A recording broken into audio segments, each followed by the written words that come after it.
they'll put something in you, you die, then they put some fake pills around to act like you overdosed. Oh, got you, yeah. So that's what the bathroom scene looked like. And then the front door, they found Gene at the front door with the door open and some groceries on the floor. Sound like a hit to me. Yeah, that's wild. But no blunt force trauma, no way that you could see that somebody forced their way in the household. So they might have knew this. A German Shepherd dog was found in the cage, deceased. So all of it. 2 more dogs were alive though, and owned the property. So they 2 dogs were still alive. Yeah, that's a terrible way to go. Mm-hmm. But Otis said that is the most beautiful way to go. What? Look at you. No, he's adding stuff to it. That's got to be out of context. Yeah, it is. But it's still going to sound crazy, though, because I know it's crazy. But what I said was, but first, let me start. Who decides when it's time to go? We heard what you said, but who decides when it's time to go? Her God. or you? Like, do you all die when she die, or she got to die when you die? See, again, what I said was taken out of context. Let me try to explain it better. Please, just give me a minute. I'm not going to, just hear me out. First and foremost, let me say, the wife and I, we had a carbon monoxide scare about 4 years ago. True story. Our furnace or something, what it was our carbon monoxide detector went off. I'm down in the man cave like I am now, the wife upstairs, and the thing started going off. We didn't smell anything, we didn't see anything. So we called the fire department because we knew something was up. They came, they had their little meter, and they said the levels were off the chain. If we would have fell asleep that night, we wouldn't have woken up. And that's a true story. I got the documents and all that from the fire department and all that. So when I hear people smoke detector or whatever in the background, it drives me crazy. And I tell this story all the time. So that's that. I say that to say this. When I first heard of the Gene Hackman story, not all this stuff afterwards like we're hearing now, the first initial story, it sounded like carbon monoxide poisoning, because they said they found him, his wife, and their dog dead. I didn't know they had other pets. I just thought they had the one dog, and it was just them 2 living in the house. So when I initially heard it, I'm like, damn, that sounds like carbon monoxide. I'm like, wow. They went in their sleep. They went together, them 2 and a dog. I'm like, damn, they didn't feel anything. That's the thing, the frame of thought process I was having. If it's still selfish, so be it. But in my mind, my ideal world, I love my wife so much, I want us to go together. Am I talking about committing suicide? Hell no. The odds of me and my wife going together at the same time are high as hell. But in my mind, if God called us home, I would like us to be called home together. And to me, there's nothing wrong with that. What does that have to do with loving someone? Because my understanding is when you love somebody, you would want to see them go on and, still be able to live a full life and blah, blah, blah. Not, let me take you with me. Like, it seems like more of viewing the wife as a possession than as I wouldn't say a possession, Excuse me, I'm speaking. Rather than a woman. Why are you cutting me off? Oh, okay. So viewing the wife more as a possession than as a, full person in her own right with her own autonomy and all that other good stuff. That's what it sounds like. I agree. For me to, I love my husband. So if I pass away, I want him to continue on. Him, the children, the grandchildren, want them to continue on with their lives and be successful in it. I don't want to take them with me because I'm so selfish and I think they should die when I die. Okay. 2 things can be true at the same time. In this case, it's not, though, right? And jonesing for more, an intelligent person would do exactly what you said. But the caveat is an intelligent person. Okay, maybe that went over my head. I got you, because you always say shit to go over my head. I give you that. But what I would say, I give it to you. Why are you cutting me off? Volumes. Oh, this why are you cutting me off? Right, because you cut me off. See, you can't start it. So create a precedent. Okay, I'm not gonna go there. I got you. It is. I forgot it is fucking reply. Wow. I'm following you. You a man, right? So I'm gonna follow you. You see how? Yep. Damn, why do you always? So do you think me cutting you off was on purpose, intentional, and the way to degrade you? Do you honestly think that?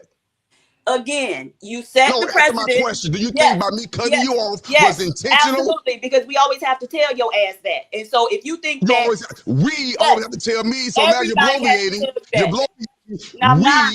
Spell bloviating. Spell bloviating. Right, nigga. Don't try to go there with me. Now I was my God. You are so full of shit. You come up here, this is what you want to do.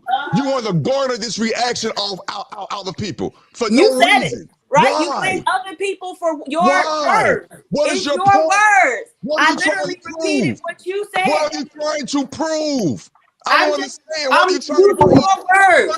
You're a person of your intellect, of your intelligence, of your PhD status. Why do you act like this? Why act like someone comes up here holding a mirror up to you? Your level, why do you have to put them down? Why can't you explain yourself in a way that's not discouraging them? Because you're always explain that, man, with your PhD. Explain that. Shut your ass up sometimes. How about that?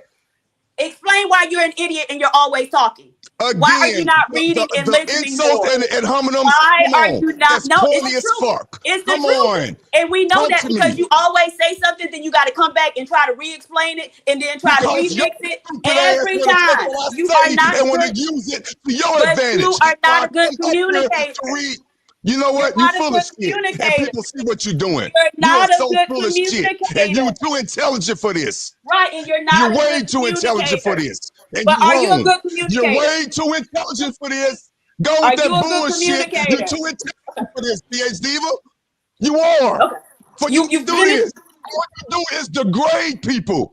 You degrade people, especially me for no reason. When a man comes before you and they giving you your props, like me, I've given you your props, and you can't even acknowledge that. Instead, you want to knock me down continuously. Thank God I got a woman that loves me, because with your ass and women like you, and thank God there ain't a whole lot of women like you, this world will be fucked up. You are you like a one-off. Yes, well off. Yeah, you make 6 figures, but you ain't got no man. Go find you one. And if you do have one, most likely you sharing them, because if you had one, you wouldn't be up on this bullshit reading super chats. Get the fuck out of here. You crazy. Okay, are you done? Fuck. Okay, now can I speak? Let me go have sex with my wife. Now you want to run off. Here we go. Okay. Kiss my black ass. And run off. So Kiss this my is the black thing. Your wife has a husband, and she has an idiot for a husband. This is the thing. No woman in her right mind wants an idiot for a husband. Can you imagine living with him? And everything he say, you're going to have to ask questions, and then he going to have to remix it and re-explain it and shape shift it in order to try to make the shit make sense.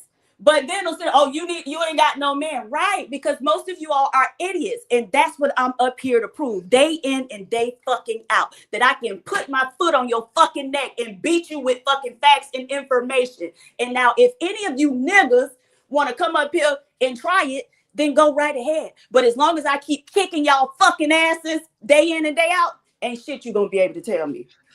Well, the reason why you have a shower is because your pussy's dry, and that might be telling for you. You have to shower when your pussy is wet, baby. Right after you finish fucking. No, the reason why you take a shower because your pussy's dry, because no man is right mind won't you. No man in a right mind wants you. Okay, and who wants you? Right? Who wants you? Who laying up, spreading their legs and offering you their pussy every night, nigga? Who is it? It surely ain't you. Right. Thank God it ain't you, baby. Thank God it ain't you. Animal husbandry. You out there on that farm with some animals by yourself, nigga. Thank God it ain't you. We know what time it is. Listen, man. I'd rather put my dick in I'd rather take a cheese grater and scrub my dick with the motherfucker before I put my dick in you. You would never have the opportunity to, you fat bitch. But you got that right. You got that right. You got that right. You got that right. Shit, yeah. So by my calculations, motherfucker, you got an itty by now, right? Calculations. Your fucking body. Your shit don't even exit your fucking body. You got are you happy? Your shit look like mine. Baby girl. Baby Why girl. does your Baby dick girl. look like my Baby pussy, girl. baby? Are you happy? Oh, okay. Are you It's happy, still my up in diva? your fucking body. Nigga, when your nuts drop, then come talk to me. Diva.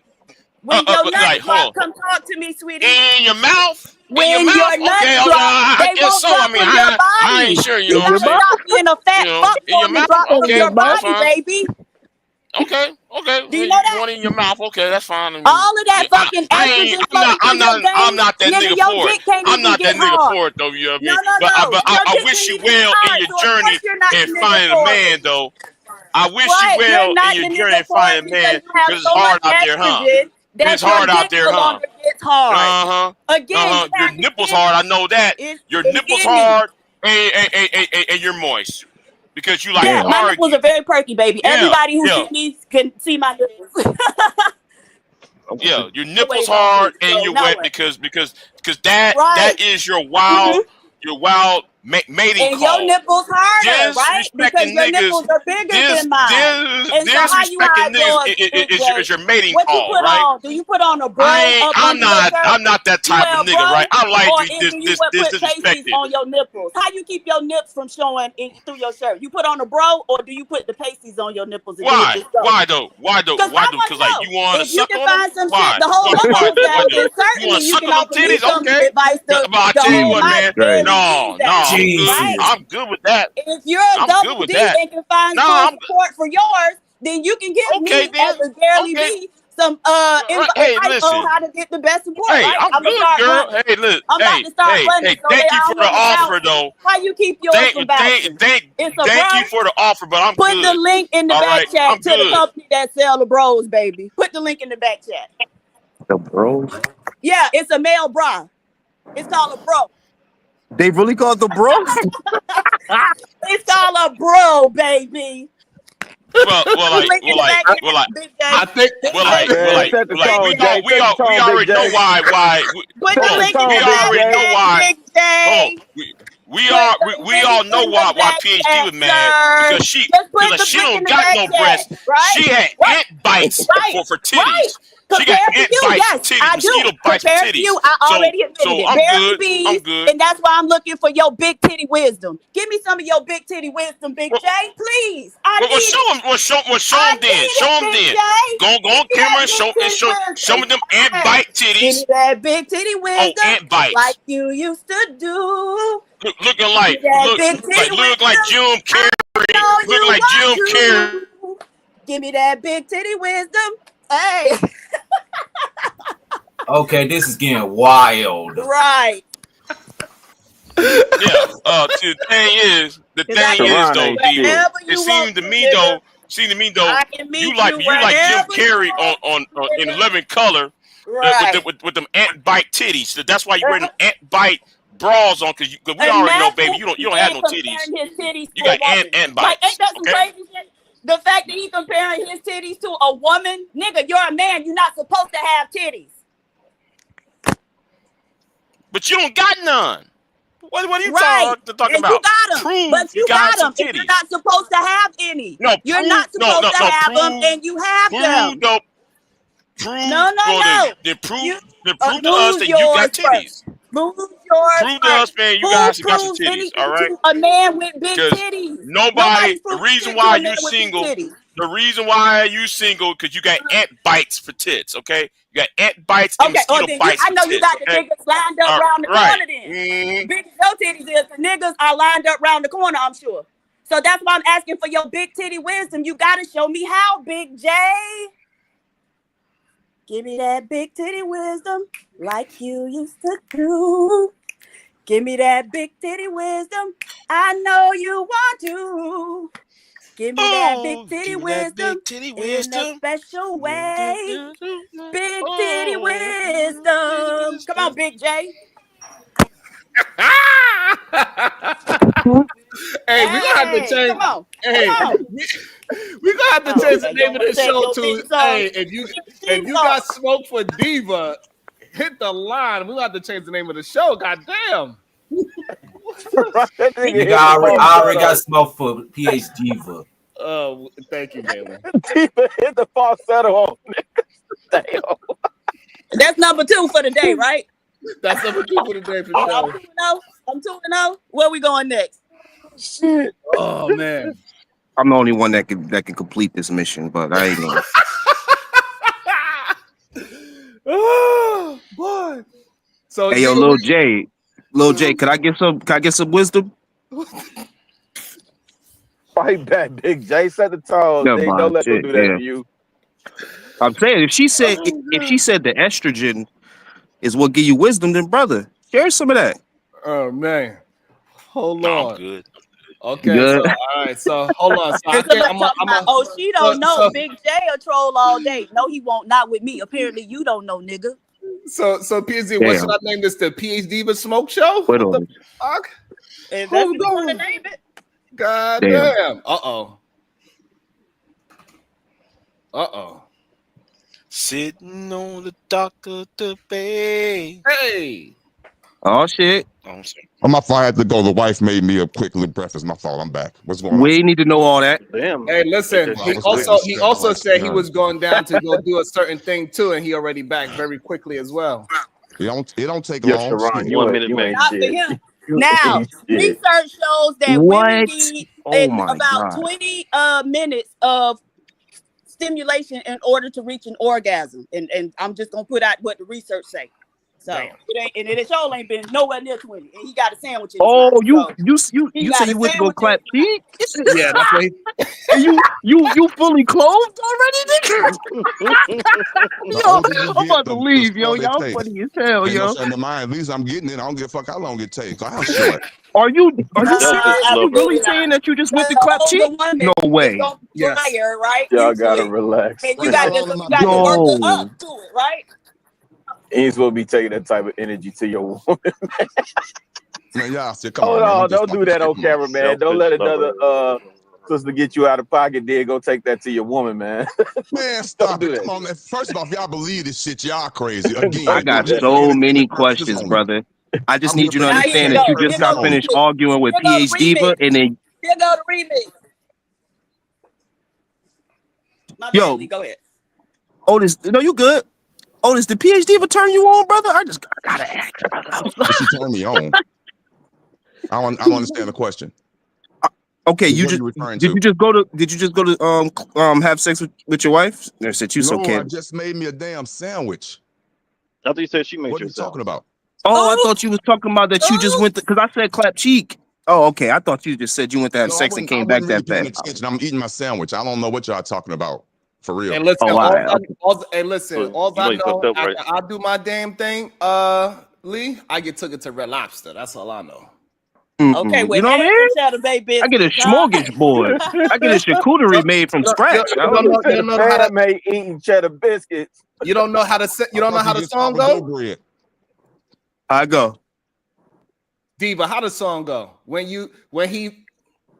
Somebody in the chat tell Lee how the song goes the reason why I'm getting took into Red Lobster. What? Yeah, Beyonce said it.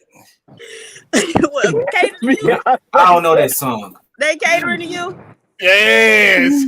Beyonce said, when he fuck me good, I take her to Red Lobster. Hey, I hope you know Sharon trying to flex on you. Sharon trying to say when he clap cheek, he get Red Lobster. When you clap cheek, you just get a sandwich. Is it cheese on that? She put cheese. Is that a grits sandwich, nigga? Turkey Sharon bacon, pepper jack cheese, avocado on Oh, toast. dog, don't let that dirty Jersey nigga get at you like that, man. Fight back, dog. Man, I eat at home. Brick City niggas the worst, man. Like me cool. I'm not tripping off this stuff, man. We ain't cool, nigga. You try to blow my spot up and said I was talking shit about Sharon one day, and now we cool. I ain't cool with none of you niggas. Okay, well, let's go. I'm sick of saying that shit. I ain't cool with none of you niggas. What you eat don't make me shit. Nah, I think I'm joking. Okay. You think? I'm almost.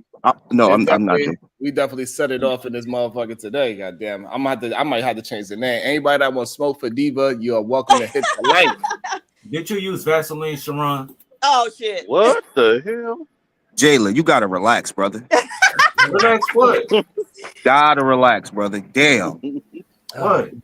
Well, I got to relax.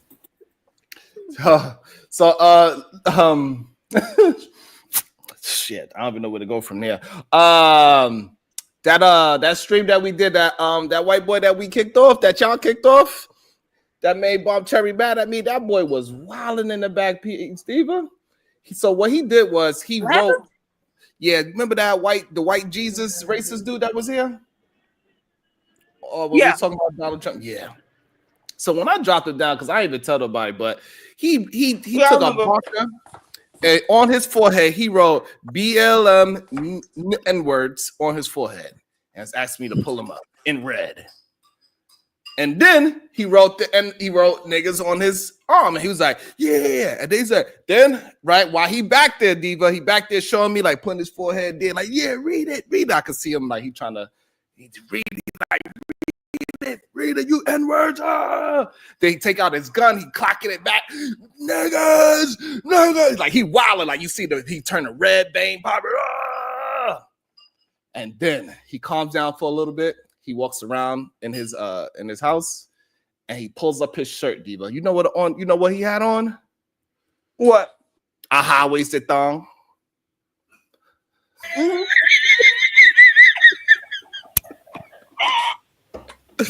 And I was just like, what the fuck is wrong with this man? And I just couldn't believe this shit, Diva. I was like, this can't be for real. That he's doing all this in the back. Oh my God. I was like, this is fucking crazy. If y'all only could see the shit that be happening sometimes when you put people in the back for a long time. Craziness. So we ended the show, Diva, right? And so he was still back there. So I was like, hey, man, what's going on? You all right? He's like, yeah, man. He starts saying the N-word a lot and everything. I was like, what's wrong with you? Why you keep saying that? That's not going to trigger me. What's the problem? What's going on? He's like, look, Diva, no bullshit, Diva. I can't make this shit up. He's like, I was raised to have so much hatred for y'all. And you back here talking to me? I don't know why I do it. Balling. I had a Haitian girlfriend and I broke up with her because my mom and my daddy said they niggas and we can't have no nigga babies. I'm sorry, I can't say those words. I was like, wow. I was like, this shit is insanity. But that's how a lot of them are. A lot of this shit that they do is them just attention seeking. White people don't really have no life. But I'm gonna just be very honest with you. Yeah, they miserable over there. You know, we think they got all this privilege and they may have it, but the motherfuckers are miserable motherfuckers. I've been thinking about starting my YouTube channel. I don't really want to though, because I don't want to devote the time. But one video I wanted to make was about, helping Black people understand how these people operate, because we be around them so much and Black people still be having no idea of what the fuck is going on around them, which is baffling to me. But yeah, so maybe, but probably not. But I think that that's definitely something that Black people should try to learn or understand, is like they not who a lot of us elevate them to be. Now I feel like their men's ability to go in and take what they want. I do like that. I can't lie. But as people, right? Yeah, they ain't where it's at. That's why it's like even when he broke down and cried and said, I was raised to hate niggas, but I love niggas. See, I wouldn't even listen to any of that. I would have told him, take it to your therapist and disconnected his ass from the back chat. You're right. But I love niggas. So that's fucking hilarious. Like, what the hell? Let me add to what PhD even said though. Yo, the thing is that, it just like there's cool ass white people, that there's dweeb weird ass Black people. He that white nigga. You know what I'm saying? Like that's the thing, is that it's cool white ones, he can't fit in with those. So they come over here trying to make our lives miserable, because over there, the white people over there make his life fucking miserable. If we talk about the person I think we talk about, so. But what makes a white person cool, and how do we know if a white person is cool? Yeah, that was for you, Jers. Or anybody. Wait, nah, I ain't hear it. The fucking planes. What you say? I ain't hear you, PhD. I was saying, like, what does it mean for a white person to be cool, and how do we, as black people, know when a white person is cool? Oh shit. I mean, like in their own way, I don't really know. Like, I don't really like. To me, they cool. Like for example, I got a white friend. I know him for 15 years. I do being cool is just to me, staying in shape. No, like my white homie know every old rap song. He don't know the new ones, but he know all them shits. He'll wear a snapback to the back sometimes. He got a little Jesus piece. It's small, poquito, but they be trying to basically. I mean, but he's not imitating our culture in a way, because to me, I think that's American culture. A lot of the music, especially from back then, but. I know that's a good question, PhD. But I don't really know how they could look cool. I think it's really us that look cool. I think they No. just I said be cool, not look cool, but be like. So, when you met him, how did you know that he was a cool white boy? The first time I saw him, he said it was popping. Okay. So I was like, he imitated us, and so you thought it was cool, right? That's what I'm saying. Like, if I'm being honest, yeah, they'll imitate us because we are. To me, we are the standard of cool. Right. Whenever, so it's as simple as them coming and making what we consider a black greeting, and then we go, oh, they greeted me like another person from my group would. So you cool? Hey, what's up? Right. And so what I'm saying is, white people are way more psychologically sophisticated than the typical black person. And so it's easy for them to get in the door. We don't ask no questions, right? We invite them to the cookout. Oh, they said, what's popping? You invited to the cookout. They did a 2-step on beat. You invited to the cookout, right? And so a lot of times they do that to exploit us, right? So Paula Deen, because she was cooking, air quote soul food, was able to mistreat black people for decades. That woman who gave her all those recipes is a nut job. But a lot of black people in that deep South part be like that. She let this woman string her along, making $7 an hour. It was either $7 or $15 an hour for decades. And when they got together, Paula told her, when I go up, I'm taking you with me. She took her with her because she was steady using her recipes and whatnot, but was still paying the damn lady $7 or $15 over a decade later. That's why the lady came out and told it. So we'll let them screw us, right? In the name of they a cool white person. We got to start changing our mentality, black people. I wanted to let you get all that out. No, you got a point there.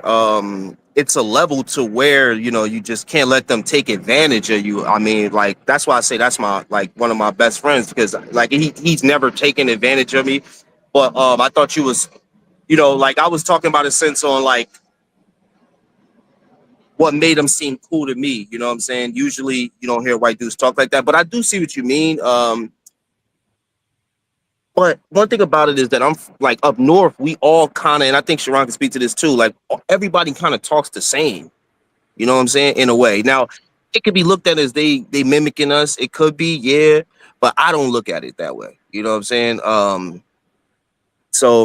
But no, you did make a great point, though. You did make a great point, though. There are people that want to fit in so bad. Go ahead. Right. So, they do mimic us, right?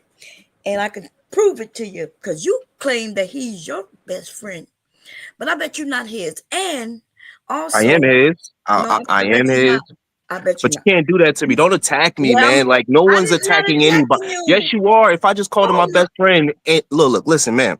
I just said that we are both best friends. Leave it at that. Don't go. Oh, he's not like it.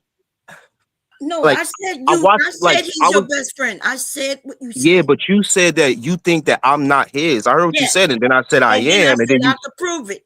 And then you prove that we're not best friends now. Yes. You can prove that because you said oh my God. that back then back then he spoke a certain way. He knew the songs back then, right? But see what happens with white people when they become a certain age, especially white men, they start realizing that this hip hoppity shit ain't for me, and I need to get into society where I fit in.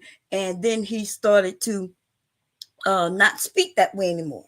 Now he's doing things differently. While you still doing the hippity hoppity, talking about he cool, and then you said the only way he cool was because he said what's up or whatever you said. Like, Can I respond now? Yeah, I'm trying to let you get it all out. I don't want to cut you off. Listen, he still says it's popping. He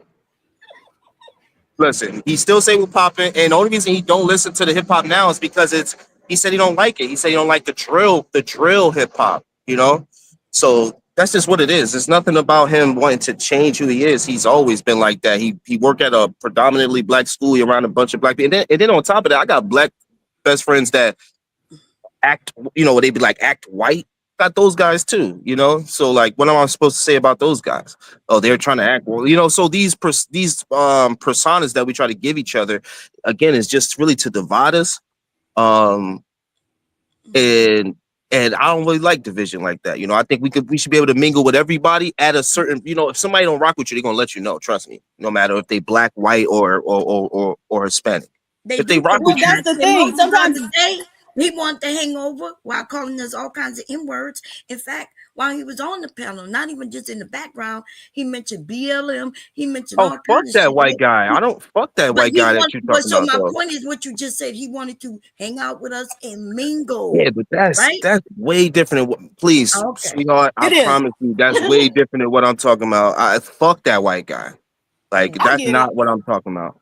I would encourage all black people. It's a channel, and not to pump somebody else's channel, called, I think it's Runaway Slave 2.0. And all this guy does is they're the pre-recorded videos, and you never see him. He's doing a voiceover, but he does stories of black people who had some sort of relationship with white people and ended up dead, right? So there's one guy who he was friends with a guy he met from work and some of his other friends, from outside of work, and they like to hunt.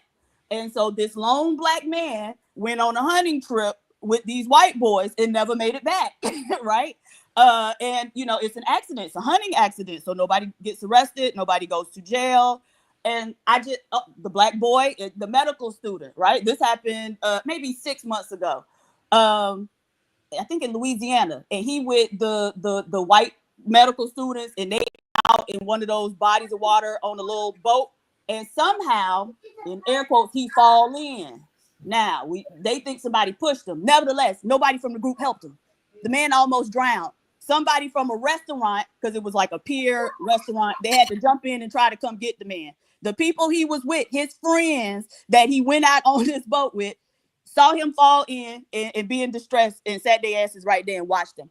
I think y'all do not understand these people at all most times. And I'm not saying your friend ain't your friend. Your friend is probably your friend. I don't know your friend. I don't know what y'all got going on. All I'm saying is a lot of black people get bamboozled and hoodwinked because we have a very simplistic way of thinking about things, right? And so a lot of times it could end in our demise. That's all I'm saying. That's a good point. I would also say RIP to Pussy Breaker. He was on Zeus Network. He was a porn star. His name was Jeff Hefner. He got killed while going out to a party with his black cousin. Black cousin got into a fight, and somebody shot him. So these things occur on both sides. You know what I'm saying? So at the end of the day, it's the story that you just told is for both sides. I usually don't even like chilling with dudes like that crazy, because like you just said, like they can act like they're your friend until you drowning, and then they don't fucking help you up. So that shit just goes for humans in general. So he that wanted that PhD but just said on both sides, not just a colorist side. My question would be, even though those are tragic stories, how often are those? Don't ask me anything. Shut up. I wasn't really asking you. I was asking what you had to say. You go and when you supposed to be fucking your wife, right? That poor woman. Now you just held up having a husband as person some with a shit that women are PhD is supposed acting to like aspire this. This is to. so But your ridiculous. wife got Jesus you as a husband. Christ, man. And so understand that a lot of women person have with a higher PhD is standards acting than like your this. wife. And I Got asked higher a serious standards and question. aren't willing to I settle asked for a a serious mush mouth question, and we old have a man person with a who's PhD a acting like this. criminal at And I heart, don't even right? understand what she's But talking now about that's supposed to be some at achievement. all. Nigga, get the fuck I out of asked here. a You serious sit in the question, basement and this smoking wench blunts all can't fucking answer day it. at She wants to 65 sit years up here old, right? and be so Bitch, you a disingenuous. loser. You're a fucking And the first loser. thing out her mouth that she likes the Right, world it to know sure is that is, she bitch. has a Because we PhD. right back I don't where we started. understand. Absolutely. I don't This understand why this PhD woman allows me to would not communicate answer my question when clearly, I'm not right? raising my voice. When And you somehow don't, she's trying to prove that she could out-talk me, which she cannot. absolutely. So I'm going to I can continue I to want to talk tell out-talk you you. and hope that something. she Anybody can talks out-talk because you. this You're is an so crazy to idiot. me. Yeah, but why You're you Because don't barely just remember, stop you literate, went talking to as a a right? man And PhD though? so Why the you don't and just idea stop that talking? somebody Let her should you just be let had her able to get her shit out-talk off though, you Otis. because I had a is question ridiculous. and it has something to do Everybody with you out-talks I know, but just let her Otis get her understanding. shit because I'm off not you're so being we a can. disrespectful, moron. so that has something to do with That's you. the I'm meeting her beginning and energy. the end I'm of trying to it. get a question You're a Yeah, but across. you stupid just think about That's what I'm what motherfucker. you trying to just do. I'm not said. You talking to meeting You're a a you, but stupid woman's energy, just bro. motherfucker. You're yell at not it. making sense, Now, bro. so Just let now her. you listen, you got Just a let her reverse rock. you cape. You cape for who's ever's down right now. So Lee, chill out. You're I'm always not even down, coming at you. I'm trying to make You Otis. right sense now. of it, You bro. Okay, always All I'm right, down. I'm trying gonna to have shut a up. conversation. This Right. is ridiculous. And you're This is always down. So what ridiculous. the fuck are you I'm talking trying to about? have a conversation. You can't have no conversation. You're illiterate. Again, but I have people like You're this who want to keep cutting me illiterate. off. Wow, I tell you. Right. You All cut right. me off. And so here we are. Cut you What's off. it? When did I Miss cut you off? What Jalen. are you talking about? Miss I asked a Jalen, question. member for 9 I months. asked a question. Brazy. Okay. Miss Jalen, member for 9 months. Brazy. Ariel CH. Good day. Panel and chat. Loving the cut. Unlikely. Oh yeah, you did cut your hair. Why you cut your locks off? All right, Sharon, I want to Couple tell you what reasons. happened yesterday. Oh, okay. But my I was wife said that she don't want to marry a nigga with locks. That was one of them. So is I anyone gave you going to answer a my funny. Okay, got question? it. Oh, for a second, I gotta say something right quick. You know what happened with Obsidian Network? He got flagged on Club. I was on the panel with him. Next, you know, he got flagged. What y'all was talking about?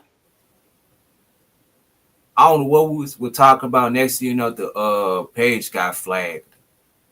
Oh, and so what y'all did? Nothing. I went Y'all off ain't on. get another page? Nope. Oh. Thank you for sharing that, Jalen. I appreciate it. Thank you. Hey, yo, Otis, what was your question? Was you asking PhD or was you asking Sharon the question? That's I what I was was just trying to. asking the panel the question. I was asking based Sharon, on you know something? Freedom of a speech is dead in story. 2025. Wow. Okay. I tell you what. Don't worry about it. Hey, Sharon, peace to you, man. It's all good. I know. But bless your heart. Oh my God. Bye, Otis. I'm gonna stay just because you said All something. right, I knew you Bro, that was would just because you're that Jalen, type of bro. idiot. Relax. It's just Yo, that Otis, easy to chill. control Otis, you. just relax, It's bro. just that easy to control you because you're a stupid old man. That's what I knew you would. What the world needs now is love, sweet love. Mm-hmm. I don't know the rest of the song. Of course you don't. That sounded pretty good. Oh, You always got something negative to say. Damn, PhD. What is the PhD? Bro, you got to get over that shit, bro. She does that shit to everybody, bro. If she see you gonna get affected by it, she gonna keep fucking with you. What makes you think she's really getting to me? Why do you keep responding to me when I have a reaction to PhD? But why? Why? Because you getting, brother, you getting overly emotional though. All I'm saying, I am. I'm really not. You think I am. Just sit back and chill and address when someone addresses you. That's it. Omar Smith, $5. Morning, PH Diva, sunshine. Good day, Omar. They put knowledge of self in our water bottle as babies. Runaway Slave Channel is the Philly education. Laugh out loud. Allah Akbar. Wallahi. Yeah, some wild stuff. Like, all right. I think Diva and Otis in the studio would sound like they'd make a good song together. Their voices sound like they are pretty good. In sync. I can hear it. So what you saying is, yet again, Otis need a woman to carry him. Damn. How much you weigh? Can you carry me? How much you weigh? I am a big spoon. Can you carry me? Well, your wife's doing a good job of it, so I'm pretty sure I can. Hey, she is right beside me, like wives supposed to be right beside Like me, not behind carrying. Me. I said carrying. I didn't say no, she doesn't carry me. Oh, okay, I hear you. Do more than here. Let it take it in. It won't, because I don't think anything you say is credible or worthy of taking in. Thank God I don't live by your standards or what you say. Thank God. Thank you. You'll be a better person. Sure. Trust, I've been doing just fine. It'll step Trust your me. cookie up. And all these motherfuckers up here laughing, kissing your ass. Yeah, I'm doing just fine. Trust me. Okay, doing just fine. Come out here with some before and some after. grammar, some enunciation. What? Some understanding. I can't hear because I'm over talking to her. I can't even hear what she's saying. Put a paper together, much less string a whole sentence together. So yeah, it'll be a step up for you. She need to be tutoring you on them damn words every night. Is she taking you over your words every night?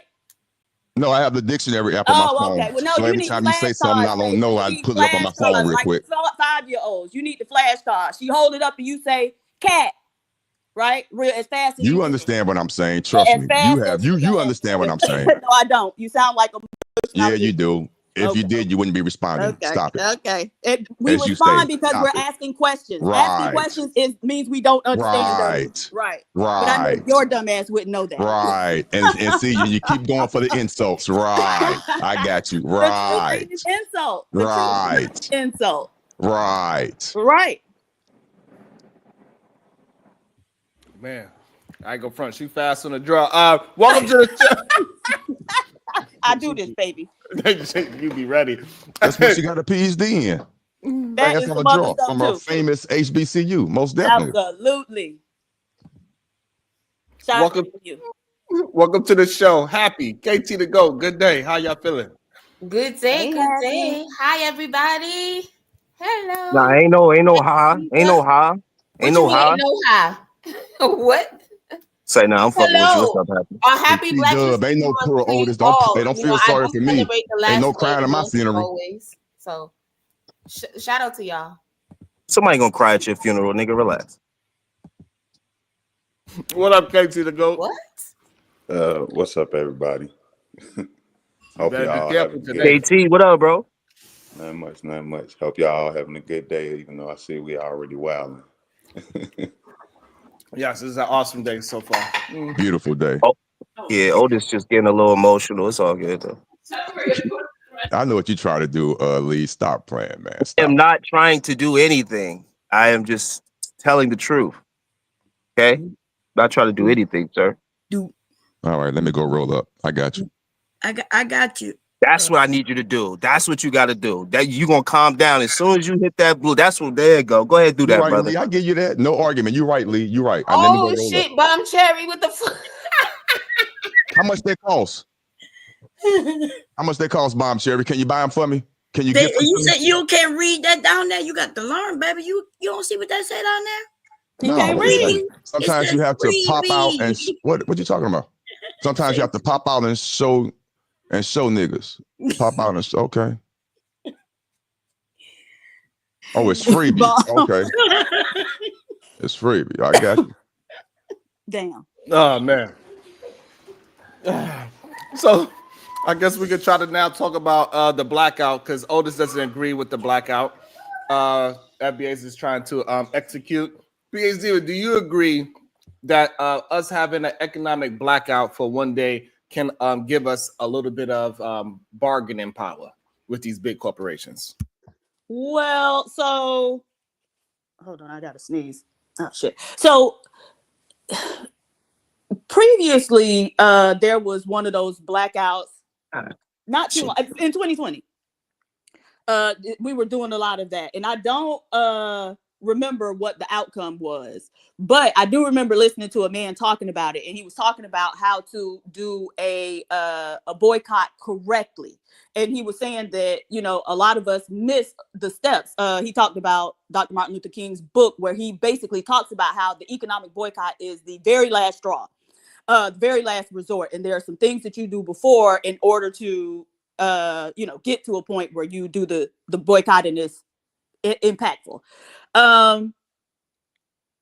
I mean, I guess it can. They saying that like Target is already backpedaling on their whatever, or whoever. So I guess it could, but I don't know. I just think if it can't be something that like we need to develop a long-term strategy for how we want to deal with these people on all fronts. And part of our problem is that I got an unpaid toll. How they found me? Okay. Part of our problem is that we don't really You've been speeding with Bob? But I haven't gone through no tolls. I need to see what state that's from. Now I'm like, oh, because it came from one of those long weird numbers. It might actually be a scam, but yeah. So I don't know that we want to sacrifice enough to have an actual successful boycott, right? I don't know. I don't really know. I just saw like don't shop at these 3 places on today. And no, it's about like 50 companies. Oh well, shit. I don't know. Okay, well, how I'm gonna eat today, y'all? Yeah. So like it's it included 1-800-Flowers, Herzberg Diamonds, Ace Hardware, Home Goods, Cadillac, Jimmy Dean, let me just say, AFC, AutoZone, Bacardi, Marshalls, McDonald's, Marshalls, yep, Dunkin' Donuts, Starbucks, Wonder Bread, GNC, Taco Bell, Ford, Pizza Hut, Publix. Oh, Publix. Buffalo Wild Wings. We ain't boycotting Publix. Fuck it. No. New York Yankees was the one that surprised me a lot. New York Yankees. That surprised me. Carl's Jr.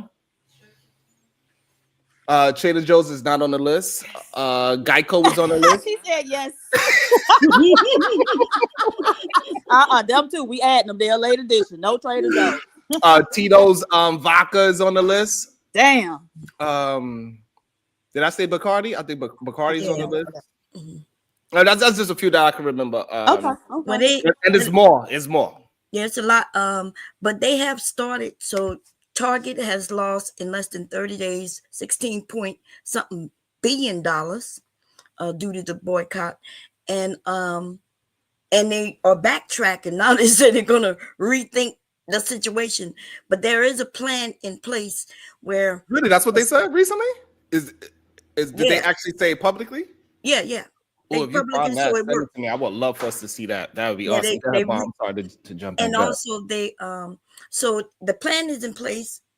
Target was first, and I think for 2 months they're gonna do Walmart and then Amazon, and then they're gonna do it again. So they're hitting those 3 big ones to make a statement. So for the whole year, they're gonna hit those 3: Walmart, Target, Amazon, and I think just those 3. Absolutely. I think if we was to really organize it and we really get the information out to all of our people that want to fight the so-called good fight, if they're not treating us properly, we should not be spending our money there. Like we just should not. Like they don't give a F about us. We should not spend our money where they don't care about us. Like that's I don't know how that doesn't make sense to majority of people. Like I would rather go somewhere far to go where I'm appreciated, where they actually appreciate my dollar. I'm not gonna go and shop at Walmart because it's conveniently set up within a mile range of majority of houses. Absolutely not. If I know they disrespecting us as a people, and they are the main reason. Like at the end of the day, right? Walmart was not there to really help nobody. What they did was close up mom and pop shops. They actually hurt the community. Like who even goes and say, I'm going to go to PC Riches for a TV? Close the whole business down because of them. Go ahead, Jers. I hear what you're saying, bro. I agree with you. I will ask you this though. How do we is there a part where the community comes together to supplement the income so people could be able to spend, because they might have to spend more, right? When you go into Walmart, they go in there because of the prices being lower, right? So would it be incumbent on the community to supplement those families to help them not be able to go to Walmart? So they can go to Trader Joe's or whatever the other option is. Right. So I think also we need to really start maybe just thinking about marketing should be a part of our education. A lot of the times when we see Walmart with these goddamn so-called discounts, it ain't no real discount. They just say it is a discount.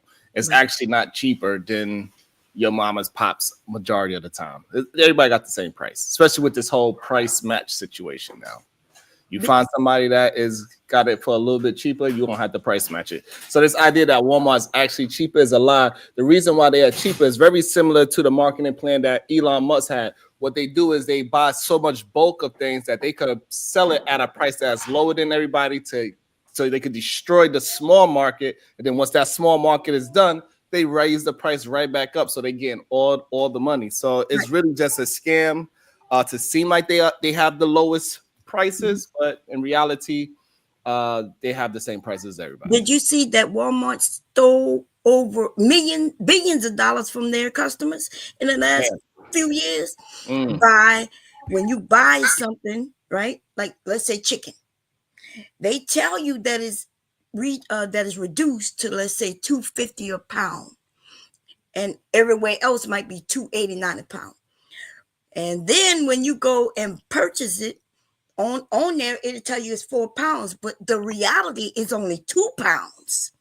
And so you thought you got a deal because you thought you bought 4 pounds of chicken at $2.50 a pound, but actually you bought 2 pounds of chicken, right? But thought you was getting 4 pounds of chicken. Right. And Speaking of lawsuit on that, and don't worry about us. We got ours too. That's a very good point that they got. They mess with the scale. 100% they mess with that scale. Another thing, chicken is a big scam. That's probably one of the biggest margins that they have in a grocery store because they will sell a whole chicken for $8, for example. I don't know because we don't buy chicken, so I don't know what the price is, but they just say $8 for a whole chicken, and it's sitting on the shelf. So what they do is if that chicken don't sell right before it's about to spoil or like go bad, what they do with that chicken? You think they throw it away? Absolutely not. They now put it where? In the rotisserie. They cooked that chicken that was about to go bad. And now they're not selling it to you for $8. What they sell it to you for? Now it's a cooked chicken. Now they're going to sell it to you for like $12 to $16, whatever that is. And then guess what? If that rotisserie chicken don't sell, guess where it's going to go? It's going to go to the buffet. They're going to chop it up. Goddamn sauce on that motherfucker. Now they selling it to you. Now that same chicken now is going to sell to you for $5, like how Bomb said, $5 a pound. Not only that, but they also going to tip the scale. Not for real. No, how you know the chicken going through all them different damn stops? No, it does. And no bullshit. Because well, so the reason why I know because I was looking into buying a supermarket and trying to figure that out. So I had to try to figure out me, I gotta go deep. Your ass is out of control. So because if you find a good spot for a supermarket, the price really? Yes, it's ridiculous the amount of money you're gonna make. But damn, ridiculous, Diva. And so I was looking to it, so I'm trying to find out what's the ways of where they make the money. And I had no idea that they do this with the chicken. Like they wait each time they wait until it's about to expire in that first phase, then they move it to the next phase. Oh my god! And then after it almost died, that one, then they move it to the next phase. They re-inject meat with blood or red dye for it to look good after it expires. Well, and then they put all that seasoning on it and call it jerk chicken, right? Whatever seasoning. Yeah, that's bad. It doesn't expire when they do that. Oh, yes. Really? I'm so glad I don't eat none of that stuff. But so one thing we might do is there are Black farmers who have been because farmers exist on subsidies from the government, right? That's how they live. But they done had a decades long suit against the federal government for discrimination, and the government has admitted it. They just trying to get figure out how to get their money or whatever. And so maybe we can figure out some way to buy direct from Black farmers. and then you circumvent all of that. And you know, the marketing part that you mentioned, one thing that I thought about, as Black people, we could market ourselves as the natural people, right? We the ones who gonna give you the real, you know, if there's organic, but the real stuff that we ain't adding no shit to, you know what I'm saying? If we ain't cutting it, none of that shit. And so that's how Black people can market ourselves, because we, you know, we have our natural hair movement. We all about nature and being in harmony with nature. That's that blue magic. So but that's the real part of like what you were saying earlier. Like we're gonna have to deal with the hardship first, right? Because we're gonna have to destroy a lot of industries so we can build back our own, where we can say, yes, this is our shit. Hey, if you don't want to be a part of it, fine. We'll take your shit off our shelves now. Right. We don't need those shit on our shelves. We have our own people selling things. And that's even with the shampoo market, like it looks like it's so many different levels of shampoo and skincare products, but it's all one company, maybe like 3 or 4. Even though you see Jergens, whatever, because I don't use none of that stuff neither. So like I don't know these places because I'm pretty close to more like what Diva's saying. I try to find the most natural thing I could find, a thing with the least amount of ingredients as I could find as on my day-to-day. But when you look at all those products of different shampoos, and those are all those companies, when you look at who owns the company, it's like it's only like 2 or 3 companies that owns the whole shelf. No, that's a fact. Hey, most shampoos like selling some blue, get rid of. That's a fact. So it's no real no distinction of if somebody's going to try to make it a healthy version, like how PSZ says, no need for them to find a alternative version because they all the same company. It's kind of like even the watch companies. I think 90% of all watches is owned by one company. Yeah. So I would like to point out too, like I think we should have a list opposite, like how we have this list of places we're boycotting. We need to have a list of Black-owned alternatives, and I think we probably need to push that more than even that list we're boycotting. Just to be honest, because like it doesn't make sense if we're just saying we're boycotting them. See, I agree we should boycott, but we have to look like we've been boycotting for 100 years, right? It's insanity now, so we have to do something a little different. And I think maybe a big difference would be also supporting some Black companies as we divert from the white-owned companies. Okay. And yeah, I just want to answer this. Approaching is not spoiled, but it's damn near. So Gary, I want Bomb to jump in, and Jersey is right after Bomb. Go ahead. Okay, so your wife said that everybody can't boycott like Walmart because Walmart might be only, and that's true. And they took account of that by saying certain months people gonna do it, right? So those who cannot boycott because they don't have no choice, they still can go and shop. But the majority of people will boycott. You see, that's why we have to do it as a group. And so for those of you who have, like the Black people still gonna go in Target to get their Black products, Black hair products, but they only going in Target for that, and then they're gonna walk out and go to another store to get their other things. So there's a plan already, and I think HT Ball says he will email you the list of how the boycott is set up. It is set up. Go ahead, Jers, and I want to answer some questions in the chat as well. You know, I just think that it's messing with a person's convenience. So it makes it like a little harder to kind of think like for everybody to get on that playing field of wanting to boycott. And then on top of that, it's like, okay, you boycott, right? And then are you just asking for the name like Walmart to not be doing it because the other company is going to do it as well? Like, let's say if we all boycott and we go to Bracey's, right? Bracey's going to do the same thing where he's going to drop the price and bring it back up.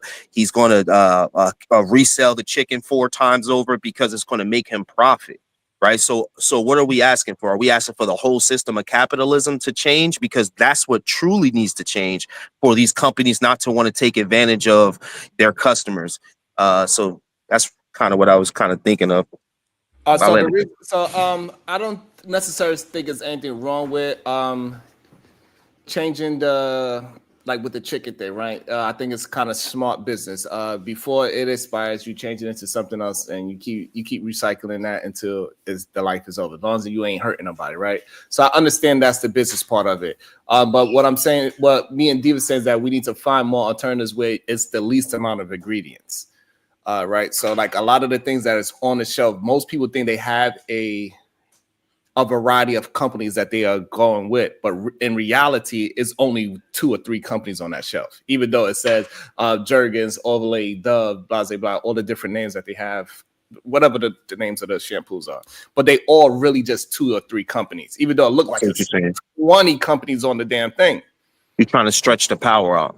You're trying to stretch the power out. Yeah. Okay. Now That makes is a place for Jers Almighty's soap to come, all natural soap to come up through the ranks because it's actually better than the other ones that's there. So what they do is, so if it's a monopoly, yes, they monopolize it in a sneaky way. So this way, it's no way that you will ever get on the shelf because where you are placed on the shelf, what height you are placed on the shelf is going to be what determines how you sell. but isn't that like a version of capitalism working at its highest level? Like those companies, it only being 2 because those companies are fighting off every other company that's trying to exist, right? Putting on, I don't really know all the, like maybe PhD even know the words for this type of stuff, but like putting crazy prices on things, affecting prices, affecting markets to keep those companies down so it remains just us 2. You know what I'm saying? Like, and there go the issue. You don't have it as a merit-based market anymore. You are just monopolized. You are gatekeeping your markets, and that's the issue. So you don't give it no space for other people to turn into entrepreneurs. So like one of the questions that they're saying in the chat is like, so how's it going to benefit Black folks? It would benefit us because we'll be able to create our own businesses and products. And possibly now we could attempt to keep them now. Because what happens often, which is not a bad business plan at the end of the day. So for Calorie, they sold it, right? They built up the product. It was all good. And then guess what happened? Some white man bought it. And then guess what happened when he bought it? He started taking out certain ingredients in it and adding sedatives and all these things that is not good for our people. A lot of our people, we get cancer because of our hair products that we put in our head. Right. In the products that we put on our body and skin. This is why me personally, I don't put nothing on my body that you can't eat. Your skin is an organ. It's the biggest organ we got. You got to treat it properly. Right. So the boycott is more about the DEI jurors, in case you didn't know, bringing back, they disrespected Black people and other groups of people by saying we're not going to participate with that no more. And so that's what the boycott is about. It's not so much about monopoly, but and DEI includes our products. We create products and they go in their stores and sell, and there's a lot of companies where Walmart, Target, they won't even take your items in. And and even if they do, it might be at the bottom shelf. They don't give you a fair chance. Yeah, you don't give a fair chance. Correct. Right. And so now we got to start to say, hey, all right, you don't respect us. So it's just like if like when people come to this channel, a lot of them scared to come to the channel because they like, oh, you giving Diva and Bomb Cherry extra privileges than me. Oh well, then what they gotta do? They gotta go somewhere else. So we need to do the same thing. We go in there and they you know what I'm saying? Right? So it's that's the mentality that's really is happening. So when we go over there, they like, set your ass up. PhD was talking. She got the top shelf. Shut up. But it's not fair. Oh well. Either you get cursed out, shut the fuck up. And so now Black folks is like, hey, we're gonna start off our new joint now. We ain't getting cursed out anymore. It's pretty much. So let me ask you this: what's equivalent to Walmart in the Black community right now? Do we have a name? And I'm just asking. I'm not trying to and that's when we start to and this is what Diva's talking about. We got to be able to endure long enough to build something in our communities one by one. But we had to endure for a couple of years, maybe even a decade. Before we saying that our own, because like in New York, like me and you both know, we could find those little mom and pop spots where it's just all Black this and that, especially in Brooklyn. There's one on every corner. You know what I'm saying? You go in there, it just smell like shea butter and oils. That's all it smells like. That's a fact. You walk in there, it smells like what if you had a smell for Black folks, those stores have it, right? It just smells like Blackness in there, right? If it was a certain thing. And we start to make that and turn that into a conglomerate when it's now like a Trader Joe's version of it. So people not buying from Walmart, like unless you talking about the groceries, and they could go to farmers market. There's local stores. We don't buy our clothes from Walmart like that. We actually do buy most of our shit from communities. We buying t-shirts and getting our names and things. We designing our own shit. Like, yeah, that's what most people are doing. Black people. You there, Diva? I'm here. Okay. I buy underwear from Walmart. I do. Ariel CH, €6. There are 11 companies that own every A brand in the USA. Media is about 3, I believe. All right. Aaron L. Define taking advantage of versus smart business. Ariel CH. That's true, Sharon. That's why I don't buy raw seasoned meat. So what Aaron's asking, define taking advantage of versus smart business. Simple. What Target and Walmart do is taking advantage of small business. They take advantage. They will lower the price market and they have the money to pay for advertising over any small business. A small business cannot compete with Walmart's marketing strategy. They cannot buy a goddamn Super Bowl commercial. Not to cut you off, Brazy, but you're kind of riding that thin line of smart business and taking advantage of. That's why I was kind of talking about. It's like if me and you right now we start a business, we want to be the fucking like right now. If me and you start the business, right? We call it the PhD market, right? In order for us to start to gain wealth, start to gain market share, start to gain profit, where we're able to fight against these two companies, we're gonna have to do some shiesty shit. What would be deemed all right, let me not say shiesty. Let me say what would be deemed as taking advantage of, meaning that we're going to have to kick out some of those neighborhood stores or we're going to have to put a store where neighborhoods would be, different things like that. That's going to be smart business, right, on our end, right? Because we're trying to build up to become that next Walmart or that fourth name or that seventh name of them big businesses.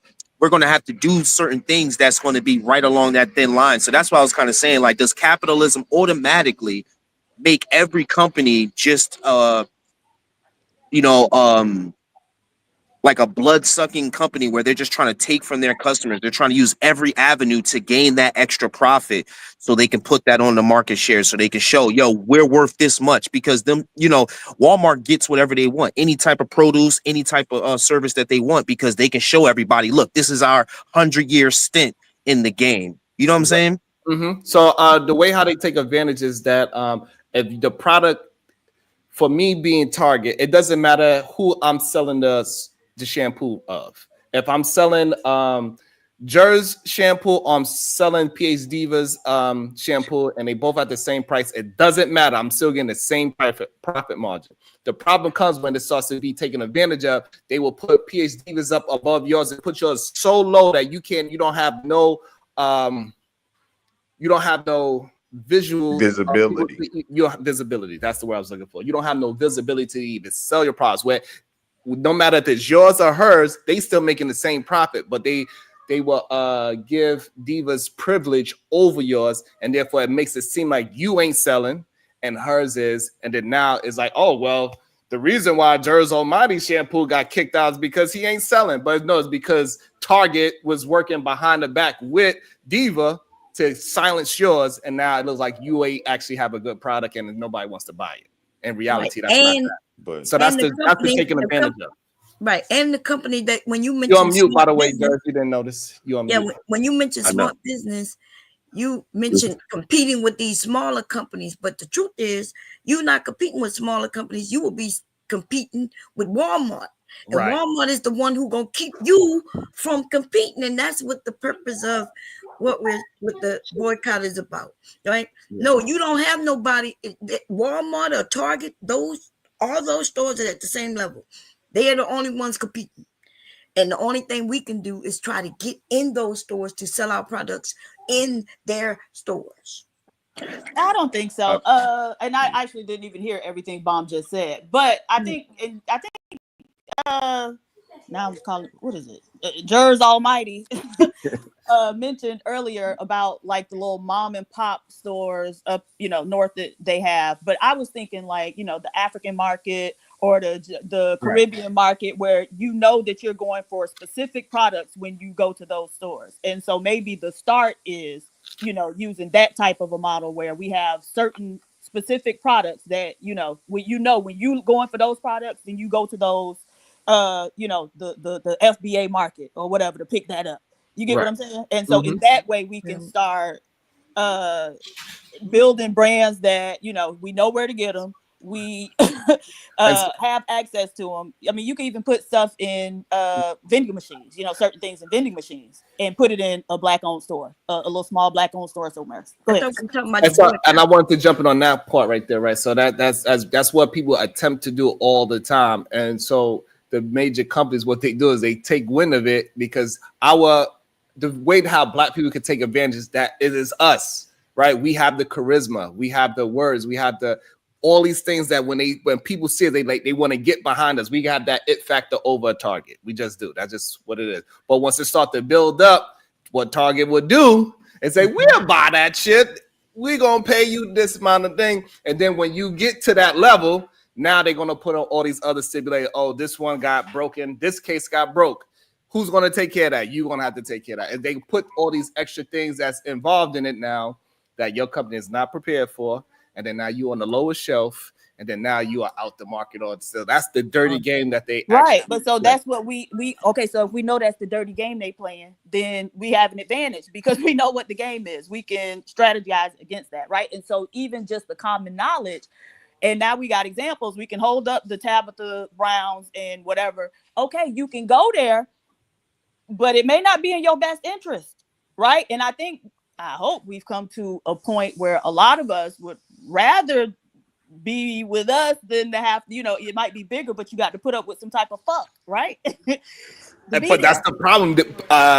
So that is the issue. We got to get that out in the ethosphere a lot more. A lot of people don't understand. They want to go ahead and chase that white dollar. This is why a lot of even on the content creation side, we see that a lot of them, they get themselves hurt. You want to go ahead and sign with Myra Gaines. We see what. Go ahead, be with somebody that got put on the KKK. You trying to make it seem like it's all good, right? But they F around and find out later. But we got to get it to where Black people understands like, hey, we got to stay where we had to say, no, we are not backsliding for some goddamn money, but we had to take that blunt of the hit in the beginning. Maybe 10 years, I don't know. 10 years of being inconvenienced, right? Didn't she explain 10 years of inconvenience? That's what I'm saying. Yes. Yeah, didn't she explain why her items are in Target, right? And she was like, people don't understand that I can't just back out of Target and sell myself because now she got to pay for not only her products but where it's stored, and then the slow. Like if we don't buy it quick enough, then she don't make money like that. So that's why, it looks better to have Walmart or Target or somebody.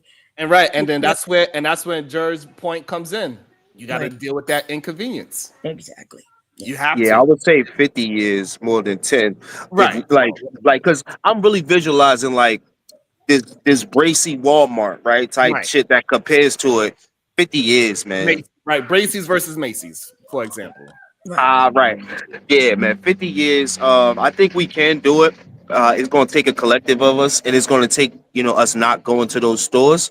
But I definitely think we could do it. I just think the inconvenience part is something that a lot of people might, kind of fall back on and end up relapsing and going to Walmart a few times. But if we just stick to it, and again, it's gonna take Black men or Black women to come together to start to create that foundation of this Bracy Macy's. You know what I'm saying?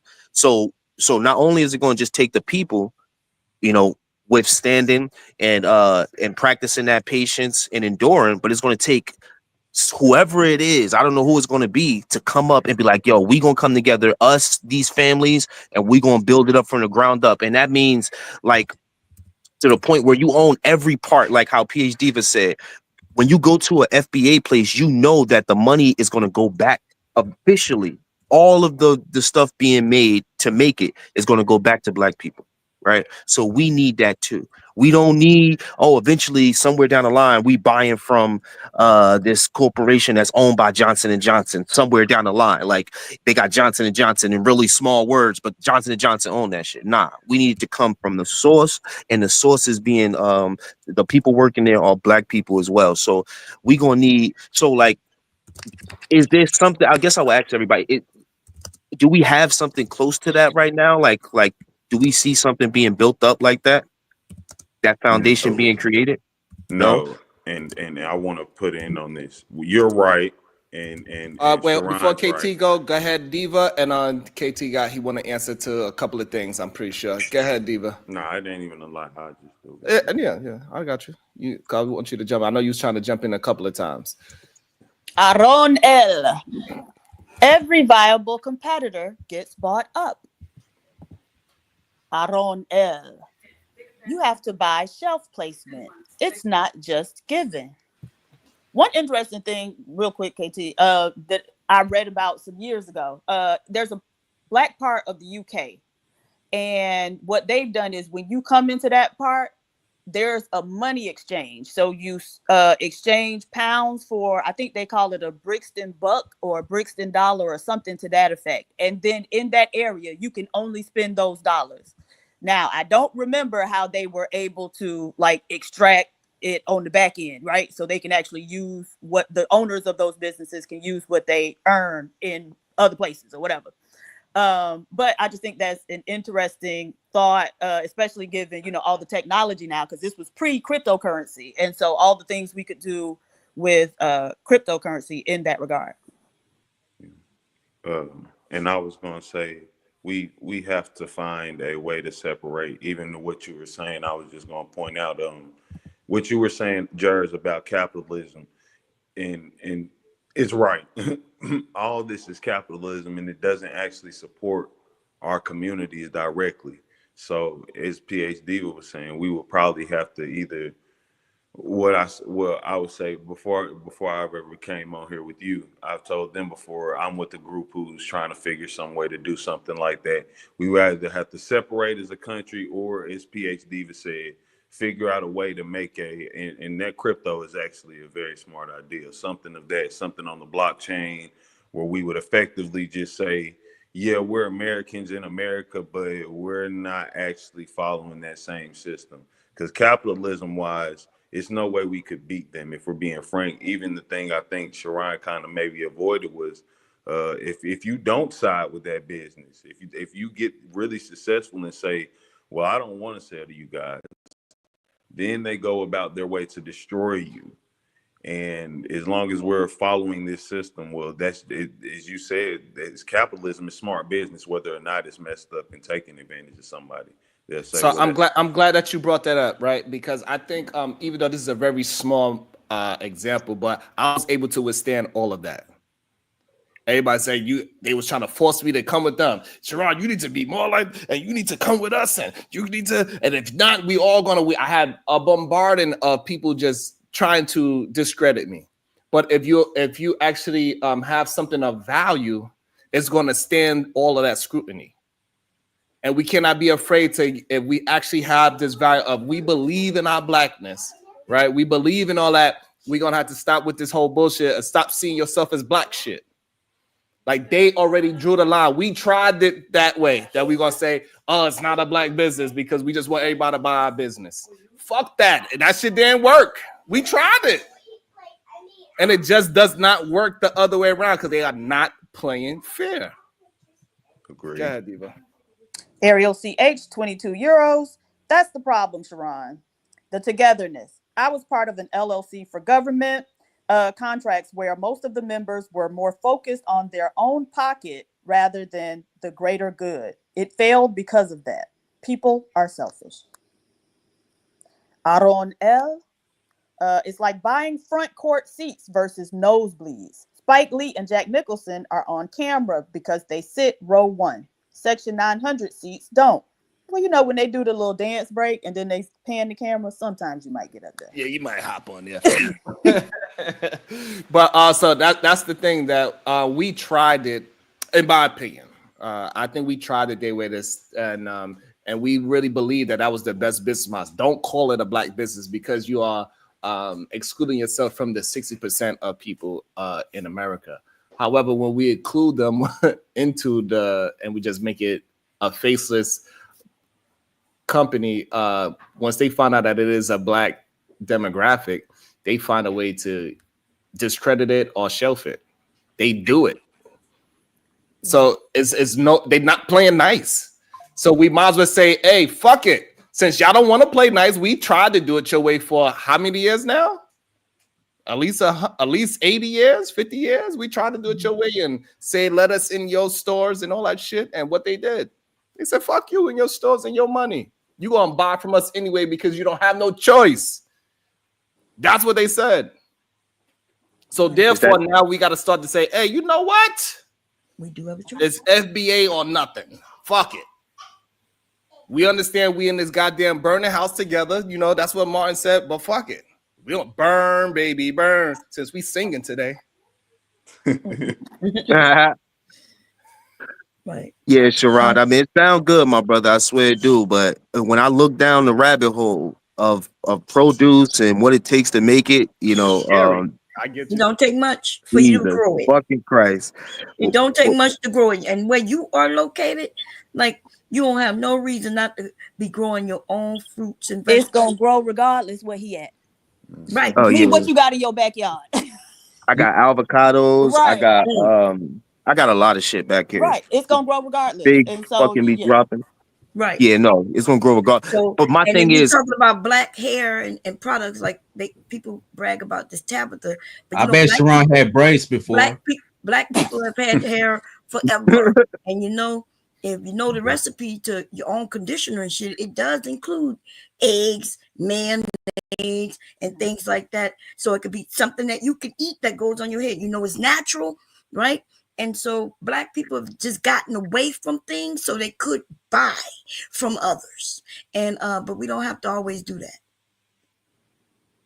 You don't have to always do that. So if you're looking at it from that point of view, well, you got to go get it from the white man, then that's all you're looking at. But remember, we didn't always do that. Right. You got it, KT? Okay, KT is good. Oh no, I ain't hear you. Kind of skipped out for me. I was just gonna say, in the ease part, when you saying the convenience, look, man, if we being frank, nothing comes easily, right? You can't just sit there and say like, oh, that's right. if it's Laugh not on you. Huh? You good, KT? You good? Being yeah, my bad. But I was saying, yeah, everything. If it's worth something, it's probably not gonna come easy, man. It take a little work. You got to put in some effort for it. And like, look, no offense, if it's people that's saying because they want the convenience and they want to sacrifice, well, we just gotta let them go. Everybody's not gonna. How you say when you're trying to fight to get everybody off the plantation, everybody don't want to leave. You feel me? Hey, leave them behind. It is what it is. That's the only way we can. Yeah, it's not going to be easy. That's without a doubt. That convenience shit that's one of the hardest reasons why it's hard to leave New York. We got this mindset that New York is convenient, even though really it probably not, right? But it got this fabric in it where you believe that the hustle and the day-to-day of grinding and all this other shit is actually supposed to be valuable.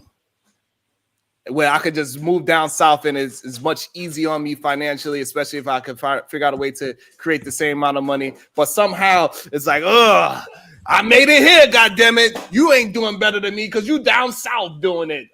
Anybody could do it. Like this mental it's like a mental goddamn prison that we have about it. You know what I'm saying? Like, and we cannot. It's very difficult for us to break it for some strange reason. I don't know why, but it is. I just wanted to be a witness to that. But no, I'm gonna wait till after this. All right. Omar Smith, $10. Sharon, look at Elijah Muhammad economics. He said the same thing you just said in 1930. Laugh out loud. Also look at Freedom Farm. We can build on what our ancestors already discovered. All right now. Afro Nerd Radio. Really great point, Omar. Sorry, that was a really good point. I need to read that book again. Afro Nerd Radio, $10. And that's what I was saying. It's a lot of brilliant Black people who have already done the thinking for us. All we got to do is access the information and implement it. Afro Nerd Radio, $10. Perhaps a Black Wall Street bets with a Black collective moving a stock the way that angry whites moved GameStop and AMC a few years ago. Angered the rich white hustle. Yeah, that was a crazy hustle that they did with the AMC thing. That was, I don't think that's ever going to happen again, but that took a very good collective of small pocket people of money, and they figured out a way to do it. They had to hold together, but that shit worked. Okay, so what did they do to where you say you don't think it would happen again?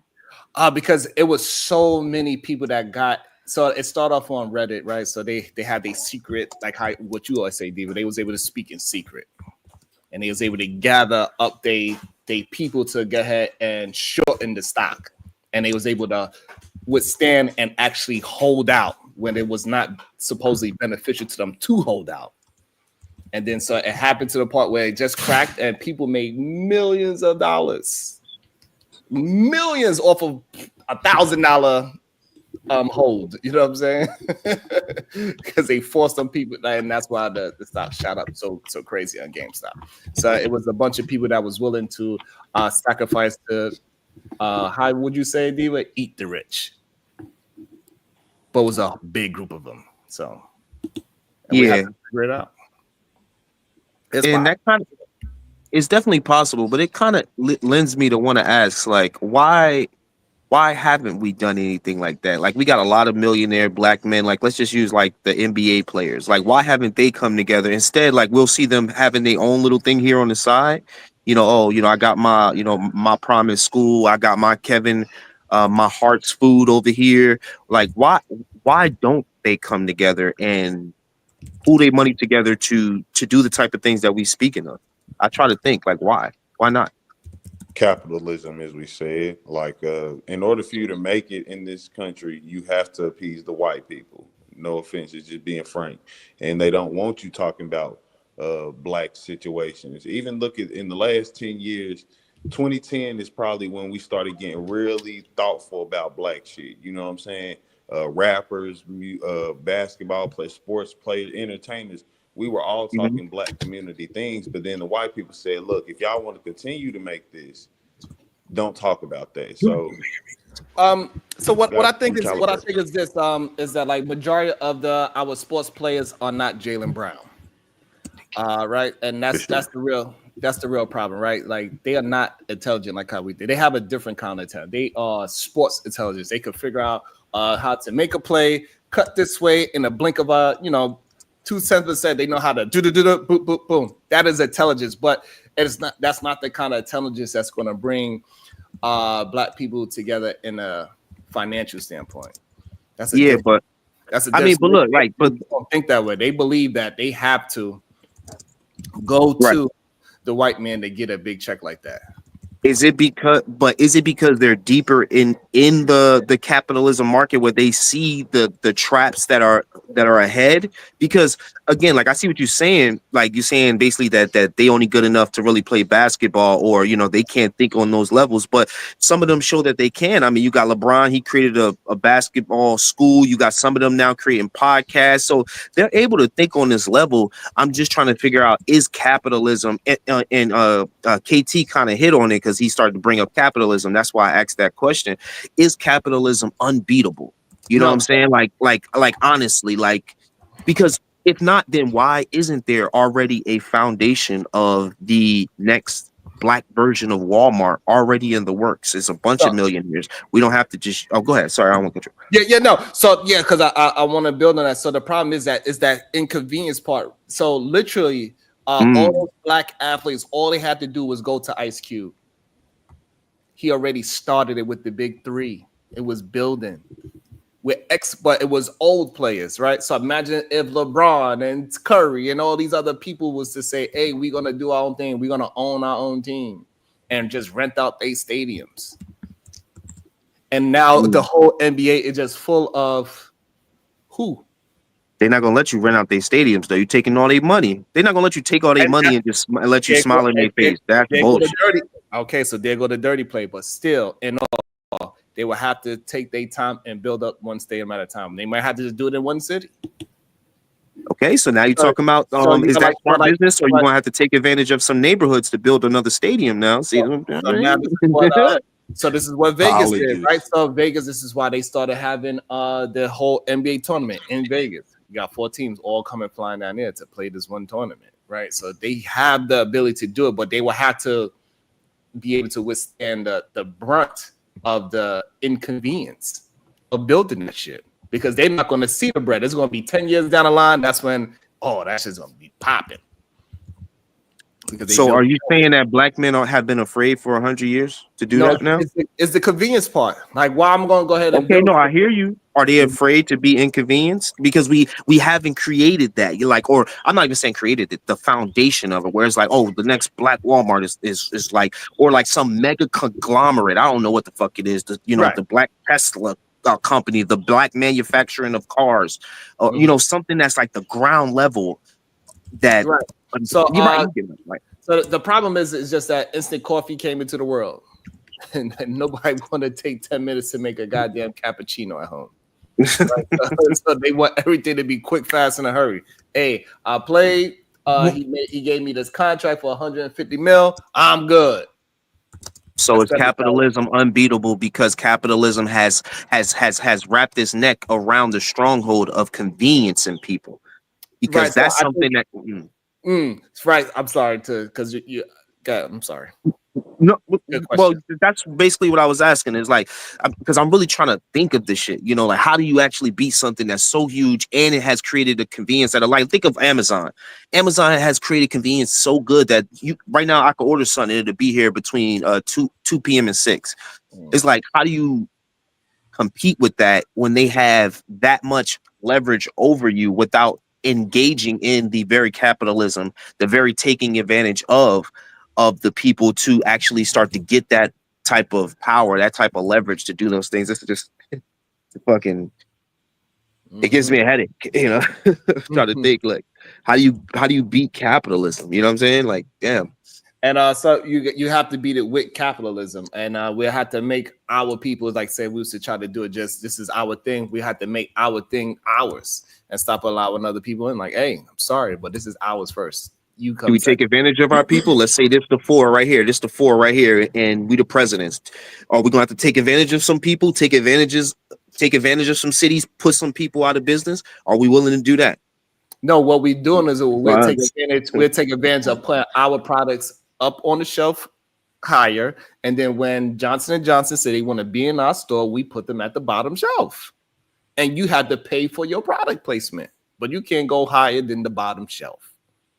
Yeah. So I want to say something. So, that's what we got to do. We got to play they same capitalist game. We got to do it ourselves and make ourselves proud of it. Like, yes, this is what we are willing to do because y'all been doing what y'all been doing for years, and y'all not making the game fair. So you're basically saying get where they are and then become petty? Because what if Johnson & Johnson is like, all right, so the top shelf, how much they paying? All right, we're gonna play 20 times that much. Do we not? Right, so let's put it into the drug game. How do the goddamn boy in the corner turns into the plug? I mean, he sell enough to start to. He sell that he get that. Settles down until you have 100. Take that 100, you turn into 300. Take that 3, you turn into 6. You ain't spending no money. You ain't out there flash. You ain't eating. You hungry. You ain't buying no jewelry. You ain't buying no car. You keep flipping until you get to that. And is there a lot of trap holes every night that he goes out? Right. Is his life at risk? Right. Exactly. Why he doing all that? He had plenty of potholes. We know. Rival gangs and rival this person, the police, the law, the this and that. Everything is against him.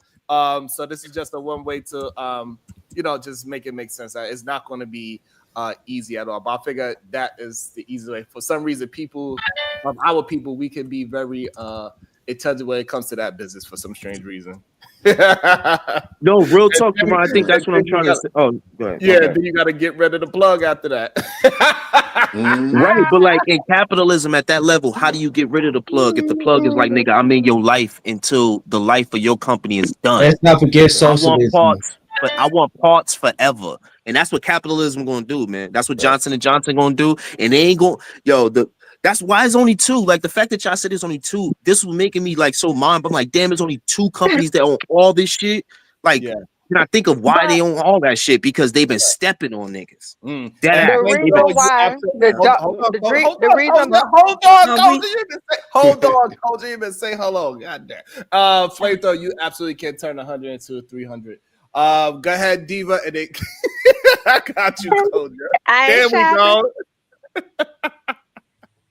Go ahead, Diva, and then Coach got something to say. Okay. Go I was trying. No. Okay, Mom, I got you. Carlisle Tom, $5. If you don't find value in people, you don't respect them. How about spending at least 25% of your weekly budget with people who look like you? That's a great beginning. It really starts that simple. All right, so Bomb been trying to get in for a while, so we are Bomb, then Koja. Go ahead.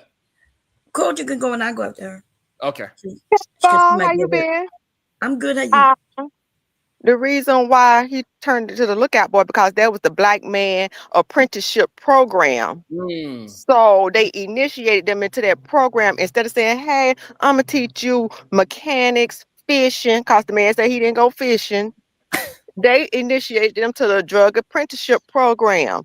And that was black men's leadership. And I need them to own that. But I was getting on my son today about going out spending money. He said, I'm going to my black barber. So I excused him. But black men, you need to own that. Your apprenticeship program and what y'all did to the community was turn good boys that could have industrialist goals into D-boys. And y'all sacrificed them and y'all were predatory in your own community, not on the women and the young girls in a sexual way. You were predatory in using young boys, young black boys, but the women don't love black men and black boys. But your advocacy put lots of black men and black young boys in prison, and then you preyed on them in prison in a sexual way. Black man, I want y'all. That's your leadership. Okay. Damn. Okay. That's some harsh truth for our That's black. definitely some harsh truth. I've said that before too. I've said the drug game definitely manipulated a lot of young dudes to want to be drug dealers than become something else, you know. Absolutely. 100%. Okay. Anyway, I know my conversation is more along the lines of what we talk about in the chat.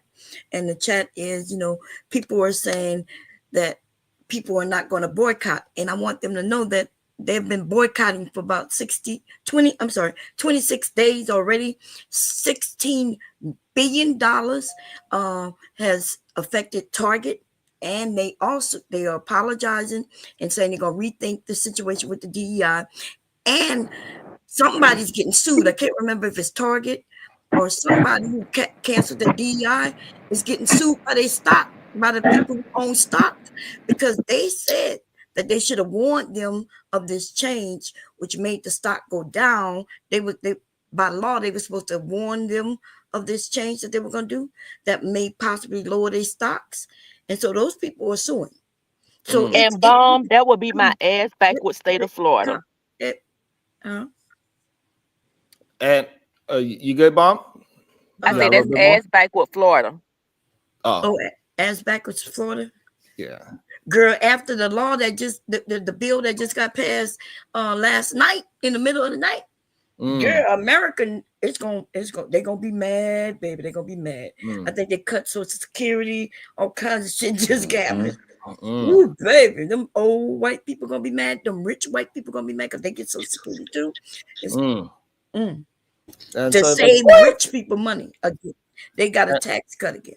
Yeah, and so we just gotta not be afraid and trust each other a little bit. That's just the truth. We'd rather trust a product that has 20 ingredients in it than a product that has 3. It's crazy. Right. Because if I mention that it just has mayonnaise and some oil and things like that, people look at me like I'm crazy, but that's exactly what's in those conditioners. It's mostly oil from whatever fruit or vegetable, avocado or whatever. And hey, Bob, you know how difficult it was to find soap that doesn't contain animal products or it contains beef. Majority of soaps contains beef in it. Yes. They use beef fat to make soap. I'm like, what the fuck is this? To make it solidify. But you can use honey.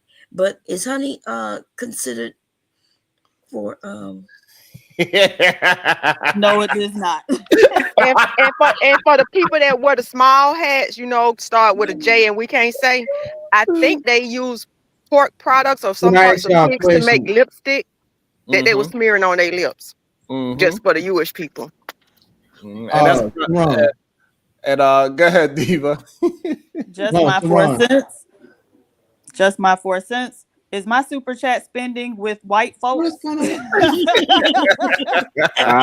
That's hilarious. That is. You got that black. I also want to make a joke out of something. Yo, Sharon, do y'all haven't boycott Gucci yet for that racist statement back in like 2019? Some people have, yes. Yeah, some people have. I haven't bought no Gucci since. I can't boycott them because I ain't never gave them my money like that. I had too much better things to spend my money on. But you was already boycotting them. Only athletes really buy that kind of stuff anyway. But all people that's trying to act like they at the same level as that. But Meta was actually, I think Meta is a part of the boycott. So that's Facebook. So hey, that's Facebook and Instagram. Yeah, I think Meta is a part of the whole boycott situation. Oh, okay. So everybody's supposed to stay off Instagram and Facebook today? I don't got them anyway. A lot of people left Facebook anyway, yeah. We can't boycott what we ain't using, but I mean, I go on there occasionally to do a post, but it won't be no great sacrifice to do. Right. But if people see how much money Facebook make a day, is absolutely astronomical. What are they making money from? The advertised, all mainly the ads that mainly advertisement. And they like really went on those.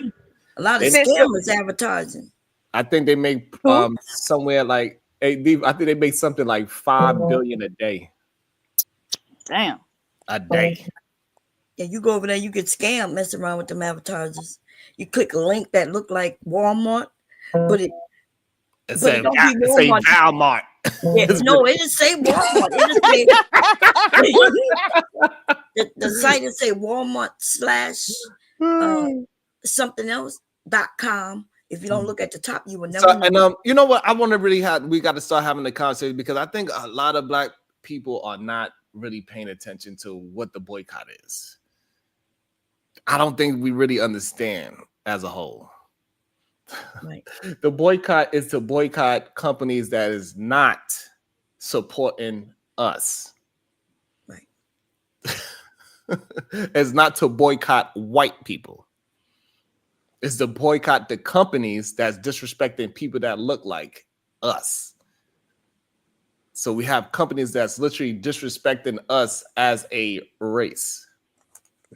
And they are blatant about it. They're not even hiding it no more. At least before they was attempted to hide it, and it had to be a conspiracy theory. Now it ain't no conspiracy. They just saying it. Hey, the only reason why we put your products in because of DEI. So get the fuck out. We don't like it anyway. Like they literally telling you that. Y'all still trying to say, yeah, I do know who YouTube's. That's not what we talking about. We are not talking about none of that. We know where we at. No, I think we just need Black people to be smarter sometimes. I think people get it. I think they just don't. That ain't. Listen, we've been going through the same process, like I said, 100 years now. We can keep boycotting and they'll come back and appease us, but we know on the low they hate us, and it's getting tiring. We really need to figure a way to make this not stop for momentarily, but forever end. People are kind of getting to the end point of that. That's why even in the chat, it's more about like, how do we save ourselves outside of to prevent this from happening further? And even what Tajers was saying, I was going to say, we can't beat capitalism with capitalism. I'm sorry, because the main truth is capitalism is won by the amount of money you have. We started that race 200 years behind. They capitalized on us for a very long time. Then they let us free, ain't do shit. We can't actually catch up with that. So we would have to even. That's why I say with my group, our important thing is trying to separate, because we can follow some type of capitalism. How you were saying, like, who do we take advantage of? White people. So here's the thing too, like for some reason people just are failing to understand how this shit's supposed to work. Like they'll say things like you can't boycott by buying the day before. Yes, you can. Yeah, no, you can. Yes, you absolutely can. Because it shows that if we take ourselves out of the market, how much money you will lose. And then therefore, like how we was building a conversation, me, Jers, Steve, and Bond, we say, hey, it's a market for us. Our people is, the problem is that's the problem solving part, right? So now we all got to figure out a way to build up our own grocery store that says whatever. Blackity blacks grocery store, because now they don't have to just boycott for one day. They could boycott for months. Could they have a place to actually take their money there? That's the whole problem. They don't respect our dollar because we ain't willing to fight back sometimes. So the companies that are doing it, it's not. So again, we are not saying that it is just white people. That's not the conversation, because I think that's where the conversation it seems like it's moving towards, right? But no, it's about the people that is the companies that is literally disrespecting us as a people. Right. Because white people helping in the boycott too. Okay? Exactly. Yes, there's a lot of them helping too. No, we for need sure. we need to think. We just need black folks to think better, man. Like, the only thing I can point out though, is if we do sit here and it's not just white people, it's not. The thing of America is really companies. We literally talking about boycotting companies, and they keep trying to say, you know who owns YouTube, right? And we tell you companies, we are boycotting companies. We are not boycotting a race of people. We can't. We live here. I'm making it. We live in the world. No matter where we go, we're gonna have to encounter other human beings. Even our goddamn tether brothers. No matter what, we talk shit about them, but hey, we still gonna go to soca parties. I'm still gonna dance my ass on whoever's daughter is dancing to Beanie Man. Whoa, nah. I ain't gonna be like, well, that's a tether song. Let's have an honest conversation. People still gonna eat some goddamn jollof rice or whatever that shit is. Go ahead, KT. I was only gonna say, I mean, I agree with that, and I don't want to make it about a singular white thing, but it's not that.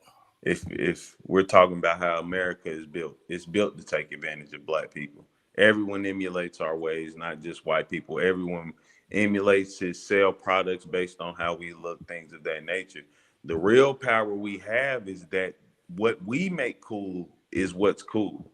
So if we just separated ourselves, we could make it to where we're gaining off of this, just period. Because we can't in this system. Listen, we'll buy these businesses in these communities. Who owns that building? You rent that bill. Who owns that building? It's not, and I'm not making that again the white black thing, but I'm just saying how the capitalism system already has it set. Even if we start taking advantage of our neighborhoods, we've done that before. It says PhD Diva was saying, like we have a lot of the groundwork laid because people have already done this. We've seen when we were segregated, we literally started financially getting to the point. I think people don't realize, like, we asked for equal rights. We didn't ask for integration. No, we asked for civil. We just asked them to stop whooping our ass. Hey, just be civil, goddammit. Yeah, for sure. Not even equal. Just don't beat me up when I walk down the street, please. Exactly. But what the government realized was, hold the fuck up. They're making it successfully on their own. They have banks, communities, jobs, companies, and they said, you know what, because if you pay attention to integration, it boosted the American economy exponentially, but it didn't help our communities much. And we have to figure out the way to prevent that. And I don't want to be. It says he said the inconvenience. I understand people might say I don't want to separate, but we would have to figure out some way to do that in some shape, fashion, or form to actually elevate. Okay, and so also Aaron L, he says all they're gonna do is lower operating costs for the day. So the issue that we got to start looking at is like, hey, I'm with Devo on this part. It is what it is. Hey, we want to start moving like how the white man move. Donald Trump don't give a fuck. He putting tariffs on everybody. He don't care. That's going because every other country, all they got to do is lower their operating costs because they can afford to. He don't care. He said, hey, go ahead and do it. Play with me if you want to. You still need us. Let's play.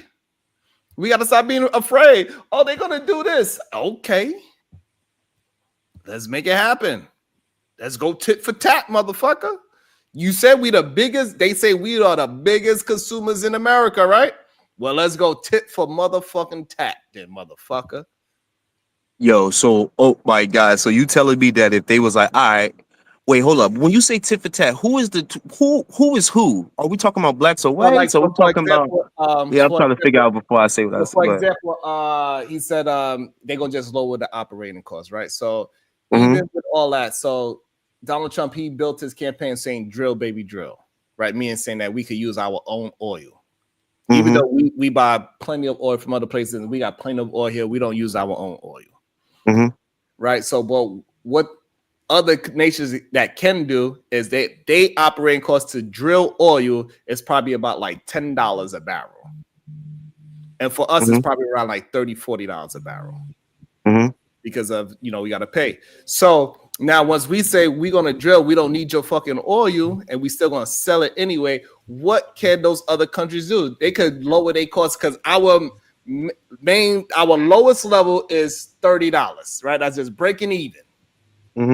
And they operating cost is $10. So they could go all the way to $15. But Trump said, I gotta play with me if you want to. I'm still gonna tariff your ass, and you do that if you want to. I got something for your ass. Stop, you can't be scared. He said, I'm gonna take away this aid, I'm gonna take away this money. It's gonna hurt you more than me because in the long run, we got this kind of whatever. Whatever the case is, he had his argument. He said, hey, listen, you go ahead and lower those operating costs. And watch what we do. It's that simple. We can't be scared. Oh my God. They're gonna stop. Nah. All right, so okay, so after hearing what you said, I'll say this. What if they go, all right, we only gonna allow white people to use the internet, we only gonna allow white people to use Amazon. Wow. Okay, so when you say us versus them, that's why I had asked you, and you kind of went on this versus a company. Who is our and who is they? Is our. So the reason why this whole thing happened is because they disrespected black-owned companies. Who? Target, Walmart, Cadillac. Right. And those companies are predominantly owned by white, but those are predominantly owned white companies, right? Let's be honest, right? Those are white-owned companies. So I'm just trying to say, what if they go, okay, black people can't buy, that's cool, y'all don't buy none of our shit. It's still a majority of people being white out here, so we just let the white people, y'all can't use the internet. They take the internet from us right now. This cut off. Now they're gonna do that. I'm just saying hypothetically speaking, because what we saying is that like if they say, hey, so we will have to stop shopping forever. Fine, we just have to stop shopping with them forever. Right. Okay, but what if they say you can't buy gasoline? We taking all our cars. So Jers Almighty got to make his own shirt. Nobody's trying to stop right. So let's keep it on what kind of companies that we actually have, right? Like we don't have no oil companies like that. I think it's one black lady that owns a oil spot, right? We don't really own enough to have that fight. But the thing that we are fighting on is things like seasoning, shampoo, soap, hair products, clothes. We got some of the smaller industries. We're not in those big bag industries like that. We're not in the industrial industry to have a fight there yet. Right. So we are talking about smaller industries. We're not talking about gas and oil. We ain't there yet. Right. I know we're not there yet. I was just saying, like, because when we say us and them, I kind of hear the white and black. I think that's why the chat kind of get confused. So I was just trying to see if that's what we was doing by asking that question.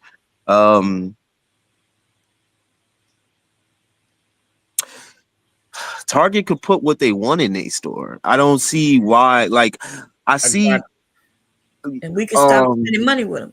And we can stop spending money with them. But then, who do you go to?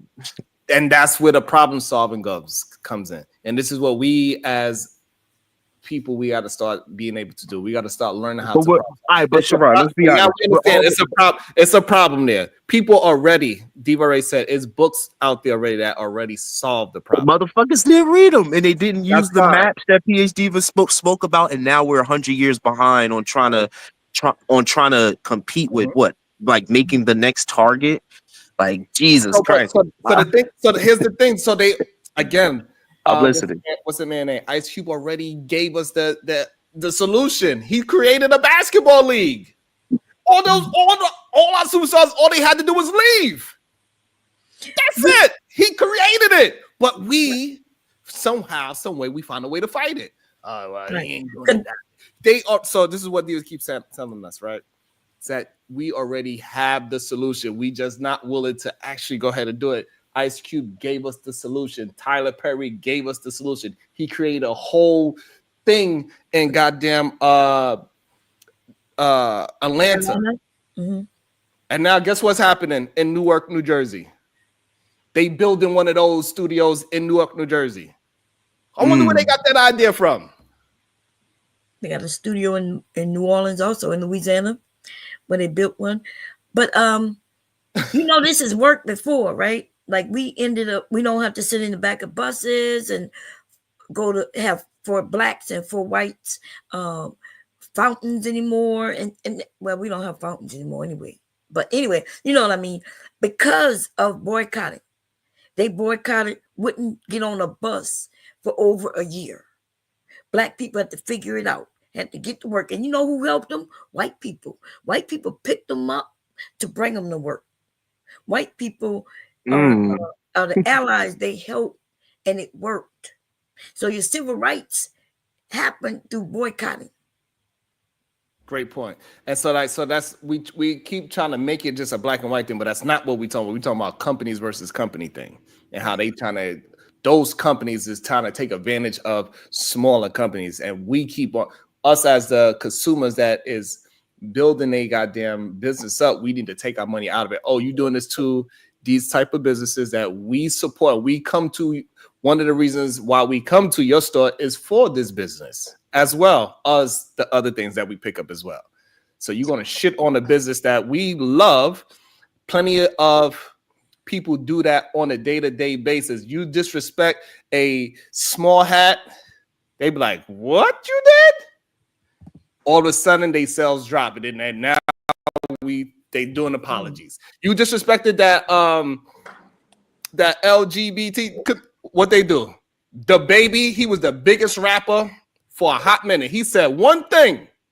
Guess what all those people did? They took their money back. Mm-hmm. And that's all we have to do is take our money out, and then they go and say, God damn it, we fucked up.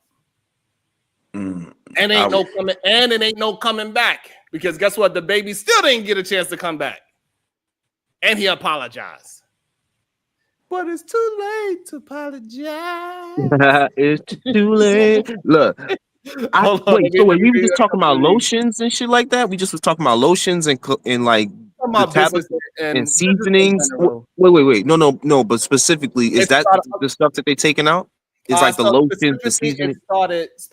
It started with those things, and then it turns into all these other small companies that we didn't even know that was a part of the DEI campaigns that they had, right? But it started off with people like because again, we able to use our blackness, like Tabitha Brown. She able to use her celebrity of being this black situation, and so we was able to pay attention to her. But it was plenty of companies that got hurt by this. Like I looked it up. I only saw like 6 of them. Correct. That's what I'm saying. Plenty more than that. Go ahead, Diva. I read. Y'all talking to y'all. I'm about to start something this weekend. Carlisle Tom, $5. Cadillac was saved by Black consumers when other car companies were openly disrespecting them. Absolutely. Bar. Otto and L, stopping shopping for one day when you already paid them and gonna come back is a weak, scared move. If you're gonna be effective, leave them for good. Exactly. That's not exactly. Right. Omar Smith, Reginald Lewis closed the biggest food distribution deal ever in America. A Black man from Baltimore. So, would you like to attack the whole doing it a day, how it can be effective? And I don't understand why they keep saying that it doesn't work. I don't, because I tried and clearly I'm not able to express it how it can work. I don't know. But yeah, I tried. I know it. Most people can't understand if we pick a day, which I've already said, we pick a day where nobody is spending money. That's when they feel they understand the power of our dollar. Those of us and our allies, right? So it's not about just Black people, it's other people also, right? Yeah. That also includes handicapped people, by the way, right?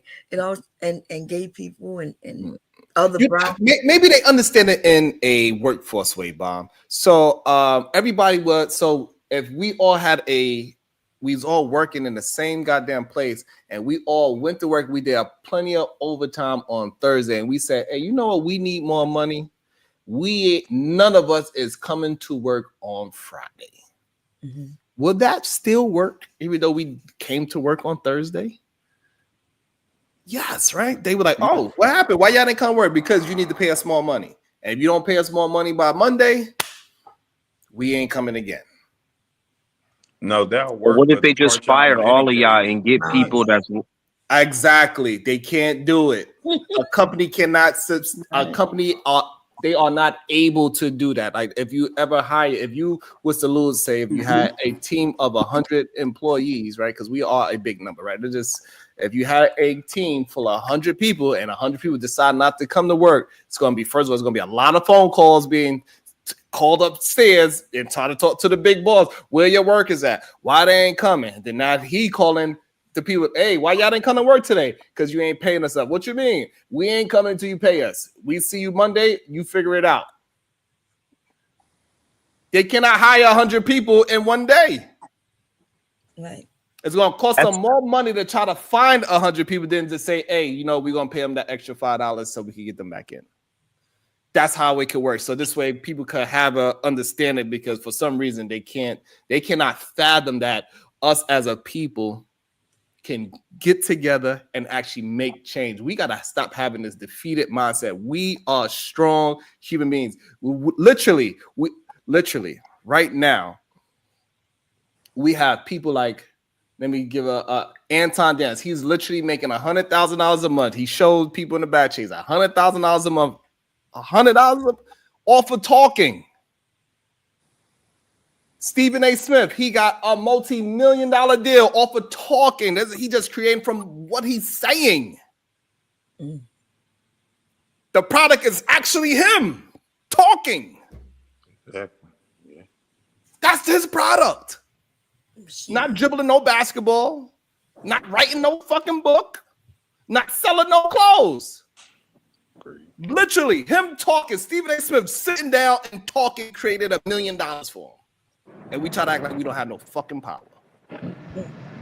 I gotta defeat. We definitely got the power. But what if they turn off the camera? Oh well, go buy your own fucking camera. But what if? False got camera too. Thank you, Jalen. Like we literally have the blueprints there, and we are afraid to actually attack. All we got to do, we got 160 people. Imagine we could outdo anybody. We just share the goddamn stream. Whatever white person is on right now that is saying all types of negatives and things about them, we could all say, "Hey, we over here cooking y'all." We all share it and tag them with whoever's the biggest person. Right? That's it. It's that simple. We talk to each other. We build each other up. Go ahead, Diva. Here, just my 4 cents, $5. So who was supplying Black Wall Street with all their supplies and raw materials to produce products? Who controls your supply chain controls you. Aaron L. Bus boycott was effective because they didn't know when or even if we would come back. They already know the power of our dollars. I agree with that part. They do already know the power of the dollars, which is why they come to you, and market to you to begin with. Just my 4 cents, $5. That's why companies are automating their process to get rid of people and all their problems. And but they already built up all the information that we need. We know what we got to do to fight back. We just got to get ahead and do it and stop being afraid to actually do it. Good day. Welcome to the show. Chaotic Truth. Good day, sir. One question and then I'm out. Salute everybody in the panel. Has Afro Nerd reached out to you to get that time traveling inventor, the black man, on your show, sir? Since you have an incredible show that's not gutter trash like my show. Has he done that, sir? Not yet. Okay. Thank you so much. I let my plan. Thank you so much. Have a good day, sir. Salute to you, Sharon.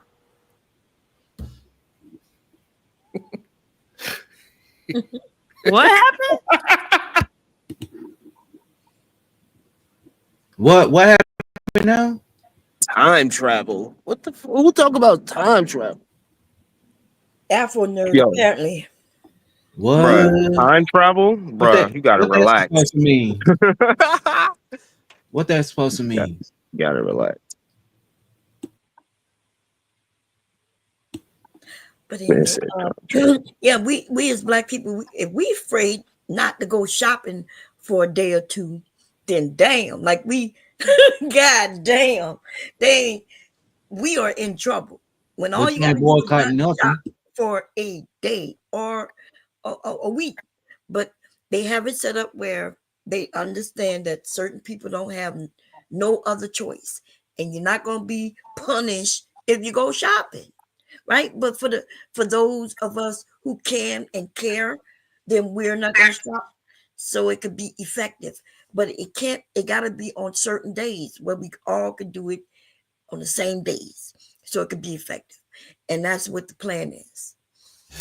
Right. It's like I think it's fear mongering though, man. That ass, because it's like, all right, just because a company don't want to put your products in their store for whatever reason, you want to now come back to the black people when y'all could have just came together, built your own store, right next to the Walmart, whatever. Nah, y'all didn't do that. Instead, y'all piggybacked off Walmart, and then now that Walmart is doing some shiesty shit, right? Which they are.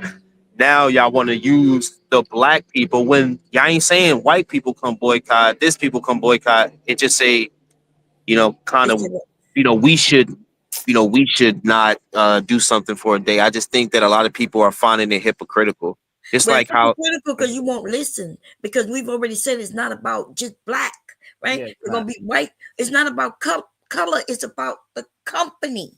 But why would white people boycott? But what is their reason? Though. But they are. That's because the thing. They're handicapped too. They're part of DEI, also dependent, right? They might have farmers are part of DEI. When last time you been in Target? Because there's a Target right down the street, and that shit was packed. But what we're saying is that the whole DEI, right? So a lot of farmers didn't realize that they was the E in DEI. So now we have farmers on our side as well. Listen, man. Okay. So those farmers that got shitted on, guess who could now we could get those farmers to come to our new Jersey Almighty store. Mm-hmm. We haven't built it though, my boy. Okay, but that's the problem is that we are too many people are skeptical and they like, no, they got the system already. Let's just go. No, we gotta just deal with that inconvenience and say, hey, we gotta put the boots to the ground and start grinding. It starts with us talking, and then now we gotta take the next step and stop being afraid to actually do some damn thing. I know what you're saying, and I agree with you. I just feel like it sucks that they always like push it back on the people when they was all cool with going into the Target. They was all cool busting their money down with the, with the others or whatever, right? They was cool with it until they got backstabbed, and now they want to come to us and be like, yo, y'all got to do this, y'all got to do that. Okay, perfect. Like, I'm glad you put it that way. But every time y'all at the top, the first thing y'all think to do is take the easy route instead of the hard route that we spoke of. And not to cut you off, the hard route of enduring, right, and going through it, so we can have that Bracy store, that Tabitha store on its way up, where it's black owned and all the farmers are black and all the work, all that good shit. Instead, every time y'all get the chance, y'all go and y'all take the shortcut. Go ahead. I think what we got to maybe I could put it in a different. Maybe I put it in relationship term. Hey, Target was our dream girlfriend. She was doing all the right things, and then they come to find out she was cheating this whole time. What are you going to do? Leave her? That's so much watered down. I love how you do that. You water shit down so much that it's like, okay. I seen your face. Your face is like, oh, I got you, Bracy. I see. So as long as you got the understanding of that's what it is, right? So yes, they was doing all the right things. We was lovey-dovey with them. Oh my God. Where are we in that conversation? I can't believe I could get this TV for this price. Oh, I just love Target. And then we found out Target was cheating this whole time. Okay. Now we like, oh, add the customers now though. We gotta say, hey, I'm gonna go and find me a new. If we keep it on a relationship analogy, right? I'm gonna go out into the market and go on the dating market, get a couple of drinks, and now I'm gonna start this brand new. I don't know if this person's gonna do the same thing that Target did to me. I'm gonna build this relationship with this brand new person that I do not know, and we're gonna go on dinner dates. We're gonna go for long walks around the park after the hey. Woo, we singing today, goddamn it, right? So you build that new relationship with somebody, and it might fail. It's nothing gonna be 100%. Okay, so that's between Tabitha and Target, right? So still, we have to go back out there in that dating market and go and find our person. And maybe the first one, maybe the first one is not going to be it. Maybe that one we was with that person for 1 year. We found out that person ain't shit too, and then we was with the next person. We found a little better. Now we using PH Divas list that don't miss, and then now so we got a little better chance of getting that person. And now we with that person for 2 years, and then we married for 5 years, and then now we 10 years down the line, and now we build ourselves. Even though we had our back and forth, we had to figure out. I didn't like the way how you looked at that girl's ass the other day.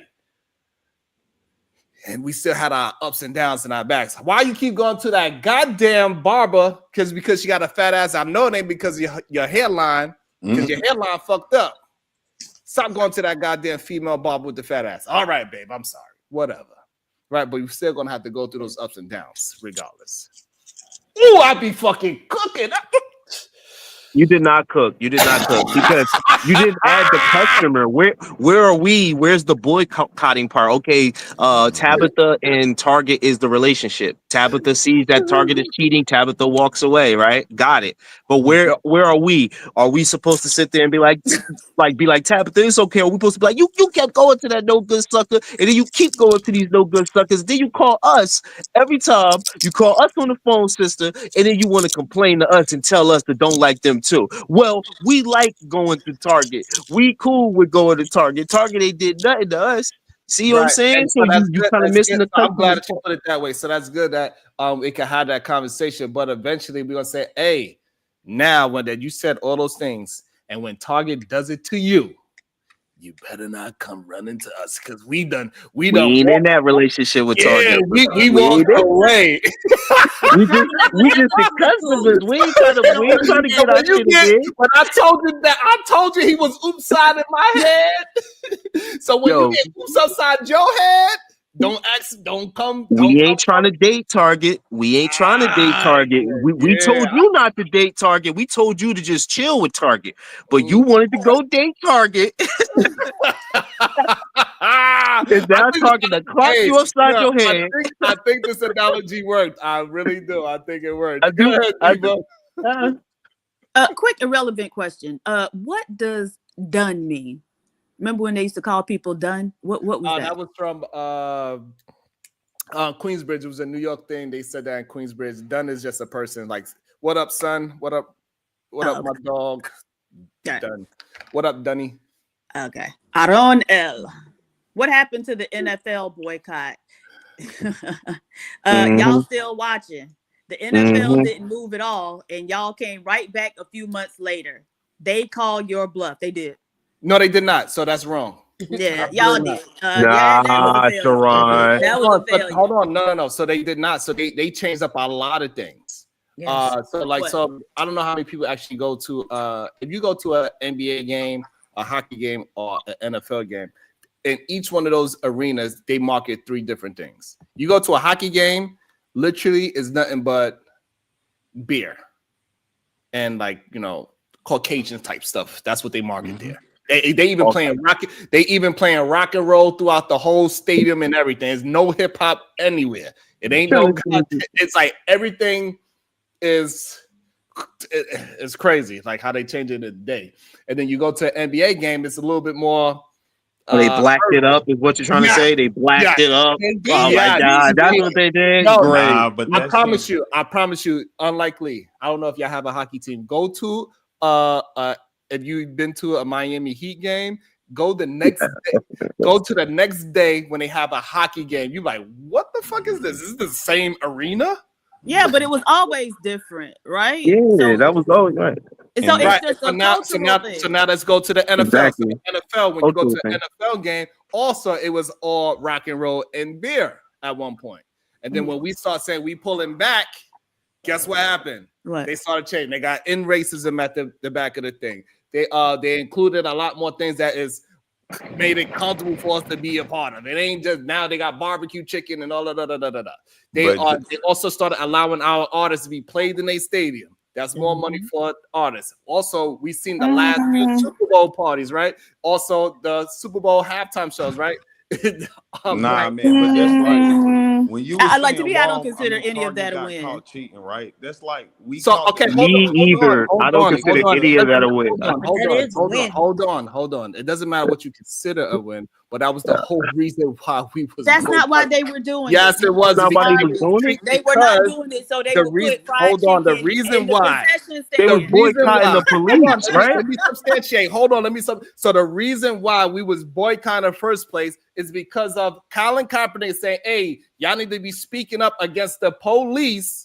Right, doing us wrong in the street, and they started speaking up against the police that doing us wrong in the street. How? What did they say? No, they what? didn't. They put in racism about in Ryan. That's not speaking up against the police. That's making a generic ass statement in racism. They saying in police brutality, in racial profiling. They ain't saying shit that got something to do with the police. So we'll know that. Oh, okay, they talking to you, police. They just put a generic ass statement in the end zone in racism. Okay, so what? All of that is symbolism. And if black men fell for symbolism, right? If that's all y'all wanted out of y'all boycott, then whoever organized it, y'all need to whoop their ass. Also, hold on. Also, we got more black quarterbacks after that. We also got more black coaches after that. That ain't doing shit. Crazy. How many coaches in the black coaches in the NFL? No. How many coaches in the NFL? How many black coaches? They literally changed their whole rhetoric around.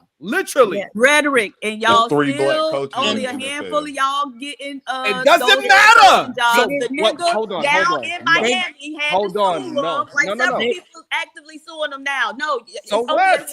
That's not full of them. Regardless, if you look at it as a win or not, it doesn't matter because what we was fighting for them to say something and do something different, and they are doing something different. Is what y'all fell for. They said Sharon, I can't believe you're doing this right now, brother. Hold on. So here's the thing. This is crazy. Hold on. Oh, go ahead. I ain't shit. So the problem is that we wanted them to do something different, say something different, and they did. Just anything. Yes. Oh, okay. All right. Well, hey, like I said, whoever organized this shit need their ass beat if that's what y'all doing for. No violence. No violence. Okay, so in 2020, the NFL announced a $250 million commitment over 10 years to combat systematic racism. They put a big DEI initiative in place. Okay. Wait. So they got 250 million, and now what exactly are they doing with that money? Over 10 years too. That's crazy. So Over 10 $25 years, million right? a That's year. not even no budget. Oh my God. So hold on. So here's the thing. So No, here's I the just thing. want to know. Okay, what are they doing with? I mean, it's easy to say, oh yeah, we committing $250 million over 10 years to end systemic racism. Okay, but what are you doing specifically? Exactly. Right. That's not telling me anything.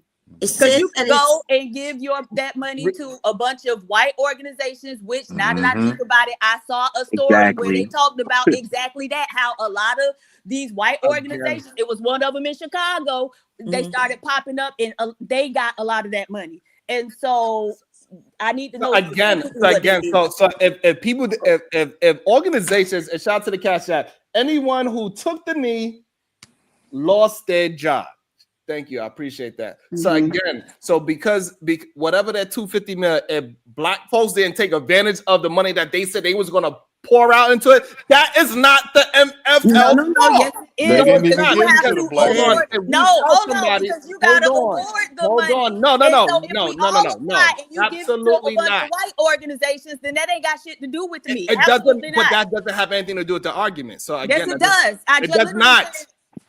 The reason why it doesn't is because we said, hey, we need y'all to say something. Y'all just sitting back and act like shit ain't happening. So then that's where we would be at odds, because to me, just saying, hey, say something, anything is not a power position, and you haven't gained anything. Like, to me, that's absolutely ridiculous. Hold on. It doesn't matter if you believe that's ridiculous, right? But that's what people was protesting for. Like, hey, you're a big organization. You need to say something because people are going to listen to you. And so that's what they was boycotting NFL for, because when somebody was trying to say something, as in Colin Kaepernick, they fucking kicked him out the league. They said, why are you doing that? He was just speaking up. We need you to speak too. That's what happened.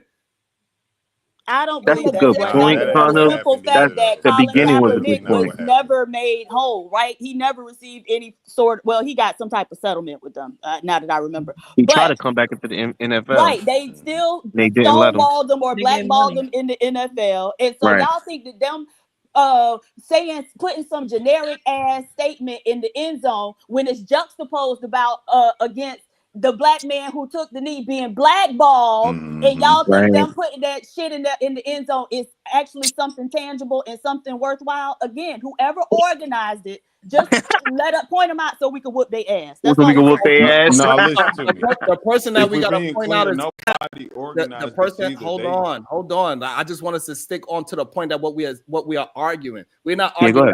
We're not arguing if it could have been better, if they could have did more. That's not the argument. Whether nobody's going to disagree that they could have got better results.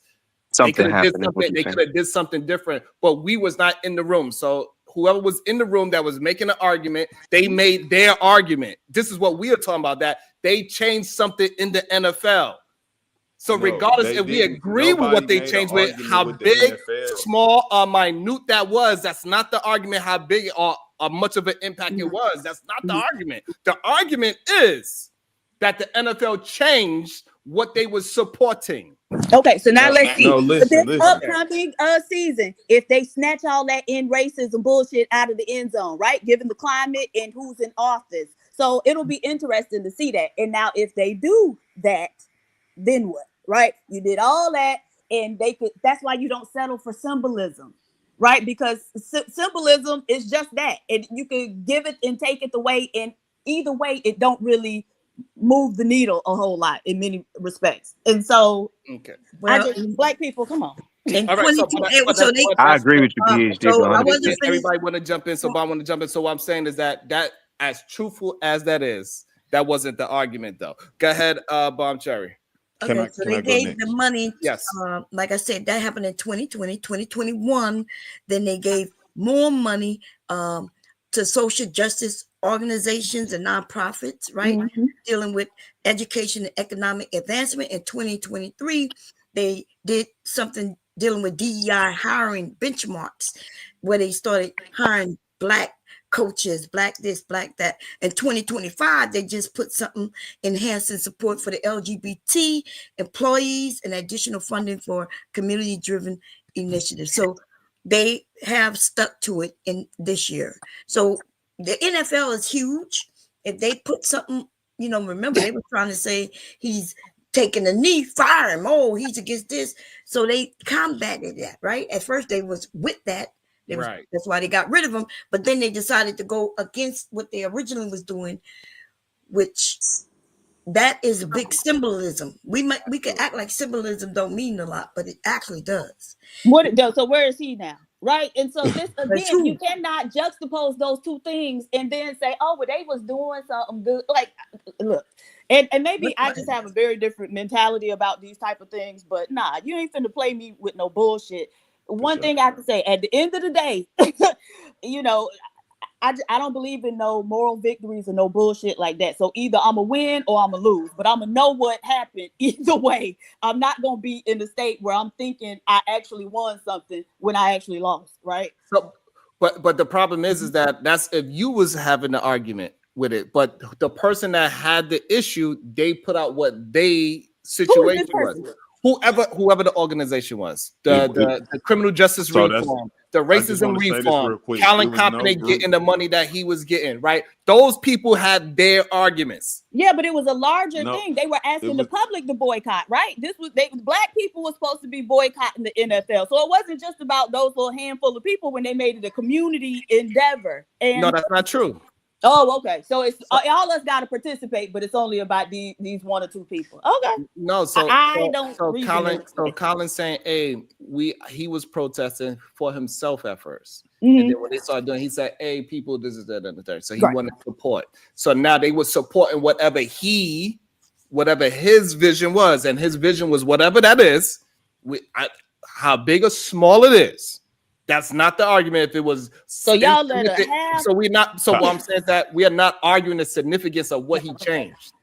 What we're arguing is that they did change for what he want, for whatever that organization wanted. Well, if it was up to, and that's why you can't put the biracial people in charge. Whether it was up to PH Diva standard, that is a completely different story. Diva don't feel like it was enough for what she envisioned for the movement. Please. We understand that part, but that is not the argument. And KT, go ahead, KT. There was no organization ever that came forward and said we wanted anything. What started was Colin Kaepernick took the knee in protest of black people being killed. They didn't ask Colin Kaepernick what they wanted. They didn't ask black people what they wanted. Matter of fact, you can look it up. They went and hired Jay-Z, and what Jay-Z's precise words were, we're beyond taking the knee. Let's move forward. We got black people doing halftime. So what PhD is saying is completely correct. They're only appeasing, and it's not, symbolically appeasing us, but they gave us nothing. There was no changes. Like you said, hold on. Again. But y'all are both wrong, right? 100% wrong. Because y'all want them to argue y'all point. They wasn't arguing your point. They wasn't arguing black people's point. They was arguing their own situation, and they was able to get the NFL to concede to what they wanted. So now, if we wanted to start a new movement, me, PhD, KT, the GOAT, Bon Cherry, whatever that is, and then you get enough people behind what you want them to do, and you got them to do that, and then somebody else will say, well, it still was insignificant anyway. That is a whole other thing. Somebody would still say that shit. Even we came together, we got millions of people to go ahead and get whatever PSD said, this is what we need from you, NFL, and they deliver on those things from the NFL. Somebody would say, well, that shit is saying do nothing. It doesn't, that's not the argument. That's my argument. And somebody said symbolism has a place because it makes other people, think about whatever your issue is. Baby, they know. They don't give a fuck. And I don't understand how many times these people have to show us this. Okay, they know. They know all about it, and they don't give a fuck. Well, I mean, they were out there marching. When we say that they don't care, there was a lot of people of all races out there actually marching. Right, and then did you read the stories about how in certain places those people were actually vandalizing places and trying to start confrontations with the cops? And so a lot of times they'll send people with us to as an infiltration and to start some shit up too, right? And so we have to understand that that's a tactic. Right. So everybody who marching with you ain't really marching with you. But also, that's a separate issue again. That's not. Yeah. Absolutely. And it was a small group of people. I don't know. That's not what them black people was reporting. Right, but still, that's a separate issue than what we are marching for. Nothing. No, but she brought up because they were marching with us in I guess Correct. 2020 or whatever. Okay, and I'm saying if they was there to start some commotion, right, and they were there to infiltrate and undermine, then that's a benefit. Now we consider that a benefit. So again, so hold on. Hold on. Go ahead. Yeah, because I thought me and her were talking about it, right? Yeah, go ahead. She said, "Baby, because Diva was almost finished. Go ahead, and then okay, yeah. So when I was out there marching, there was a lot of people of all races out there, and yes, there were the ones, not only black but white, who was out there just doing some bullshit. So yes, but then there was a lot of others who were there on a legitimate marching. Was this marching in Delaware, Baum? I marched in Delaware, in DC, in Baltimore, in Philadelphia. So that's what I did. Yes. Okay. Well, again, I believe the black people who said they came to start some shit and they tried to blend in with them and whatnot. Now, I didn't hear no reports of black groups that came to undermine the marches or whatever, and maybe I just didn't read that article. But again, I just don't having people who you don't didn't hear black like people breaking and stealing shit. Wait a minute. Oh, so I don't regard in and of itself just having people who don't look like me breathing the same air as me, right? That's not a win to me, and so unless a lot of those same people on some bullshit today, right? A lot of the same people who was out there marching just voted against, what most black people consider our interests. And so, again, don't fall for the banana in the tailpipe, black people. That's all I'm saying. And I was going to say the same as I think Bomb Cherry was hinting to us. It was plenty of black folks that was coming here just to loot, just to come and be a nuisance and do all the wrong shit. So it doesn't matter. I mean, Malcolm X, he got shot by who?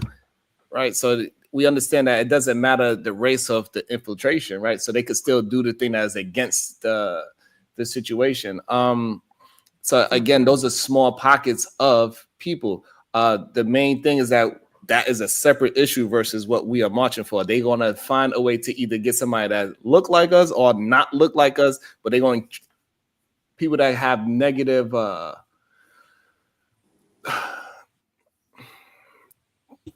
motives is going to try to figure out a way to do something negative. That's just what it is.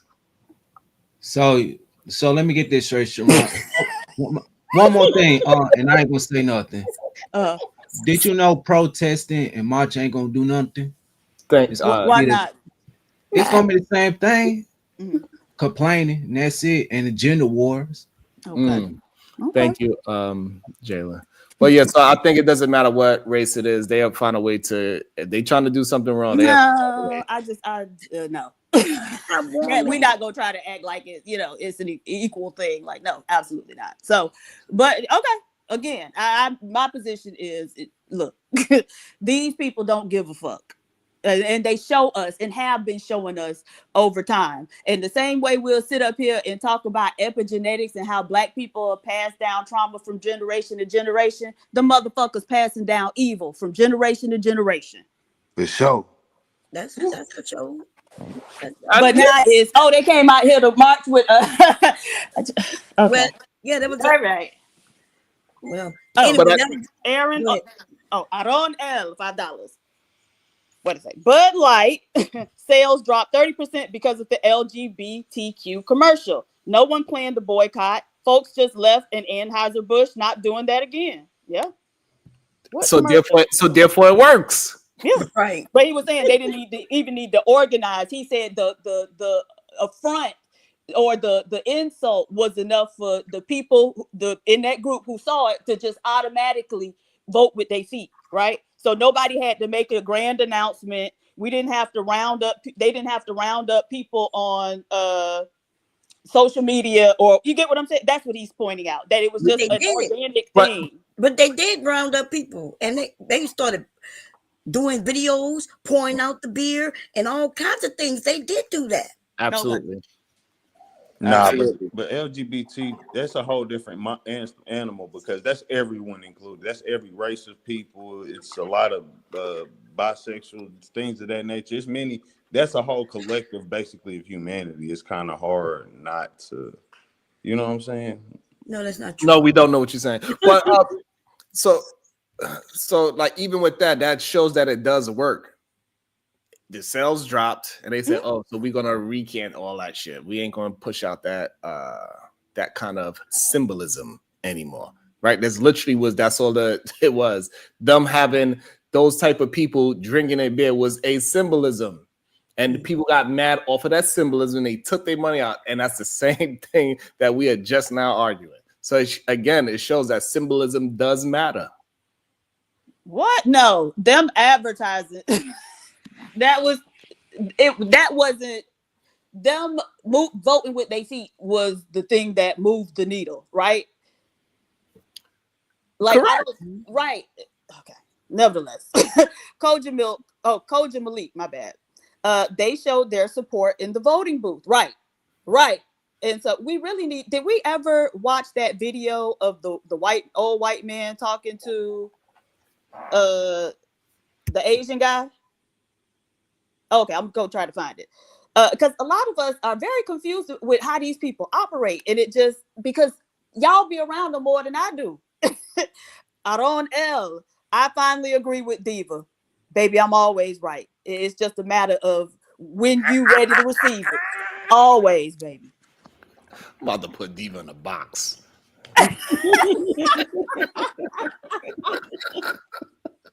I had a rough week, y'all.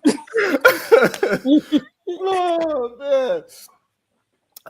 And hey man, look, I think this is a really good conversation, and it shows that we are passionate about our people. Hey, I enjoy this shit. I love this shit. Because right now we're just dealing with the nuances of what we look at as a win and what it's not. Right, that's just the truth of the matter. And what I like, go ahead, Mom. Well, I say, what I like is that some of us could disagree with each other and everything be okay, you know. I don't know how that happened, but somehow it does. Yeah. What happened? How we able to disagree with all the passion, all the screaming and yelling at each other, over talking, and somehow still respect each other. Still. Yeah, Bob, I told you it wasn't gonna happen with us. I already know. You know I love you, girl. I love you too. Big Aaron. Hey, cut it out. Don't make me go in on. You see how this green-eyed man levied an unprovoked assault against me? Oh God. What? So I just want to point that out. So like, you know, like I think that's a great point out, Bomb. Is like, hey, we can have our passionate disagreements and go ham on each other without it being. But y'all, like, everybody can. Oh, that's weird though. Themselves, that's right? weird so behavior. That's what be aggravating me. It'd be the dumb shit that I got to, you know, try to go through your mental loops with you. That's what'll aggravate me and make it go left. But no, if you, you know, y'all know how to articulate, you know, and I hope I do too. Yeah, you do. Hey, everybody. Hey, Coach. Yeah, hey, there was the air conditioning people on the phone, so I had to get off. You know, you could survive in the wintertime in Florida without air conditioning, but you can't survive the summertime. I need some steam. I was late. I was behind because I was still where when they left off. But everybody that say that is not for you, because they want us to be the face of the struggle. So when them white women who showed you who they were in that voting booth could go back and say, there was black women out there doing that. It wasn't us. They vote showed you where they were, the white feminists and all. And so now they're crying because they had their FAFO, because we all know white men been held up by welfare under the guise of farm subsidies while talking about us. And they are somebody who have to have their back against the wall to say, oh, I want to work with you. That's not an ally. I always say the enemy of my enemy is not my friend, but maybe useful.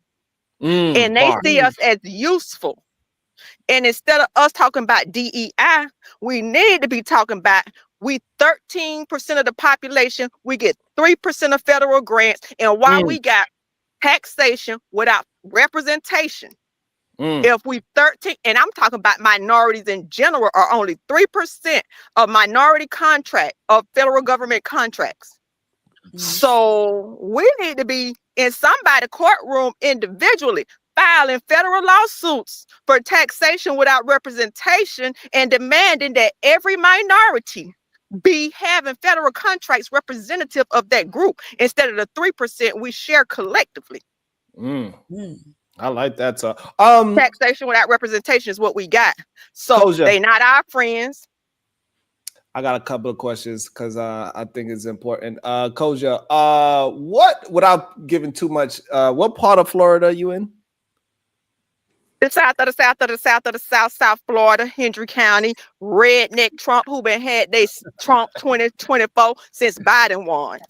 And it seems like you got some land behind you. Approximately how much acres? What you got approximately? I got 7.3 acres here, and my mama got some property. She got in the will to me 9 acres in the Orange Grove in LaBelle. About, if we didn't take the back roads, probably 13, 14 miles away from me. If we took the back road, probably wouldn't even be that much.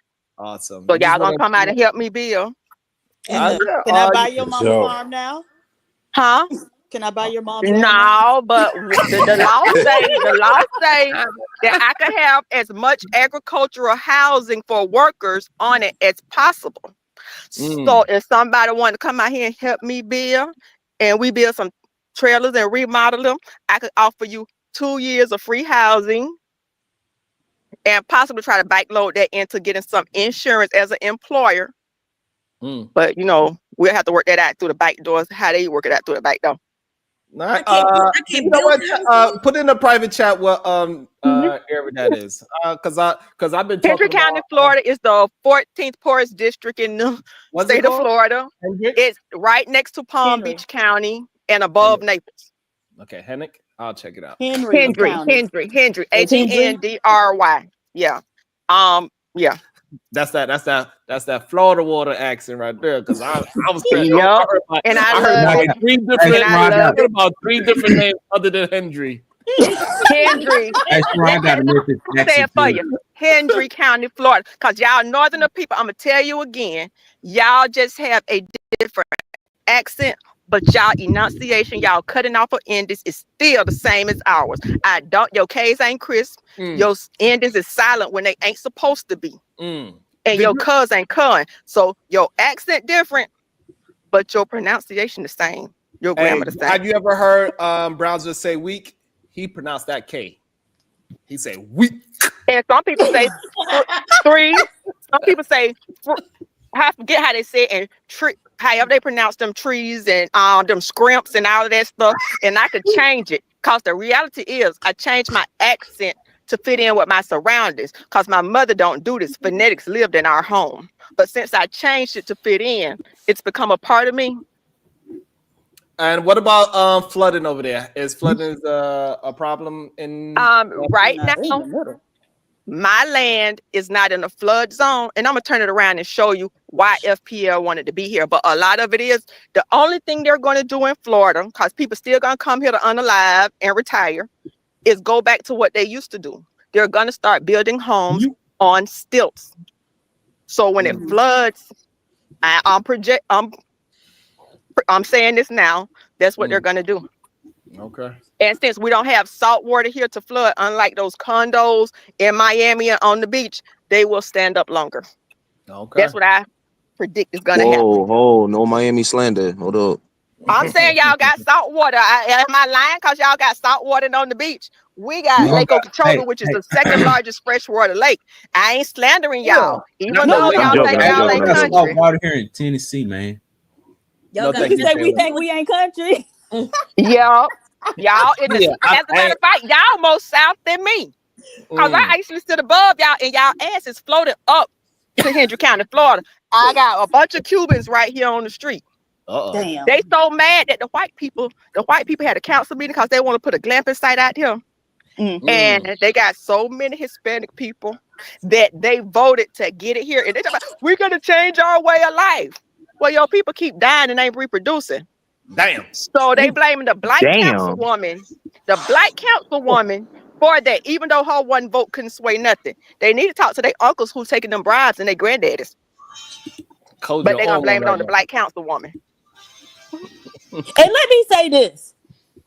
Because there's some things going on in Florida that I just need to take time to address because I don't like it. Right? I need you, because somebody just said they was from Tampa. I need the rest of y'all Florida people to stop claiming Miami's culture as Florida's culture. It is not. Right? Y'all just adopted it recently, but understand, y'all is not a part of this. Y'all just the fans that imitate. So I just need y'all to know that. Right, let them know y'all not a part of this Miami shit. I want y'all to know that Florida is 67 counties, 67, and about 57 of them redneck. So understand, Miami is great, but it's never been able to sway the vote, and that's why we've been a Republican state for probably 20 years. But I'm just saying. I'm talking about culture. We don't care about the music, the dancing. That's what I'm talking about. And so they always thought we understand this. They always thought we was monkeys that were no good for nothing but entertainment. This is a black people conversation. So I mean, if you want to claim singing and dancing. If you want to claim singing and dancing, I love Uncle Luke for you. I love how he had teenage girls on there shaking their ass for the crowd. You can have that. But I ain't trying to do no Florida on Florida hate. I'm saying all our black ass need to come together, get state constitutional amendments, amend this shit so we can have $5,000 per offense for turning off of body cams that are paid out of the officer's salary directly to the victim, regardless if they had any injuries or not. I want to get together with Miami-Dade people and put this shit on the fucking state constitutional amendment. So you ain't finna have no South Florida, black South Florida, black South Florida hate on this panel with me. I'm not gonna argue with you, PhD. 954, y'all Broward. So we let Can I say something real quick? 786, baby. We had one single. I agree with you on some stuff, but I don't want to argue with a black woman from South Florida today. We not finna have no black on black South Florida crime. I'm not even talking to you. So Miss 954. I'm not in 954. I'm in the 81. I'm in the 863. I'm not talking Jesus to you. Christ, Coach, you good? Get up out that sun, girl. That shit turning you up. That's even you need to be out here getting some of this vitamin D. Sun be and then you activating won't black have to take people, no man. supplements. Get out here and get some of this vitamin D. I'm out here, but you know I'm out. But if you want the other vitamin D, if you want that other vitamin D that go up your rectum, you could get that too. Yeah. Oh, Jesus Christ. 561. Nah, y'all certainly. No Diddy. 561, 561. 561 is my hometown. I'm not talking to you. But that's my Girl, hometown. get up out that sun, girl. You turned. Yes. If it ain't 305 Your front skirt be a Diddy party. or 786, then we cutting the deck. I think it's another one down there now too, though. See, now what you're doing is not progressive and useful, because we all need to get together and vote on this. So I'm saying, well, everybody gonna have to sign a paper when we all get together. I know if you want to be with Uncle Luke and his predatory behavior, you know you do that. We created the culture, and the rest we of don't. Florida niggas. Who tried to take that from you? Did anybody say that? We ain't arguing about that. We're talking about politics, and you on some divisive stuff. I'm talking to you. I'm talking to you, PhD. Okay. Truth be told, you always want to come and on a lot of things. You want to come against the women and argue with women, but I see you, and I don't want to do that with you. But I'm saying let's get together. I'm saying I already sent you my email address. I already sent you my email address. The niggas out. Everybody knows I already sent you my email address. Email you. Do you want to work together on this state constitutional amendment? Do you And want so to I'm collect not some sure signatures? what issue you have. Do you want to but collect some it's a signatures solo and get issue, this sweetie, petition? I 'cause started the I don't political have action one. committee. I already got the whatchamacallit in my computer half done. So if you want to work together on some South Florida stuff and get these state constitutional amendments that don't require in-person collection and that go directly to the ballot and surpass the legislature and let the people vote on, I want to work with that with you. I don't want to argue with you. I'm not. Apparently, you do because you're And I'm gonna defend inserting my state. yourself We don't need to even have when no I'm black not on talking black. to you. We need no black on black South Florida hate or Florida Right. hate. We need to be working together. Okay, but you're the only one. Okay. With Well, that you got my energy. email address, and I'm putting the invitation out. Are you down to collect Okay. signatures? We need 10% of the people that No, I voted don't in the do that. last election, and I can email I'm you gonna them tell you right numbers. now, I ain't doing that. So, Okay. but See, we see nevertheless, how far her commitment goes. Understand? my commitment is not your commitment. Understand? I understand. Okay. Right. Them bitches walk in Montgomery bus cot, but we can't collect no signatures. I'm I not- see all your right, commitment, absolutely. PhD. I got you. Absolutely. You gonna donate to the campaign? You want to donate Right. some funds to get it started? Exactly. Because I started this Exactly. political action committee. How much you gonna participate in? Absolutely. Are you It gonna? depends on who you Only got thing you got and to what do y'all doing. is send it to your But friends. okay, but see, the thing is you not finna try to pump me into doing shit, Koja. Now, but what you I'm be gonna up here tell trying you to punk is, I everybody told you else. I didn't want to argue with your ass. I But told baby, you if this that. the I energy you told want you to that. put, then I will make But a fucking PhD, exception today I'm for your trying to work ass. across. I'm trying to work across the Okay, county well, baby, line. do that Do shit you want to with work somebody else. against the You're county not gonna lines? come up here Do and you try to want act to like work if I'm against not the on what county the fuck lines? you I on, will then take something your wrong. help in any Lady, we form got you two want to do different it. lives to I live. will take your help Okay, and in you any haven't way done you what the want fuck to. I've done. Are And you down to so work miss for me with change? this bullshit. Are you want to work for change? I'll take your help in any way you can do it. I'll do this thing No, tonight you and put won't, the state because you just constitutional questioned amendment. my commitment because I wouldn't Okay. help in the way you wanted And me to I help. see you for your Right? works. I see you for Right? your works. Right. Okay. And I've You been can see seeing you whatever the for fuck your you works. want to. I've But been if you're seeing you gonna for your say works. I don't have the level You of don't have to commitment because explain. I You don't have won't to do explain. what you want me Explain, to do, honey. then You don't right. have to explain. Exactly. I understand, and you keep Okay, on moving. I understand just what see you you for who want me you to are. understand. This is I see you for who okay. you are. Okay. But and we're gonna move So on see, past this. Sharon, right. let's And go I on see back to you for what you who was you are. discussing. Girl, Let's that go damn on back to sun what done you baked was. your fucking Have a brain, great day, apparently. PhD. Diva. I'm gonna put this phone in my pocket and keep on Right. digging. Well, go dig, baby. Go play in the dirt. It's good for Uh-huh. you. Go Uh-huh. go ahead and And I ain't ground got to and take no balance them supplement. I chakras. don't have Go to take ahead. no 5,000 IUs of vitamin D every day because I'm getting Right. it directly. And neither do I. And so I'm not sure what But your you point is, will. baby. I won't. You don't know anything about me. And the idea that somebody got to be doing what you doing. Girl, Koja, and I make a point not to argue with people. With women. But don't. You don't. I don't. You just Yes, up I here do. with trying to get at it with Okay. bomb. No, I did not. Mom. Now, have we not discussed on several occasions that we can disagree and we never gonna go there with each other? Yeah. We literally discussed that earlier today. So, bitch, apparently you got a fucking problem with me. So just say what the fuck it is. Because I don't really know you like that. I was trying to work with your ass, but Yeah, I don't want to know you. Right. Okay, so I then don't fuck want to the know fuck you. out and go So get we play in the good. dirt, bitch. So stay down go there play in the and dirt, don't float bitch. your ass up here. Right. That looked Stay like down there when what they you flood built and it don't was sitting float here to your ass do. up here and That's we're going to be what good. it looks like So you were do sitting it. here to do. Go Do play it. in the We dirt, have hoe. no desire to Go know each play other, in the honey. dirt, hoe. We're Right. good. We're Okay. good. Wonderful. So We're take your good. ass on. All right. So we're going to get back Right. to the subject. Oh, now I thought you was going to dig. I don't care. I'm finna put my phone down and continue playing in the dirt, bitch. Oh, okay. I thought you was going to dig. Don't use the big word. Wait a minute. Oh, no, Okay. I already called her a bitch. It's okay. I know, started the that's bitch right. thing. Right. Okay, I'll y'all. open it up. So Wait a you minute, do sister. you I don't care. down there. I I hope you don't drown and Wait be a minute. good. Wait a minute. I think because I sensed that Koja thought that you and I was going back and forth. That's why I made it clear She's that a we stupid bitch. That's why she I know, thought but it. some of us love each other just like I love you. I know. I hear you, Bomb. And No, but what I like your gardening and stuff. And I understand you could defend PhD, but no, that's not what I'm doing, Koja. Okay. I hear you, but I'm gonna put this phone down because I got weed fabric to lay. Koja. So I'm gonna pop back in. I'm still up here. What do you hear me saying? You say you hear me. That's not. What do you hear me saying? Because I don't think you were listening to no one, sis. What do you hear me saying? Sharon, I sent you a cash app. Go ahead and read it. It say drop the stupid bitch and go ahead and drop Koji. Thank you for your service, sweetie pie. On this road, we going down. Just slap the taste out of your mouth. I'd like to see you try. That's what the fuck I'm talking about. Okay? When women fight, that's how y'all fight. We fight better than you men who like to suck it on each other. And Diva said she didn't want me to read it. She protected me. Diva protected me, so she said I don't gotta read it, Sharon. No, I said read it. Oh damn!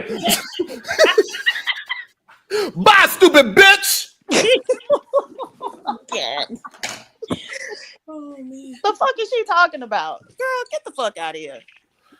That's what I'm talking about. Get in the dirt too. Try to just make it seem like it's just men.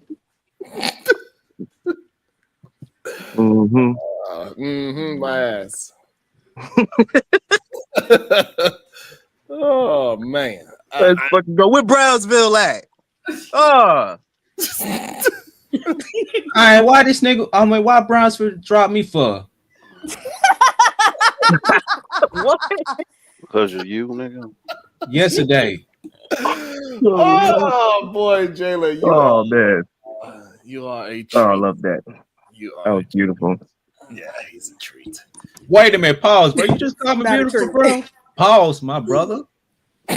Not you, sir. I'm talking about the other dude just called me beautiful. Pause, bro. No, did he? Oh, you didn't. I'm sorry. I ain't called no. Oh man.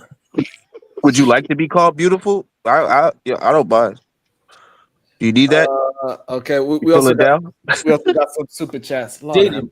No Diddy. No, nigga, Diddy. Fuck that. Hold on. What? Go ahead, Diva. Oh man. Either man Williams. This Sharon fault. Black on black crime. Good Lord. Either man Williams. PH Diva called her stupid. Bomb agree. Laugh out loud. Yo, he the man trying to start. Okay, being messy as hell. She did not agree to that. He the man being messy. Oh my God. Ah man. Craziness. Hold on, let me see what we got here. We got with the cash out. Diva, you better go collect signatures. Hashtag sisterhood. Man, ain't no such thing, no sisterhood. That's right, Jalen. It's every bitch for herself. Oh my goodness. Y'all are, hey, it is Friday, right? So damn. Oh shit. Hey, so we passionate about we don't play about ourselves, that's for sure. We don't play about ourselves. We get passionate when we start talking about ourselves. But I kind of love it though at the same time. You know what I'm saying? Like, hey, we should be passionate about ourselves. All right. The Gale, $5. Jalen is a pillar of TWWS. It's undeniable. What's TWWS? I don't know the T. I thought maybe. Oh, the Wildest Wake Up Show. Oh, okay. Yeah. That's all. Wait, let me read it again. Jalen is a pillar of the Wildest Wake Up Show. It's undeniable. I agree. I agree as well. How does that make you feel, Jalen? Ooh, Jalen, how that? Yeah, that's a good question. Jay, how that make you feel? You are the pillar of this show. I do, but I say a lot of wild, crazy stuff. I don't think you know what that is. I don't know what it is anyway. Okay, baby. Thank you. Let me try. I say a whole lot of crazy stuff. My name is Forrest. Damn. That's crazy. Mom, Cherry, you can put your tongue in my booty hole. Whoa. Oh boy. Yo, Jesus fucking Christ. Yo. Wow. Okay. Wow. Speechless. That's what you do to us, man. You leave us speechless, goddamn. Every time. I don't never want to argue with you, brother. I'm afraid. Well, since we in Florida, speaking of Uncle Luke, he been doing some wild stuff. Like, maybe I don't have to bring up another topic. Hey, nah, I'm at work, Sharon. I just want to let you know, every other thing you gotta give Jalen time to collect his thoughts, but that tongue in the booty came right off. That shit rolled off like a Yo. natural, boy. Yeah. He He said that confidently, huh? Yeah. Damn. He said that shit with all his body. He ain't stutter or nothing. That was a normal voice that came up out of him too. Damn. There you go. You rock on, brother. It is what it is. Yeah. Man. But so I guess we minded out so that we all agree that us getting together and start using our money properly will affect change in the business world, and it will also give us some symbolism for people to help us out as well too. I don't agree with that shit. I'm not gonna hold you. I think it's every man for themselves. I think black people have even tokened, what we call whiteness. That's why every time you see people get rich, they don't go buy black stuff. They go buy a bunch of Gucci and all that stuff that's owned by white people. Nah, I don't think so, man. I think that, I think that people still gonna go there. And us boycotting just because Tabitha and it said 500 companies. It said, I looked it up. It said 500 companies. Yeah, it's a But lot. that's a part of doing business, man. If they want to cut you off, they gonna cut you off. Don't come crying to us, man. Come on, y'all.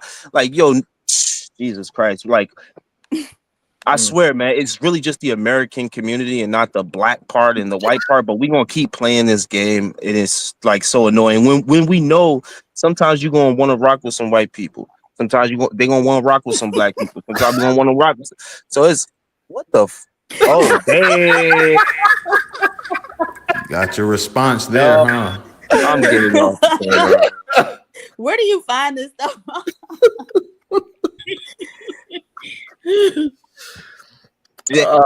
Damn. Jesus Christ. She ready. Damn, Jalen. Man, I don't care about none of that. Really, you do. You definitely do, brother. You care. So you interested. Oh, whatever so though. should I change the name to whoever wants smoke with Diva today or what? I don't know. What we gonna say? We might have to change the name from Foolery Friday to Smoke with Diva Fridays. You know what? You might have a couple people pull up. We already had 3 today. And we had a rematch with Otis. Damn, Otis ran off. That's crazy. He went to another show to talk about Sharon and some shit. Sharon, let her do it. Swear to God, every time I spoke, he cut me off. Motherfucker. They swear he ain't here, yo. He ain't here. Dead ass. I ain't see his ass. They be swear I'd be doing something to them too for sure. Oh boy. Don't let King Roos and Jay Prince get together. They really will cook me up.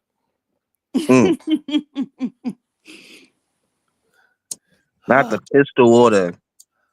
That shit was the funniest shit in life. Besides what this dude just said. Damn. I expect the Mississippi nigga to threaten you that way. I ain't gonna hold. Damn. That's kind of crazy. It's funny to me that men always like resort to that type of stuff because like as much as women argue or whatever, you're never gonna hear one woman say to another, bitch, eat my pussy. You know what I'm saying? Like nobody's gonna say that. So it's weird that men think that way. And I think it's telling actually. Yeah, I always thought it was weird, even when they say it to her SMDB. I'm like, why is that a insult that she is giving you fellatio? I don't understand why that's an insult to you. I never understood that neither when they say it to a woman either. Like to me, that makes it seem like it's something wrong. Like the way how you look at it, Diva, when they say it to women as an insult too, I look at that, hey, this man probably not straight. Right. Because I don't understand why would you tell a woman to SMD like that's supposed to be an insult to a woman. I don't understand that. So you have clearly some kind of sexual problem going on in your mind. That's something that you actually enjoy for a woman to do is an insult. There's something going on in your head that it's something wrong. It's some kind of, you have some wires messed up in your head that regardless of what, so your wife doing that to you, you saying that that's a good thing, but when you say out of anger, that's a bad thing, I don't understand it. So clearly you don't like women that do that, period. Or something. Or I don't know. There's something weird about it. I think that man is partially scared to be fruity. So wait, so should men say what Jalen said then? Well, it's like, yeah, that's what Diva's saying, that the men that say these type of things. Now, why y'all had to connect that last dot? Come on. You leave that for everybody to do in their head. I'm just saying, hey, listen, if you're a man and your first go-to is SMD to a man or woman, hey, bro, it's something wrong with you, in my opinion.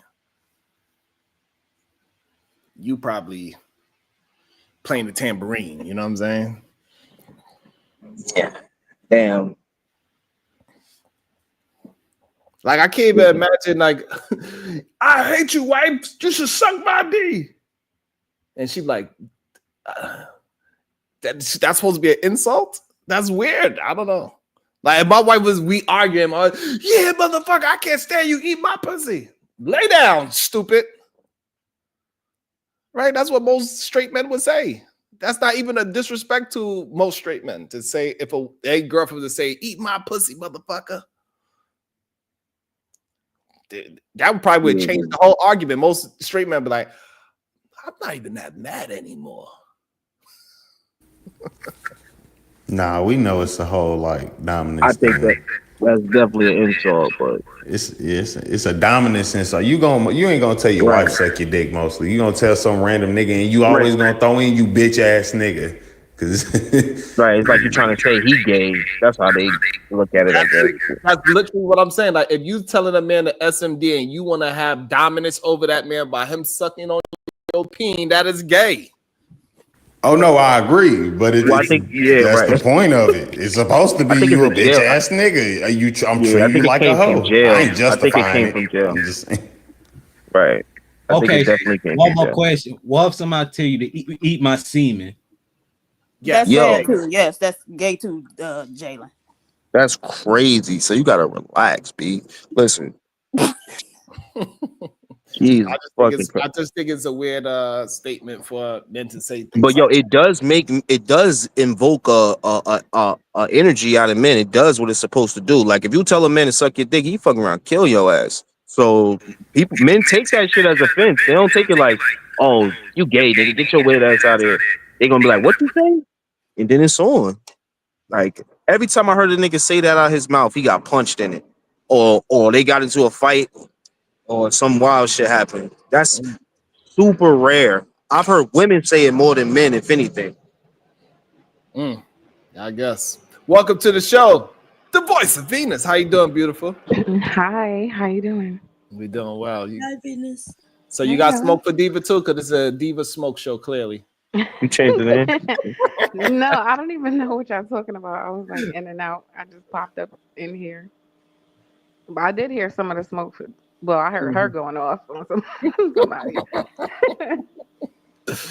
Y'all over here planning y'all revolution on how we gonna control the black dollar and everything. Absolutely. What's your thoughts on not supporting any of these over 50 companies today?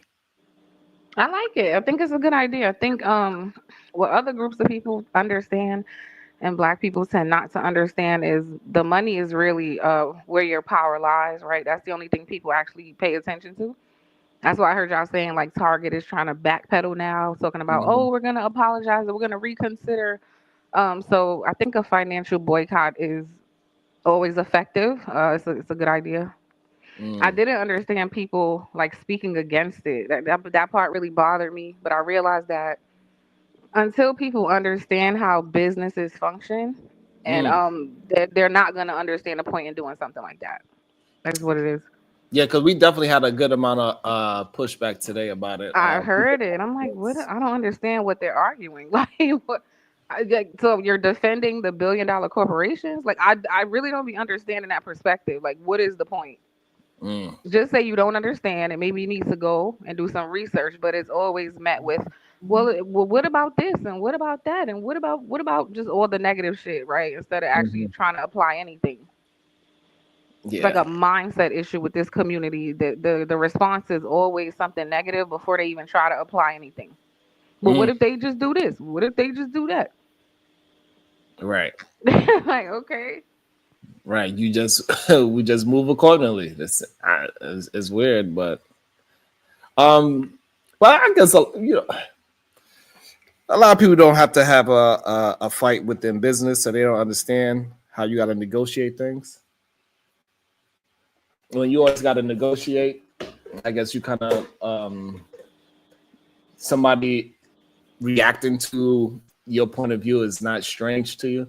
So if I go and say, hey, you wanted 30 of these units and you wanted VAVs with it, who's going to wire the VAVs? Because if I'm not wiring the VAV, then it's going to be a different price.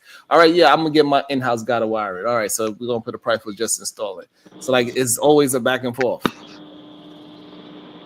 Yeah, it's always going to be a back and forth. So like this whole idea that they reacting to what we are doing, like that's okay. That's the whole purpose. So we can negotiate and both parties can get the best deal possible. And I like what I think Bomb Cherry was saying when they were like, "Oh, we've been boycotting forever and they're not effective." But she made a great point. A lot of the rights that you have now, it wasn't that long ago when you wouldn't have had them. So stop saying boycotts are not effective. Yes, they are. Like, I don't know why we keep saying that. That's not true. There's a lot of things that we can do today that like grandparents couldn't even do because they boycotted and they fought and they withdrew their money and they protested and so these things are not ineffective. I don't understand why people keep just saying ignorant stuff that's not true. I think there are a lot of people just afraid to make change. A lot of people are afraid of change. Change is a very scary thing for a lot of people. It is a very scary thing. I think change is good. But when you talk to people, that's why a lot of people, like when, we know a lot of people that do not need to be in the projects because they kids and family and all that moved out the project, they the last. And the only reason why these families still go to the project because they got that one grandmother that never decided to leave. It's change. They're scared of change. And she might have been right because the way this rent and shit is out here. I wish somebody in my family did have one of them damn project apartments. Okay. Oh shit! Now I think somebody got to stay there for the whole time because somebody need to keep the hub and then, like the other groups do. Okay, keep somebody off the books looking like they need to qualify or something. I don't know. Yeah. It's definitely. I think change is what scares people the most. They scared that they actually might do something good. Well, I think most people are selfish, and unless they see a direct benefit to themselves, they're not interested. But they don't understand how when we collectively make changes, it does affect them. They don't understand that though. So if they don't see an immediate return for themselves, they're not interested because they don't understand the bigger picture. And that's why I'll be trying to give it them relation. They understood it when I put Target as a relationship. So if you with Target, everything's all good. We love Target, but then Target cheated on you. Everybody understood. Oh yeah, I will leave that person. So you just gotta look at it honest. Like, hey, Target cheated, and so now we gotta leave. It's time for us to move on. Just like change is easy, right? So another way, maybe another sports analogy, they could understand. Golden State Warriors, they started winning championships by shooting threes. Now, guess what? Every team is shooting threes, even though they're not even close to shooting like how the Golden State Warriors shoot. It's not even a correlation between good teams and bad teams, but they all shoot the same amount of threes. And they think that's how you go win. Just because one team did it. Changed the whole league. Black quarterbacks. The black quarterbacks started winning Super Bowls and MVPs. Guess what? All of a sudden, then half the league is black quarterbacks now. Hey, I feel like no matter how many of those examples you give and people could go look it up, they still gonna be saying the shit like they saying in the chat right now. I don't know. Black people got a weird mental illness that is crazy to me.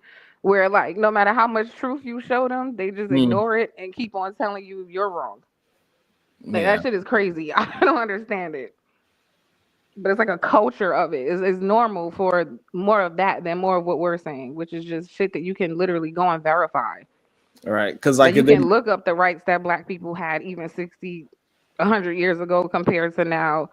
You can look up, if you don't understand how financial boycotts are effective, you can look that up, right? Like we're not making shit up, but instead of them doing that, they telling us what don't work.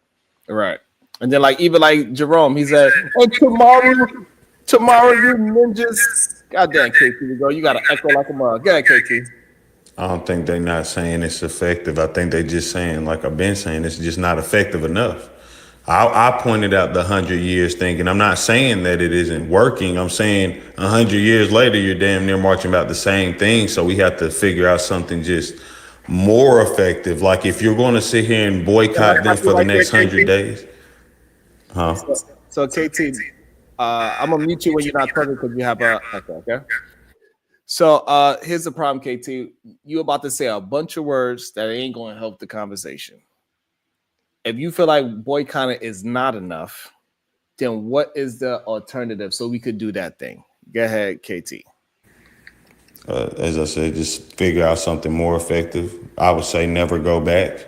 Because I think what you kind of skipping in the analogy with Target is that we're saying boycott them for, let's say, 356 days, right? Well, you going back in the end. So she cheated. She made us a hot plate. And then we said, you know what? I love her again. And we're ignoring that she cheats on us again. So that's what I'm pointing out. We have to figure out a way to separate, period. So you know that when people do like a protest or a boycott, it's not necessarily to stay away from you forever. It's usually there is like some resolution we would like you to come to. You understand that, right? So when I hate when y'all make that argument, like you're gonna go back. The goal is not necessarily to never ever go back. The goal is whatever we are boycotting and protesting about, you make that accommodation and we're straight, right? So it's not about never going back. That's number. This one when I first came and I said people who don't understand these things, but they're pushing back against them. So that's not the goal. Is not never to go back to anybody. That's not the goal. We understand that certain people live in certain places where they don't have a choice, right? There are certain places in the U.S. where all they have is Walmart. They're going to have to go there, right? All they have is what they have. We understand that. So it's not realistic to tell people never go back to any of these stores. That's not the point. And also, I think they are. Oh, good. Just to build off that, it's also about the boundaries. We got to be able to set boundaries. You did this to me. I don't like it. You need to change it. If you don't change it, we cannot continue our relationship. It's a boundary. Go ahead, Diva. So I think what I'm hearing or, seeing from some people in the chat is the idea that, okay, we've been boycotting for, 60, 70 years now. Why haven't we progressed? Right. And so like, look at it this way. Technology has progressed so much in the time since, the Montgomery boycott was successful. And so should we not have found other ways that might be more effective or improved upon the boycott methodology, or, you know what I'm saying? So there should be some evolution, right? And so I'm thinking in terms of technology. And so why hasn't anybody built an app to where when you going through the supermarket or whatever, you can check, the different, what the companies that own these different products, what they put their money behind, right, in regards to us.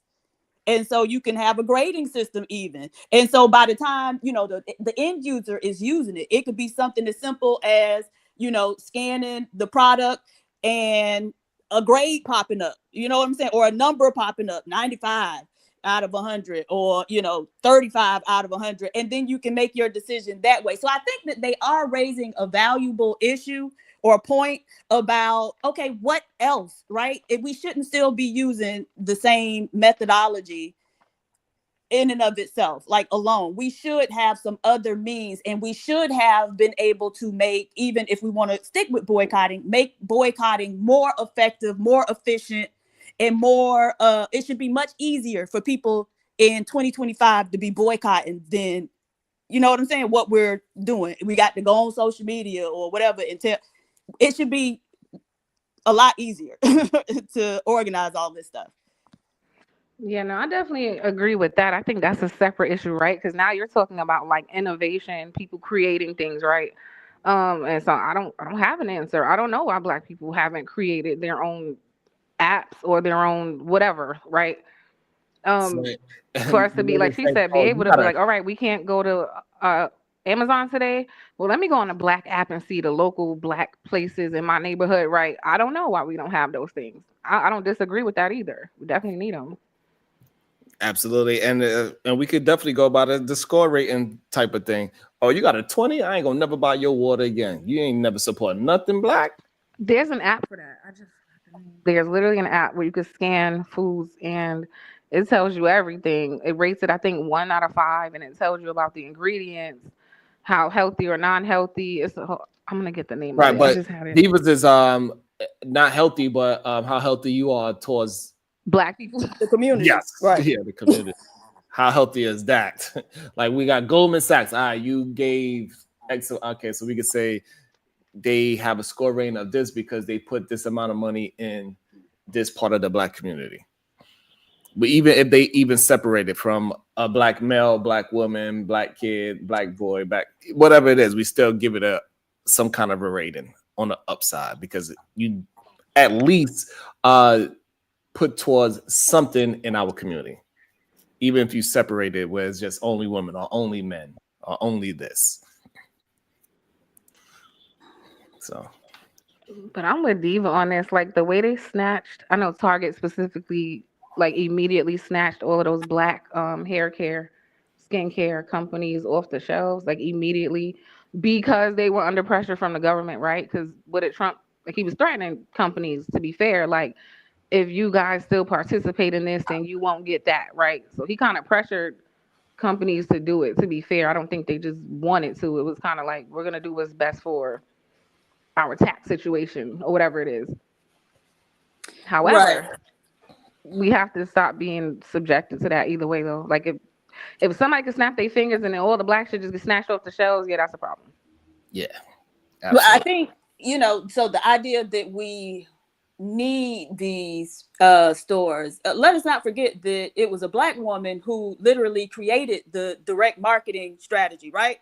Madam C.J. Walker, and she had Black women all over the country selling her shit.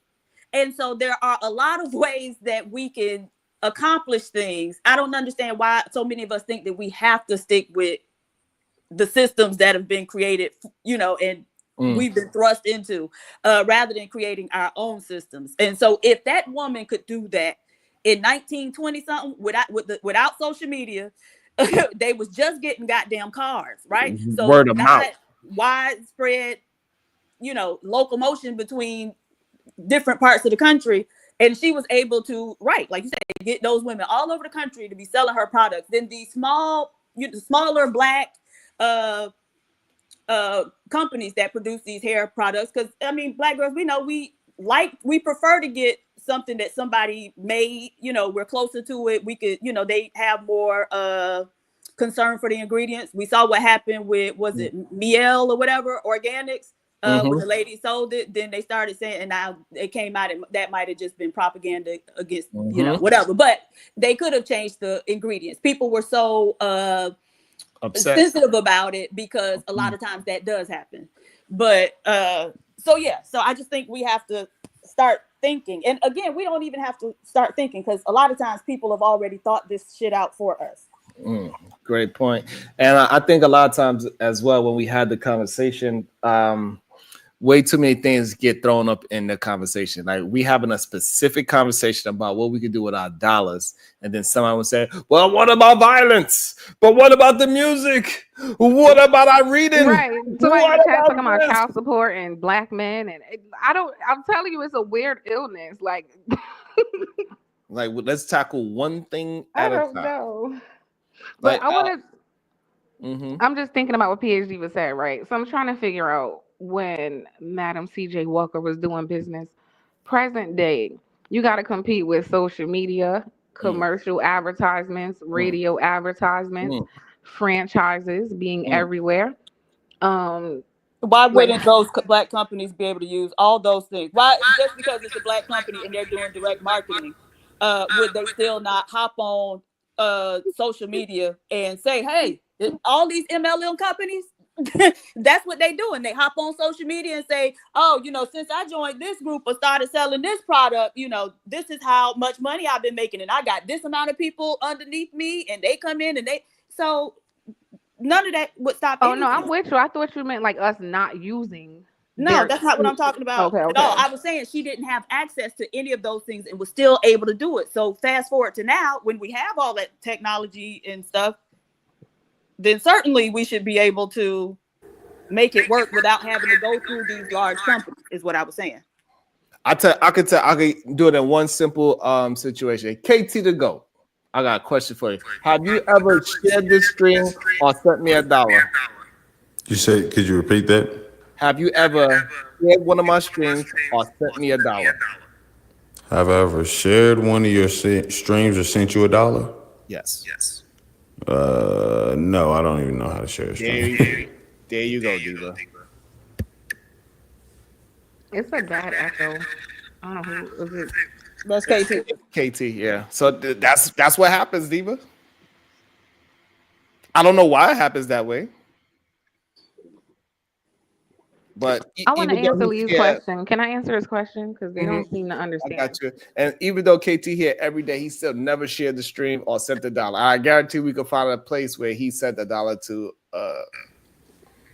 No. No what? No, you won't. You cannot.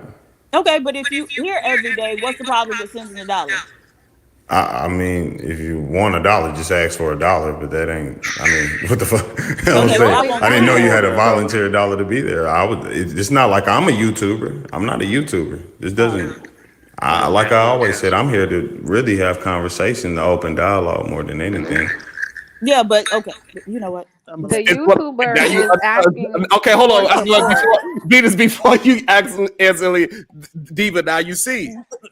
Yeah. Okay. Okay, that's what's happening. Is this idea that we got to do everything for free with each other? We have to. That's just what it is. And by the way, you tell me that KT, you didn't send a $5 super chat to. It don't matter.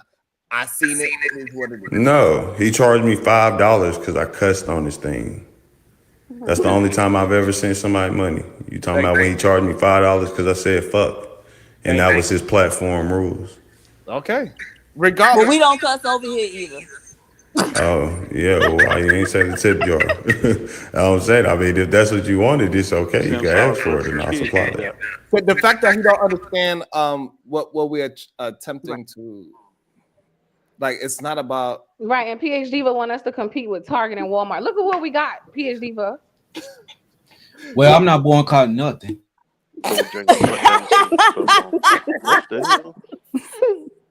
Shout out to my man. $5 challenge from Silent.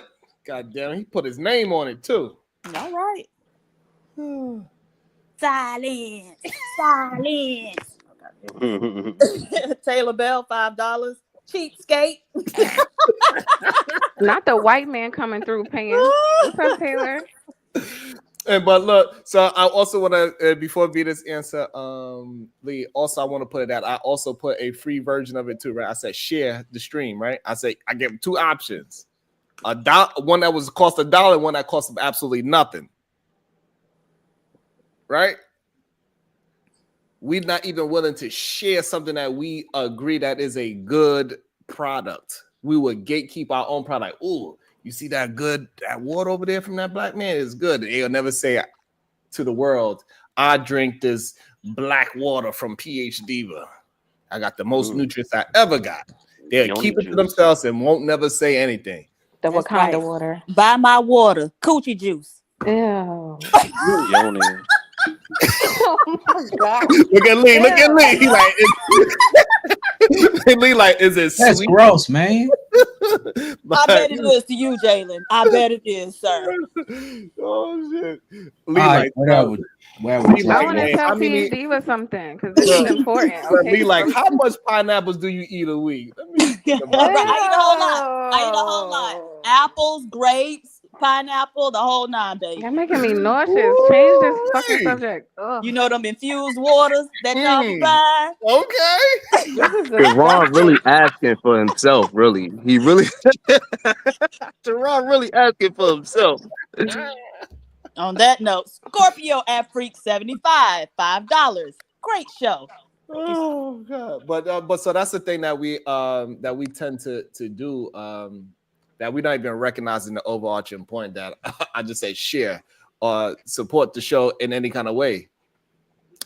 Just the idea that we have over 150 people, if we all shared it, it would just go more into the eats where we don't know who could possibly see it and hear this conversation and say, oh, you know what PhD Venus was saying? Let me get behind those two young ladies and let's try to build something. You know what I'm saying? They cooking you over there, right? Goddamn PhD Diva. If you would just take a look at the I can hear you, Venus. What?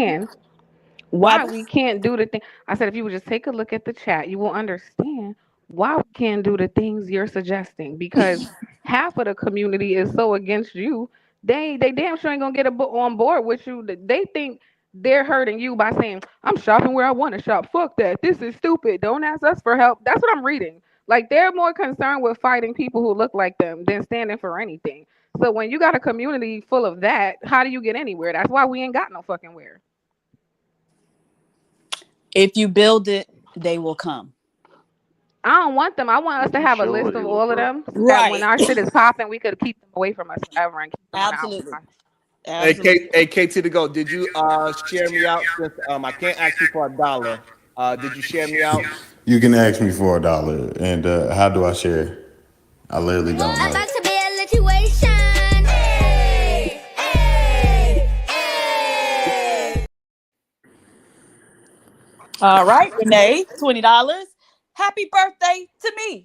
Happy birthday. Happy birthday, Renee. Woo, woo. Go left with my birthday friend. Hey, how you doing? Good day. Hopefully you have a good time. Hopefully you don't drink too much. And hopefully your life is just like Italian bread. And you got dough on both sides, okay? Seriously, how I share? How do I share? The best way you can. It's on the thing. Just say share. Right. Oh, you talking about like share the social media? I told you I don't have Facebook, Instagram. Not this is YouTube is my only social site I have. Period. Do you have Cash App? We accept Cash App on Yeah, this channel. I told them I'll send the money. Is that what you want? I mean, gosh. Yes. So the Cash App is I floating at don't the really bottom get of the it. screen, right there. Oh shit. See, it says for today's goal, and it has a Cash App. Cheesecake Bistro. That was the one in New Orleans, Davy? Because I thought that place closed. It was good, though. It was good. It was black owned. Also, shout out to the Cash App. It says for Diva, do you do okra water? I do.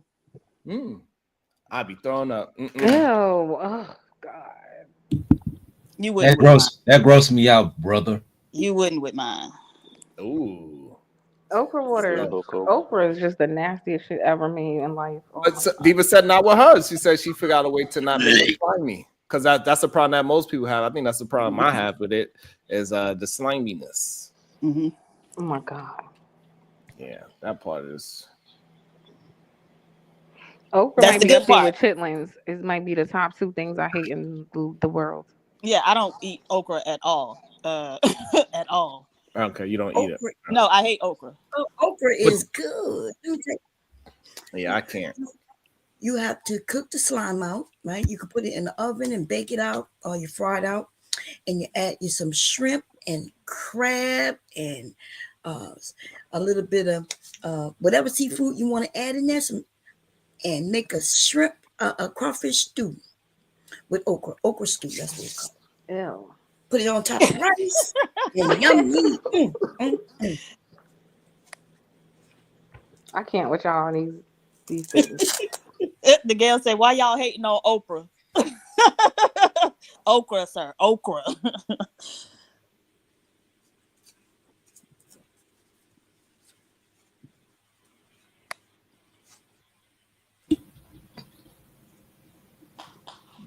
Yeah, I don't know, but it is definitely a weird thing with our people that are afraid to. That's disgusting. That we'd be afraid to just support each other for real, for real.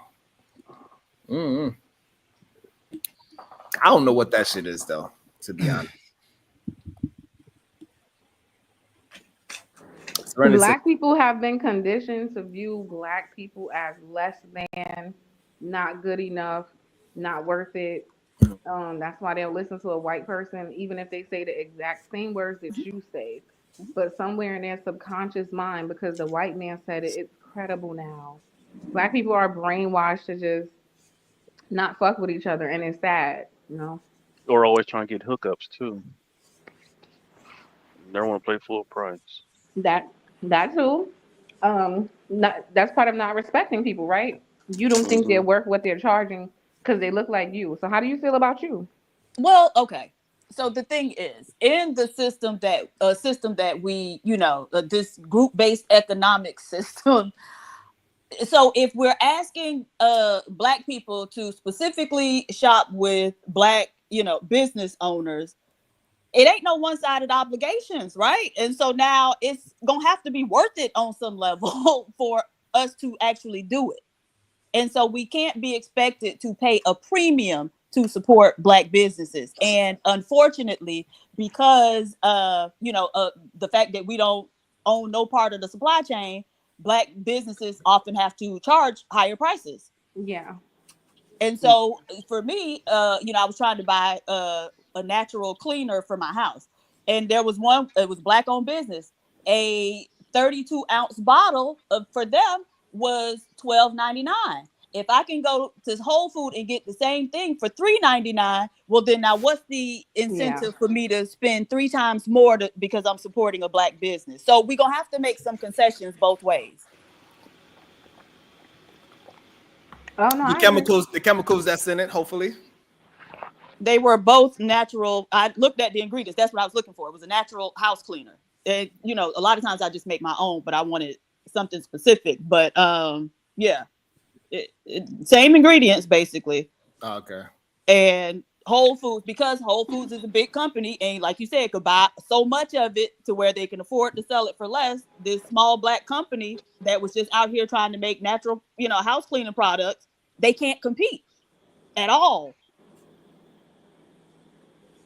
Well, I'm with you. I mean, do it where you can, right? If it's something like that and it doesn't make sense, then yeah, you gotta self-preservation first. But in the situations where you can support a black business, I don't mind if it's like a couple of dollars more than the norm. I'm okay with it, as long as it's nothing crazy.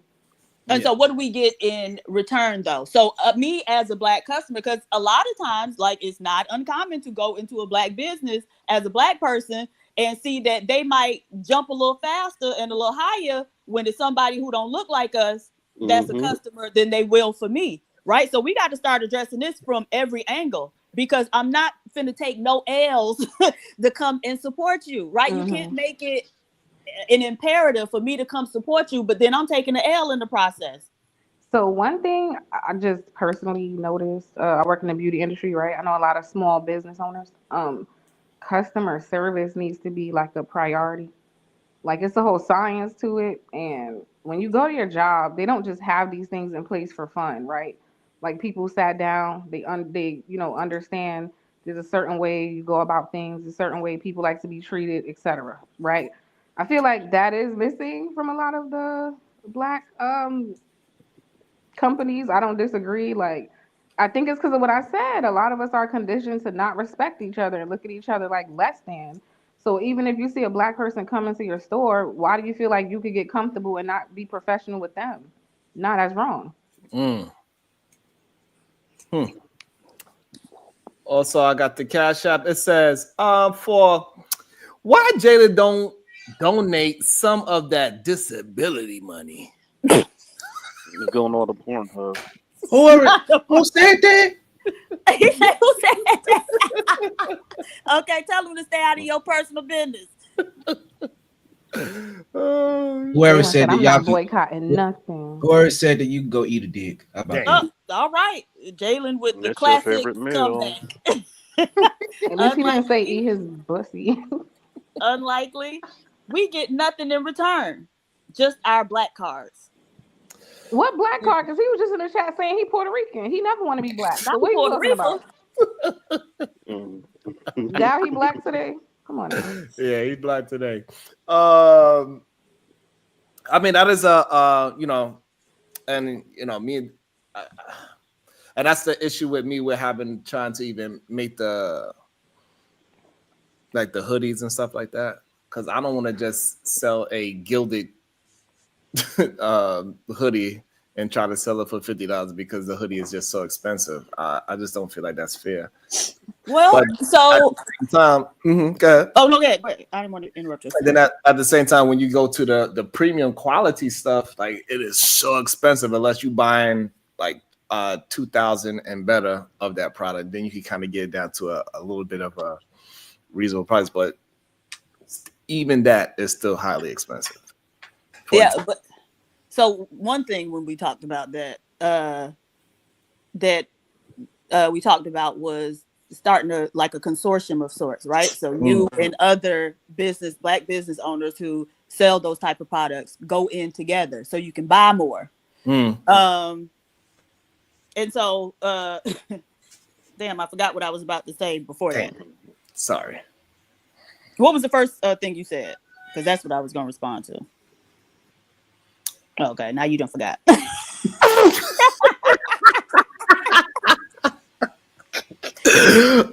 know we was talking about that we got to charge a premium price. I know we was. That's what it is. Okay, and so sometimes, there's a justification for charging a premium price, right? If we know we have to charge a premium price, then how do we make that palatable or carve out a customer base that's willing to pay that premium price? So one thing we already talked about, superior customer service, right?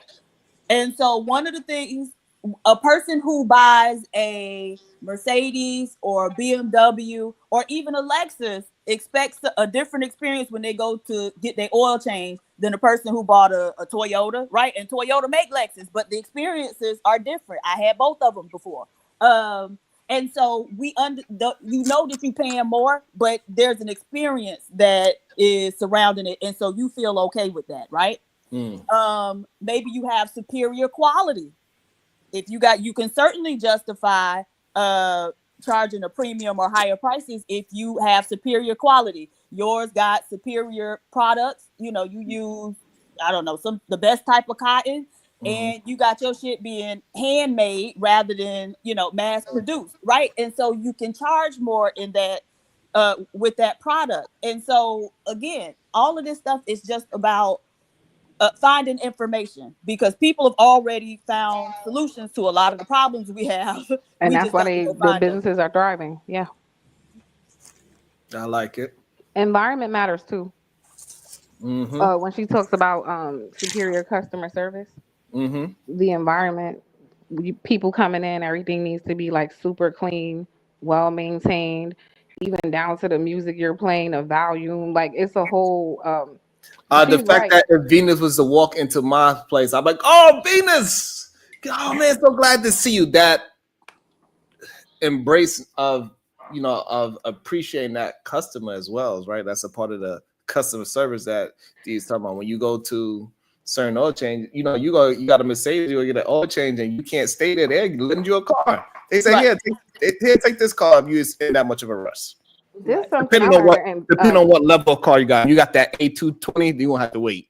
the waiting room is right here, sir. Yeah, this right there. You can walk 15 minutes this way, you can walk 15 minutes that way. Look, Davey, I went to the Lexus dealership to get my oil change, and they ain't had them damn Otis Funk Maya cookies. When I tell you, I almost tore that hoe up. But look, they got her used to the different thing. Right now, she's expecting it. Right. The biscuits at Red Lobster, whenever I do a good job, hey, listen, no biscuits better be on that table. Whatever. Wait, let me tell y'all something simple. I learned even in beauty school was like, let's say a client comes in, right, and she's like, "Yeah, I'm getting ready for my son's graduation." You would make a note of it, and then next time you seen her, so how was your son's graduation?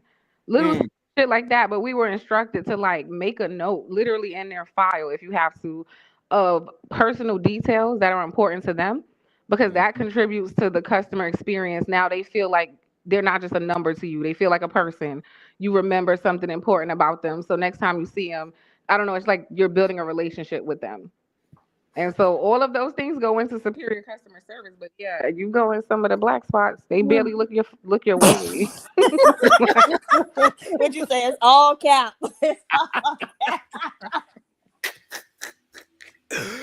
Oh shit. Either man is close. I'm an esthetician, either man, but yeah, same family. But yes. That don't even sound right. That's right, Venus. What the hell is an esthetician? You know, it's crazy. Most people don't know. An esthetician, simply put, is a skincare specialist. That's the easiest I can explain that. You be putting that sugar on them people and then rip it off. Man, that's painful. Be sugaring. You be sugaring people just so they could go home and be scissoring. God damn it. You know what? Oh Lord, please don't get me started with the scissors. You know, I'll find a way to sneak it.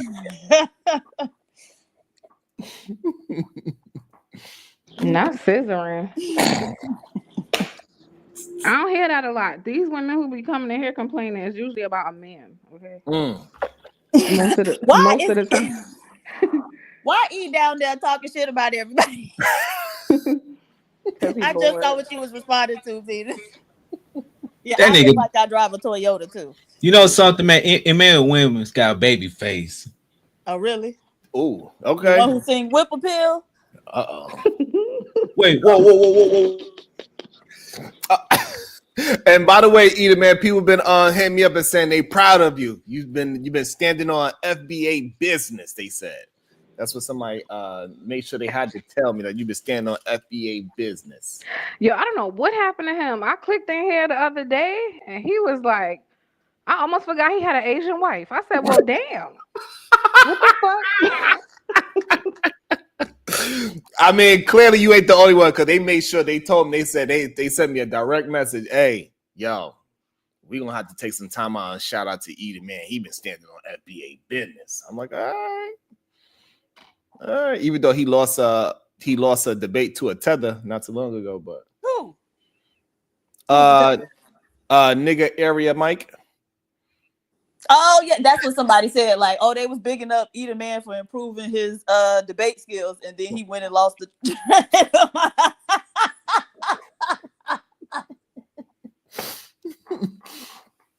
Yeah, I ain't gonna never get over that. Wait, Edith Man took an L? Where he took the L? Recently. Wait, what they was debating, Sharon? Who did he debate? They was talking about FBA tether stuff. Oh, wait, who was he debating? Let me know. Who was he debating? Nigga area Mike. Yo, stop saying that.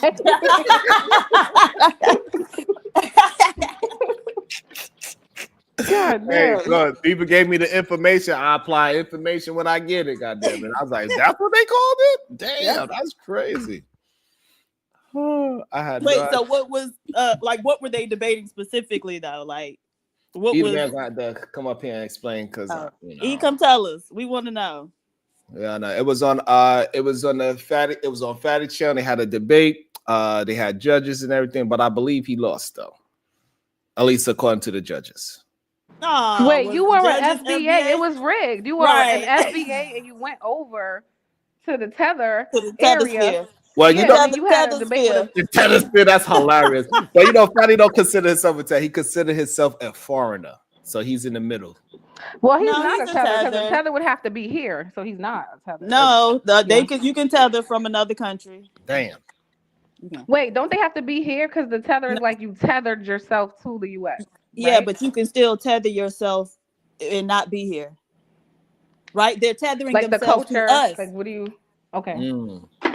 Right? Yes. And so if you sit home from Kenya and have a YouTube platform where all you do is talk about and compile videos of Black Americans on social media, usually TikTok, and whatever it is they doing that week, you have that video and you get way more views than anybody in this space do. I'm talking about in 11 hours, how many views that girl had, right? It was like 34,000 in 11 hours. And so, yes, they're making bank off of the experiences of Black Americans. And so, yes, you can tether yourself just in the same way that Fatty does, right?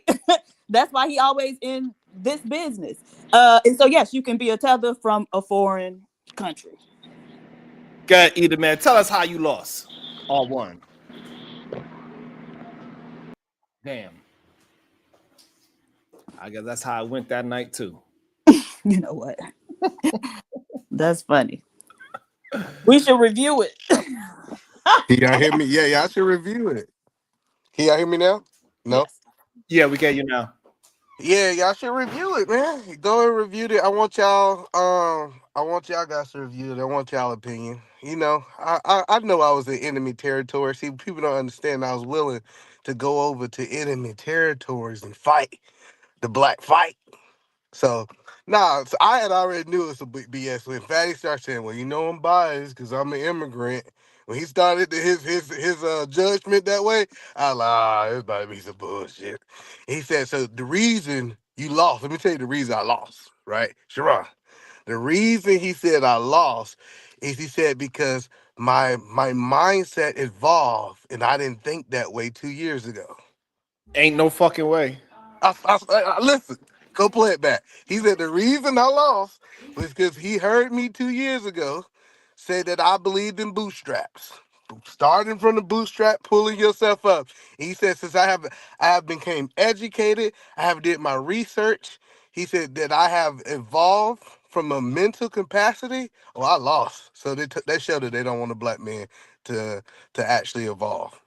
Damn, that's got that. I mean, so you lost because not because of the debate skills you had displayed that night, but because of things that you said previous before that night.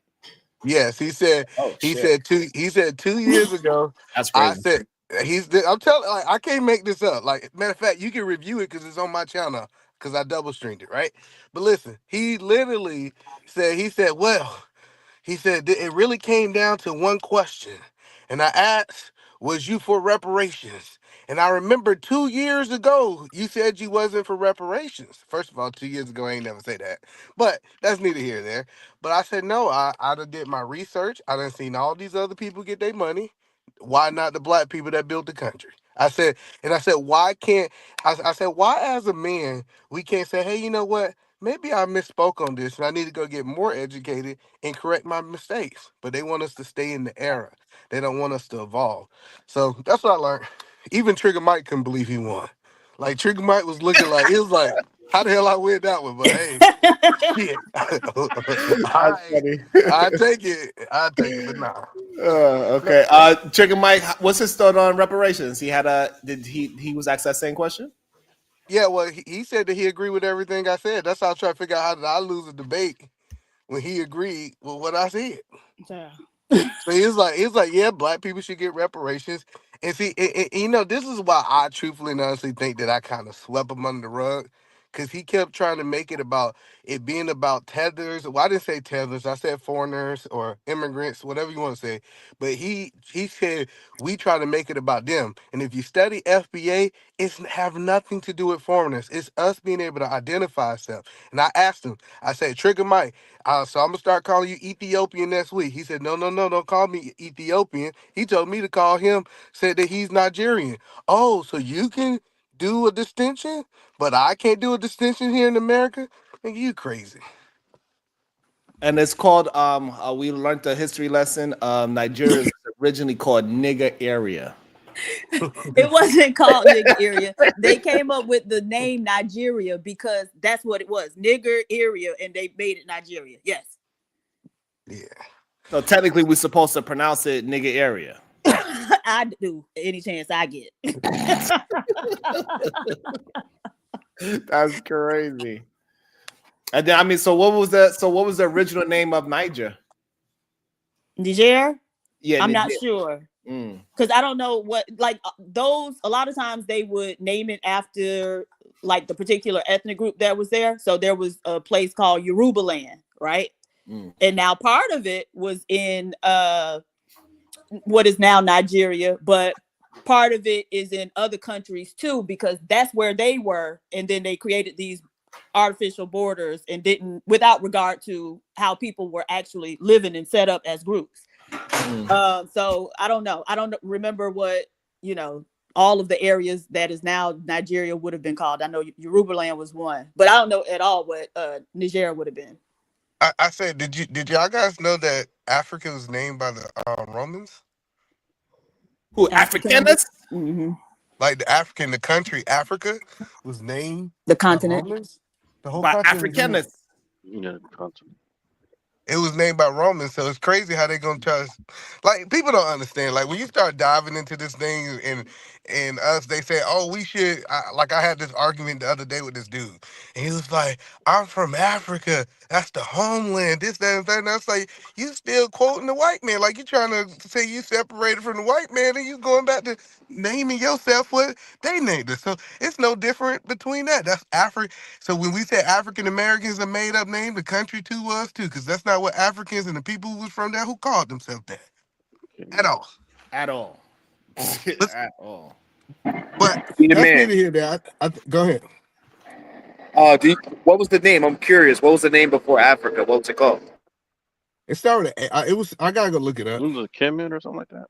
No, it was a lot of different names. So at one point, the entire continent of Africa was called Ethiopia. At one point, the entire continent was called Libya. So it's had several different names. Yeah, I want to talk. Go ahead. I do. Since we're on my FBA right now, let's talk about this boycott, because I heard these niggas up here talking about talk about, oh, we need to do more. We need to do more. We need to do more. See, people don't understand how the journey is starting. See, I'm not talking about what we need to do 2 weeks from now. Today, let's make a movement. And then we always can add to the movement. See, the problem with so many people is they think this right here. They're like, oh, we got to have A to Z now for every movement. We got to have all of the answers today. No. We make a movement and we throw a blow. And then what we do is we recalibrate, come together. We say, okay, we still didn't get what I want. They still not hiring black people at the rate that we want them to. Let's throw another burn. Then we might go from a day to a week.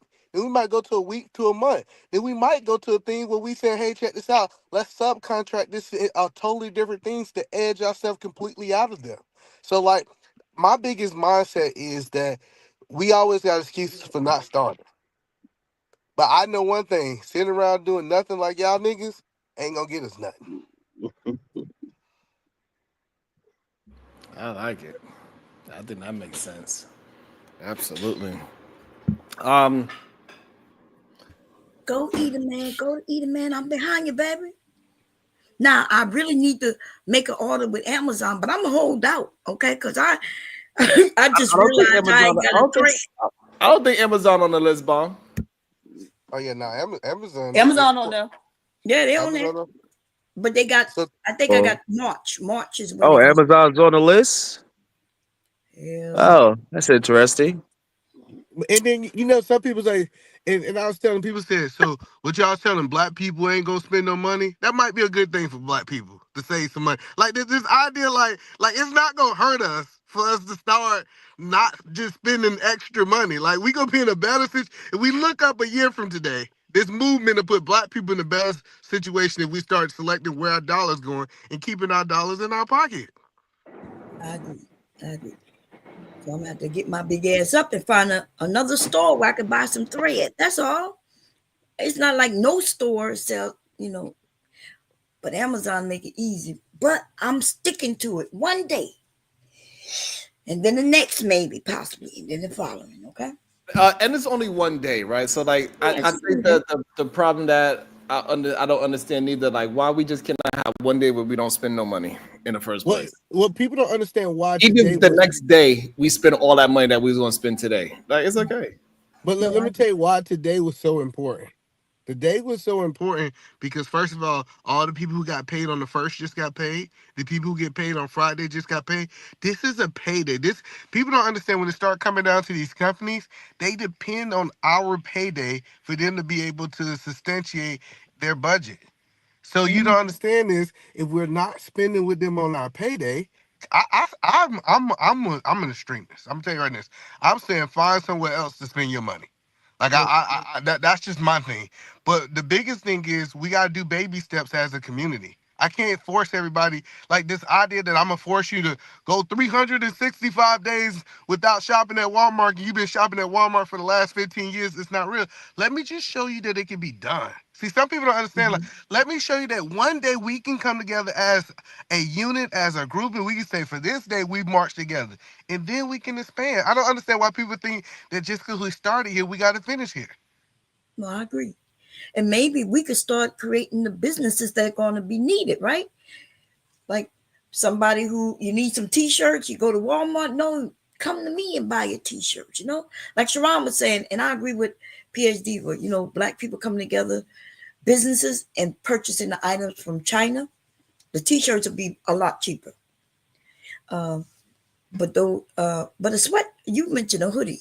You said a sweat, hoodies cost over $50 anyway, you know? So right, but then when you put your personal tag on it, you gotta buy that as well. When you try to, like how what Diva said, you gotta put the premium feel on it. You put it in better packaging than everybody else. You have extra this, and so that's gonna add to the price. Now it's $100 hoodie. Yeah, I ain't buying no tags. I hang tags. I tell them, you want me to buy it, it's gonna cost more. You want a better price? Here you go. I'm gonna put it in this bag that I got from Walmart. Here you go. No, I'm joking. Walmart. Don't tell us Crazy. it's Walmart. You gotta tell us. You gotta tell us, Bob. You know what I'm At saying? least you being honest. I had my cousins stitching this bag together. It took them 4 to 5 hours. This is why I gotta charge you a premium of $9.87 for a bag. No, but Sharon, I think if like there's a customer for that, right? So there are people out here buying $2,500 t-shirts, right? And it looked like just a regular t-shirt. That's a fact. And so there's a demographic who will pay you $100 for that hoodie. You just got to go get them. Yep. And the market is PhD. Yeah, I agree with that part too, because it always whenever I see about people wear a Gucci shirt that is $200, and I know for a fact that that t-shirt is only $5, and I'd be like, man, that's crazy. But I do think that we should like try to stay away from these large brands like Gucci, Louis Vuitton. I think that at some point in time we have to turn our back on the people who turned their back on us. Like these people have openly turned their back on. Absolutely. Like especially when we started studying how Tommy Hilfiger said they didn't even want Black people wearing their stuff. So there's no reason we shouldn't even have that stuff on. So that's just my mindset, is that we start people off with baby steps, and then what we do is that baby steps start crawling, start walking, and we can really change the image. But I can tell you, companies feeling it just today. You know, I own a store in the mall, and you got people out there doing the salute, looking. They out there looking, Sharon, they like, what a customer's that? I think that they think that 24-hour ain't mean nothing. That means something. Absolutely. Yo, do I gotta go drive the Target right now so we could do this? Y'all really want to do this? It's right down the fucking street. Hold on now. So now, if you go to that Target, you better show us that it's mostly FBAs in there doing it, right? Because we already know that a lot of the other Wait, but right, y'all said it wasn't about color, right? Y'all said it was white people. What we said is that the other minorities voted against what we wanted as a country. We know that for a fact already. No, we can't stop white people. Now see, we can't be like, we expect that everybody's gonna join our movement. Like, we don't think that white people are gonna stop shopping at Target. That's not the point. But if you on this line, if you look like you in there with your dashikis and I see you in Target, I'm gonna be like, hey, Yeah, I thought you was for the black cause. So I'm trying to figure out. Like, if I see you, you got that. What's that blue and gold? What they say? What them people call? Y'all know them people call the people who be reading the Bible. Christians? Nah, you know what I'm talking about. The blue and gold ones. We Somebody talking told about me that. the Mortal Kombat ones. Somebody, Oh, somebody told me that they was Read. the I anointed think they call Q Israelite. dogs. The Yes. Not the Israelites. anointed Q dogs. That's Somebody called them the hilarious. anointed Not the Q Q dogs. dogs. Nah, so listen, so like if you like part of those organizations and you still shopping at Target, then we see that you really disguised. You so see what we gotta learn. It's a lot of people who got they playing black. They playing blackface. Yo, playing black is oh my god. Yo, that's I'm just crazy. letting you What? know. I'm All just right, saying, so wait, when listen. a cop pull me over, can I be like, yo, I'm playing black, bro, I'm really white. Can I do that? Or they gonna be like black Actually, male, but no, running down the street. hey, you need to go watch my debate. Let me tell you why you need to go watch my debate. Just because a white man identify me as something, that does not give me an identity. I don't care But I what you ain't say say. white man. Why you always You relate the said a cops to cop, white? Yeah, but but the cops ain't all white. Yo, y'all get on my so hold nerves. on, so hold on, so hold on. White I man, just let want to me make show it's an sure. N word, No, Emmanuel no. Williams. I just want to make sure I understand what you're saying. You try to say that the comment that you just made about a cop, I'll you let wasn't trying to on mute. insinuate white people pulling you over and what they see No, you no, as. I was insinuating that the law is the only thing. The law, whoever the fuck is enforcing it, right? From judges to when you in court to the police, they are the only ones that really black male, But they see us white different. male, You mean Hispanic I think male. you look Well, like you could be we had a Mexican? police. We had a police on the panel in my debate, and and we know that if I go to court as an African, I mean as a FBA, and an African go to court, they gonna see us different in court. They not gonna see us the same. Like this idea that you go to court and the white jury see somebody speaking dope, but he got BK. You know that language at the stand versus me speaking, they look at us different. Oh, I We never gotta said that stop. though. That just because you got the Of color course. of your skin, everybody treats you the same. Because it's not a true statement. So I just got to go to court and speak in an African accent, and I get treated different. Yep, do it. Try it out. We know you like going to court. Go to court. Next time you at court, I never been to But court, what you so saying is kind of going against you ain't never everything. been to court. Well, hold on, Edith So man. nope. Everything that you you be saying taking is a plea going every against. time, then, huh? You just go ahead and But take them plea Edith man, bargains in every you're case. undermining the Shout out to whole Lee, bro. Lee said system. he'll go to court. He just plea out. I No, I feel think you, you Lee, get Nah, an man. E and yo, sign it. yo, but no, I do want to say you are undermining the whole reason for the Say it again. I'm justice sorry. system. It's just, I said you are undermining the whole But reason no, for the so that's what justice I'm saying system, is and that it's to get it's the proven that truth, if a not police come up to to my judge a window, can person y'all hear because me he or can't no? talk. Like that makes Oh, no sense if a police come up to because my if they was window judging people off and they come up them to my not being, window and why they are you say they see talking while me I'm and talking? they Like, see why are a you like this? African or I a don't get why you Nigerian, talking while I'm I'm talking. typically think they're gonna I'm treat us different. I'm Go gonna ahead, let you get Lee. it out. Okay, so look, you basically saying that since you be slurring your words and getting your speech wrong, they're gonna treat you differently than me. That's not true. That's not how the courts work. Just because The African? you're yeah, but you're changing it to African. They're not going to treat the judging. That's not how the court systems work, brother. They're not going to judge you based off of that. Like I know we like to think that, but usually the judge is supposed to be fair and honest. That's not being fair. Oh, he speaks like he not from America. I'm gonna treat him like shit. It's not what they doing, man. You're making a bad assumption on our justice system, and you shouldn't do that because you're an American. But if that's what you want to do, then okay. Now we acting crazy. See, it's crazy that I've been heard people say a black man have an unfair. It's unfair from a black man to a white man. He gets sentenced different. Everything's Now you completely changing different. it to black man Hold to on, no, white no, man. I no, thought no, we no, was no, talking no. about two Listen. black dudes. See, you Now, changed the whole now conversation. I go to a different stage. I say let's take this Conversation's the been changed.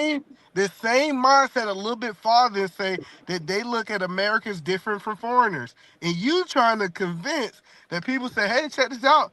They all black. They all think alike. It's funny that we all think alike, but when they start selecting Africans for school, they don't look at us the same. Why they get selected way typically more than we do? If we all Can the I say same, they all something? black. Hi, Oh, go ahead. everybody. Welcome. Happy back. Hello Ah, to y'all have me. a good night. Go I ahead, just Abby. Go want. ahead. Don't leave us. I wanted to say that they treat the Africans different. Why do y'all want to jump in other people's conversations? Yes, they do. They do treat them different, but God damn it, Happy. Let them have their conversation first. I just want to say, man, when you talking about the court systems, they're supposed to treat you with all fairness. That's all I'm trying to say. I'm not saying that that the judge ain't gonna see, oh, this person must not be from America, but I'm saying that the judge is supposed to treat you fairly. Now, if you're Yeah, talking about we no, color, if you're I'm not. talking about like what I'm saying is that they supposed to treat everybody the same, and usually but you they do. The African thing is better than that you, black man. is this thing called having money, which usually when y'all try to add white people, which I have not been doing this, you keep trying to add them, so I'm going to add them. Because I thought we was talking about two black people, one that spoke African and one that was American, but you changed it. So white people usually have the money to buy lawyers. That's why you see black people, the ones that are destitute, getting jammed in the system, because usually the lawyer speaks for you, right? Well, So I got you. So help me understand this. That white trailer trash get 2 years, and the black guy from the hood get 10 years for the same crime. Why does that happen?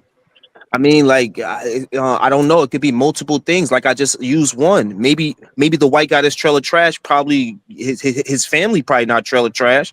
He probably got some money. He probably It's left some not money true. behind That's or what. something. Maybe he's in a county where they treat white people better, and maybe the other dude's in a county where they like to just fuck over black people. There's a whole bunch of different nuances that come to play with No, that. the point that I'm saying is that you think that But people I thought we was like talking about two black people. Remember, bro? I get it because You you brought changing the white into a people. white Hold on, guy. no, you started with the white, but no, let's I take it back to didn't. the black. Hold on, I got you. Damn, I still get charged with starting the white conversation. I did not start the white conversation. He brought up the white people. I never was talking about white people, man. At the end of the day, like I think it's kind of fear mongering, man. Oh, something Oh, going, hold on, Steve. Wait until he come back so I can have. He probably got a phone call, so Oh, you he can probably right. get Happy while we got this little short. No, I just wanted to say that you're fucking mean. Like, what the hell is wrong with you, man? How I mean? Yeah, you are. Shit. That's all. I understand you said it, but I said, "How am I That's mean?" all I had to say. Well, you're gonna have to I'm say a on little mute. bit. You gonna have to say a little bit more. Why am I mean? Well, go ahead, Happy. Thank you, Free Zone. Is either man keep bringing up the white people? I'm not fucking bringing. I thought we was talking about two black people.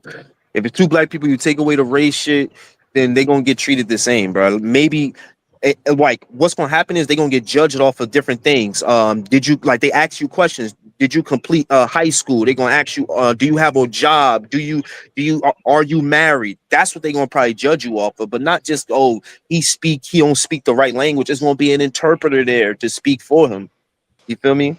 So I just didn't like that narrative of us trying to divide each other again, man. But whatever, yo. It's Like okay. the Let division me is get the real, bro. divide again. Yeah, go Hold ahead. on. But the point that I was trying to help you understand before I got a call is that you keep talking about how things supposed to be. Yes, it's supposed to be fair. It's supposed to be a situation where a person don't look at you in the courtroom and make a judgment decision. I'm not knocking that, what it's supposed to be. I'm telling you, for us FBA, that's not a reality. Like my reality is different from what it's supposed to be is. So that's the point that I'm saying, that you keep saying that we're trying to divide us. They even say they not like us. Like when you start having the conversation and asking, do they identify with us? They say no. They see themselves as different. As soon as we decide that we're gonna say something real simple, hey, check this out. We're different too. Now we're the problem. Okay, so let me ask you this. Just simple. Is division a good thing? Yes or no? Regardless of who sees who wrong and who, if they don't see us as the same, is division a good thing or a bad thing? Like, Great thing. like It's a great thing. it's a great thing. Okay, so you basically saying that if you got 10 tribes over here of 10 million people that have all different ideologies, and then I have one tribe and we all unified, you got it better than I do? So first of all, No. Just answer the question. It's well, I'm simple. about to Yes. answer Do your you just question. yes? Okay. Let me get a yes or no, and then you can go off. I think I don't have enough information to make a yes or no decision, but let's say no, in my opinion, no, right? Because Thank you. I appreciate your honesty. we done seen 3,000 people kill 10,000 people, right? Like this idea that just because there's a whole bunch of y'all mean that y'all better. No, if we're skilled, we're better, and we're focused. We hold Brother, you the gotta story have of the the right, Spartan. brother. I can't let you do that, brother. Come on. Oh, look, I Sean, said I it's asked you 10 to keep million going. over there with you. The only difference is 10 million on both sides. So I made it even. I ain't want to make it so it's more of us. I said it's 10 million on your side, it's 10 million on my side. The only difference is you got 10 tribes because y'all want to be divided. That's why I asked you first. Is division a good thing or a bad thing? You said it's an excellent thing. So I asked you a question to get you to stand on it. What you were supposed to say if you was really standing on it is, yeah, we better with our 10 tribes. But you changed because you understand that having one ideology, and look, we both could be good, but at the end of the day, the 10 tribes are going to kind of go back and forth about which ideology is better. Oh, mine's is. We see it happening. So you know that the 10 million with the one tribe is better. But here you are trying to preach division just to, get this, this ideology of the FBA type of mindset. But you know deep down in your heart that division is not a good thing. That's why they say divide and conquer. They don't say get them all together so they all think the same thing and then conquer. That's Well, all hold I'm on, saying, brother. but see, the problem what I have with what you saying, everybody else think division is good. The Ethiopians think it's good. The South Africans think it's good. The Nigerians think it's good. Like, I go anywhere else in the world, Lee, everybody divided. And then all of a sudden, you want me to do something that nowhere else in the world is practicing. That's the point that I'm trying to help you understand. If that this is the way of the world. People, and we're not so. I want to be clear. We have nothing against foreigners. We want the best for foreigners, but for us to be able to identify who we are as a people, where we came from, people like, oh, you trying to divide from people? No, we are creating our identity that was taken from us. How's that? How's that such a big problem when everybody else got their own identity? Why Identity that was everybody? taken. Yeah, Go ahead. why No, everybody go else ahead. got to be? Why everybody else got to get lumped in with us, right? I can't go over to Nigeria and say that I'm Nigerian. I can't go over to Ethiopian. I can't go over to Europe right now and tell them I'm Europe. They'll look at me crazy. But the one people in the whole world that we say we just taking everybody. Everybody can fit in our club. It's one big pot over here. Why do we got to be the dumping ground? That's the point that I'm trying to help you understand, Lee. We have the right to identify ourselves like everybody else. Everybody else do it, and now it's a problem when we want to do it.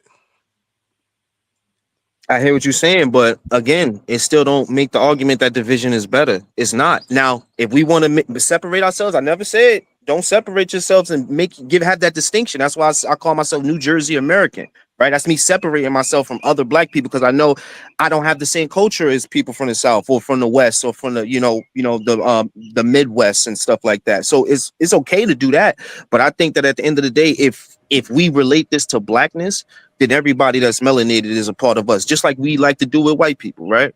We mash them all together all the damn time, right? And that's what makes them so big. But they'll tell you, I'm Irish, I'm this, I'm Jewish, I'm that, and they really all just a melting pot. So they're doing it on that side, and we give them the credibility to do it. We even give them the leverage. And every time we talk about the government, we don't even call the government the fucking government. We call them the white people. That's how much they have connected together, right? So again, that one tribe mindset is what they have kind of cultivated, even though they have their little ethnic differences, like them being from New York, like a New York white person is different from a New York Southern person from Texas. They have their differences, but they all kind of stick together in their whiteness, and they've gotten us to believe in that togetherness and their whiteness, and that has Well, Lee, I has got you, been what Lee. helped them. Let me ask you a question. Who do Go you ahead. think you identify closer to? A white man from New Jersey or an African from South Africa? That's easy. I would identify with a white man from New Jersey.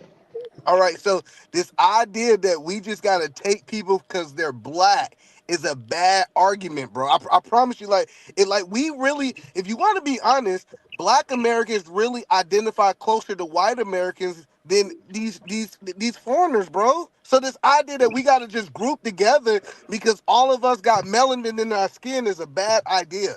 We don't even think the same. But We yo, don't but move the same. Pete though, but that's what white people did. They brought all No, them they people don't. in. Yes, they did. Yo, Eat Man, please, Eat Man. You know that's not true, Eat Man.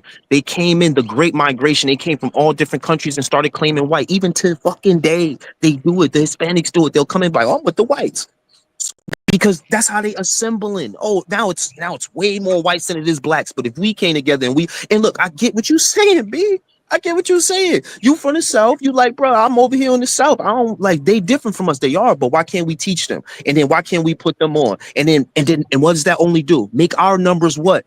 Bigger. And then we feed them our way of living. And I think we are doing that. And I think, we got social media again trying to divide us. So they're gonna put up the one African that's talking shit about black people, the one fucking Nigerian that's talking shit about black people. They're gonna blow that person up. But at the end of the day, man, that's what they did, bro. They came together, and even we know they can't. Go ahead, my bad. I'm repeating myself. Some of you guys be like, I know black, I know black, I know black. Impossible, I know black. I'm Dominican, I'm Puerto Rican, I know black. Be looking just like me. That's a fact. And yo, you right, Sharon. And I'm glad you played that. But again, Sharon, that's the propaganda, my boy. And I'm not saying people are not gonna feed into it, but just because people feed into it doesn't make it right. Like it's still not right for them to be saying that, and for us to be listening to that and neglecting them because we heard whoever couple freaking Hispanics heard him say that. Bro, they don't. Some of them do that to me. I live out here. I can tell you that right now. Some of them do that to me, and then some. Hold on, but Lee, I'm to talking. be honest, Lee, you know But the problem with your story? I could walk up to a Mexican right now and call him Puerto Rican and they get offended.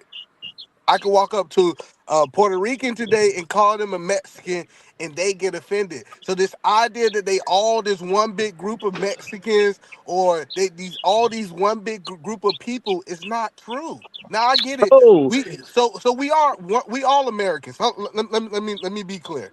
We all Americans, but truthfully and honestly, Lee, it's subparts to American. Okay, that's the bigger group, Americans. But guess what? Like, so we see Africa, and you see, like, it's okay to have a tribe inside of inside of a country. Why I can't we agree have our with you. I tribe? said that. Yo, either man, I said that. I said, yo, everybody can have the ethnic, individuality, but overall, either man, when we talk about the white man, they have grouped together all the Irish, the Jewish, the Italian, they have all grouped together to form the white man. Why can't we do the same shit? That's all I'm saying, E. Like, I get everything that you're saying. I get everything that Sharon just said. Yeah, some of them that feel that way, but at the end of the day, us grouping together makes us stronger than us dividing each other. And they understand that. We even understand it, but we trying to fight this shit, even though we allow the white people to do it. Almost to the point where we call the government the white people. And they're not. Lee, see, because how you paint this picture is that they gonna come in and they gonna play their role. They gonna, like you said, they gonna willing to learn our ways. They gonna become a part of our system. That's not typically what's happening, Lee. They come over and say that they're different and they want to do things different. They want to get all our benefits, but they don't want to be able, like, they want to identify with us when it's time for them to go apply for a grant or a loan. That's when they want to identify with it. But I don't see a whole bunch of people, immigrants, saying, you know what, I want to really be a part of them, be a part of their community, and be with them. I don't see that. Maybe you see that in Florida. No, I see both, and I'm saying, brother, yeah, some of them fell for the propaganda. That's why I'm telling you. That's the propaganda. It's supposed to be that way. Do you understand that we have forces working against us? You understand that, right, brother? I understand what you're saying.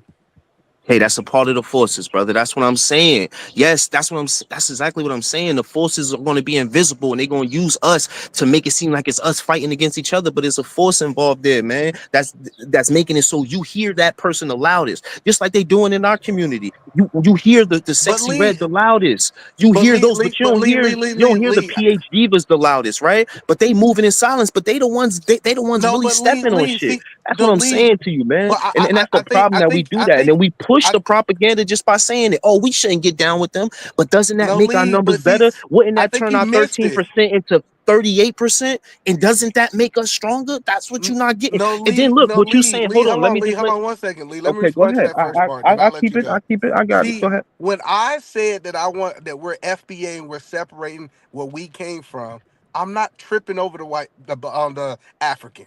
I want him to be successful too. I'm not rooting against him. Matter of fact, this fight have nothing to do with him. I'm cheering for him to be successful. I'm not trying to stop his business from growing, but what I'm saying is I also have identities that's with FBA that I want us to be successful. So it's not that we want y'all to, our Africans to fail. What we're saying is that we want us to succeed, and they're making it about them. It's not even about them at this point, Lee. Say that again. I'm sorry. I heard the plane. I really want to hear what you said at the end. What'd you say? I said it's not even about African. It's not about joining together. It's literally is what I tell people. It's literally about us helping, literally helping them, helping our own people get ahead. This has nothing to do with them. We're not tripping them over. We're not trying to stop them. We're not hoping that they don't get an education. We don't care about them. We want them to be successful in their lane. But when we run our lane, they don't have to be in our lane with us. Do white people be in their lanes together? Yes or no? No. They don't. They really don't. Like this idea that these white people are kumbaya. Let me tell you one thing that I learned about white people. They separate by income. This idea that the trailer trash is hanging out with the people at the golf club and they all kumbaya, they don't do that. It's a clear difference We of do that classes. too. So I wasn't making that distinction. We do that too. I know, but the point that I'm saying is this idea that all white people are together and they're kumbaya and they work together. Like the Italian, when we looked at what Italians was doing up in New York, they was messing with Italians. They went out there just messing with everybody and saying, hey, you know Okay, and what? they was letting other white people get their shit off on the low because they were white. They was letting them get their shit off. That's I'm just and then telling you, that's not how that was. even when they wait, hold That's up, not but how let that me was go. going on, bro. Yeah, but yeah. What? Okay, they was So you letting. tell, hold on, because I want to make sure you You said won't let me the finish no Italian. thought though. I'm gonna let you finish. I'm gonna let you go on a long thought. But I just want to make sure I understood what you just said. You telling me somebody from the Italian mob said, "Hey, you can come sell drugs over here because you white." Since we got to say you can Yeah, take but over some you of my make territory. you making the That's literally ideology what so you're bad. saying. It's a bad argument. But let me let you You're get your making the time because I don't ideology want so, to but hog the like, mic. yeah, that what you just said probably no, because they usually wasn't really into selling drugs. But like, I'm not really into the drug empire, but I do believe like, well, some no, some of them would die over that shit. Like it was like it. Okay, it was a point where they weren't, and then they were. So okay, whatever. They You right. were the rich families now, the Bushes, and all of them started out being drug dealers. Okay, they were. I'm not gonna argue that. That's not Right. my And what point. you're missing also is that all those different groups of people who are now subsumed under the heading of white, each of them had a process to undergo in order to become white, right? So there was a hazing process. That process involved no Irish. Get your Irish ass over there with the niggas, right? No Italians. As a matter of fact, in New Orleans, and I saw Sherelle down there, she could probably come and tell you the details of it. They hung a bunch of Italians, right? And so all of them Jewish people. We just read that book a couple months ago, and it talked about how when Jewish people first came to Chicago, they were relegated to the slums or the ghettos, right? And so all of those different groups had to undergo a process in order to become what we call white. And it was a process to remove them from their culture, right? Don't bring that shit over here and turn them into a white Anglo-Saxon Protestant. That's why the term WASP exists. I paused right there because thank you. I'm glad you said all that. Why don't we do the same shit? Because they did all that to make their numbers bigger, right? Everything you just said, I agree with. They did all that. They put them through a whole process to be like, let all that shit go. Why can't we do the same thing? Have the power to be like, let all that shit go. You black now. We here. We building the fucking numbers up. We trying to get to 50%. That's all I'm saying, PhD Diva. That's Right. all I'm saying. But they aren't able to, you can't do it with them, right? Because they live in the same countries with each other, and they can't figure out their differences with each other. So the idea that they then gonna come and join and be of the same mind as people, a totally different group of people on a different continent, right, with a totally different culture, that doesn't make sense. They're not going to be able to do it if they can't do it with the people that's right next door to them right now. You know, I think I hear what you're saying, but I think that that's little faith of our Black American people, and No, it's also not. like, No, it's an well, understanding hold of up, PhD, history. Hold on, because if we go to Rwanda, right, where they was genociding, and now in Rwanda, you can't even talk about what tribe you from, right? You can't even ask people or talk about, you cannot do that. But they still got them people. Now they done slid their asses. That's why Rwanda and the Congo about to go through. Done slid their asses down to the Congo and still on that same bullshit. Right?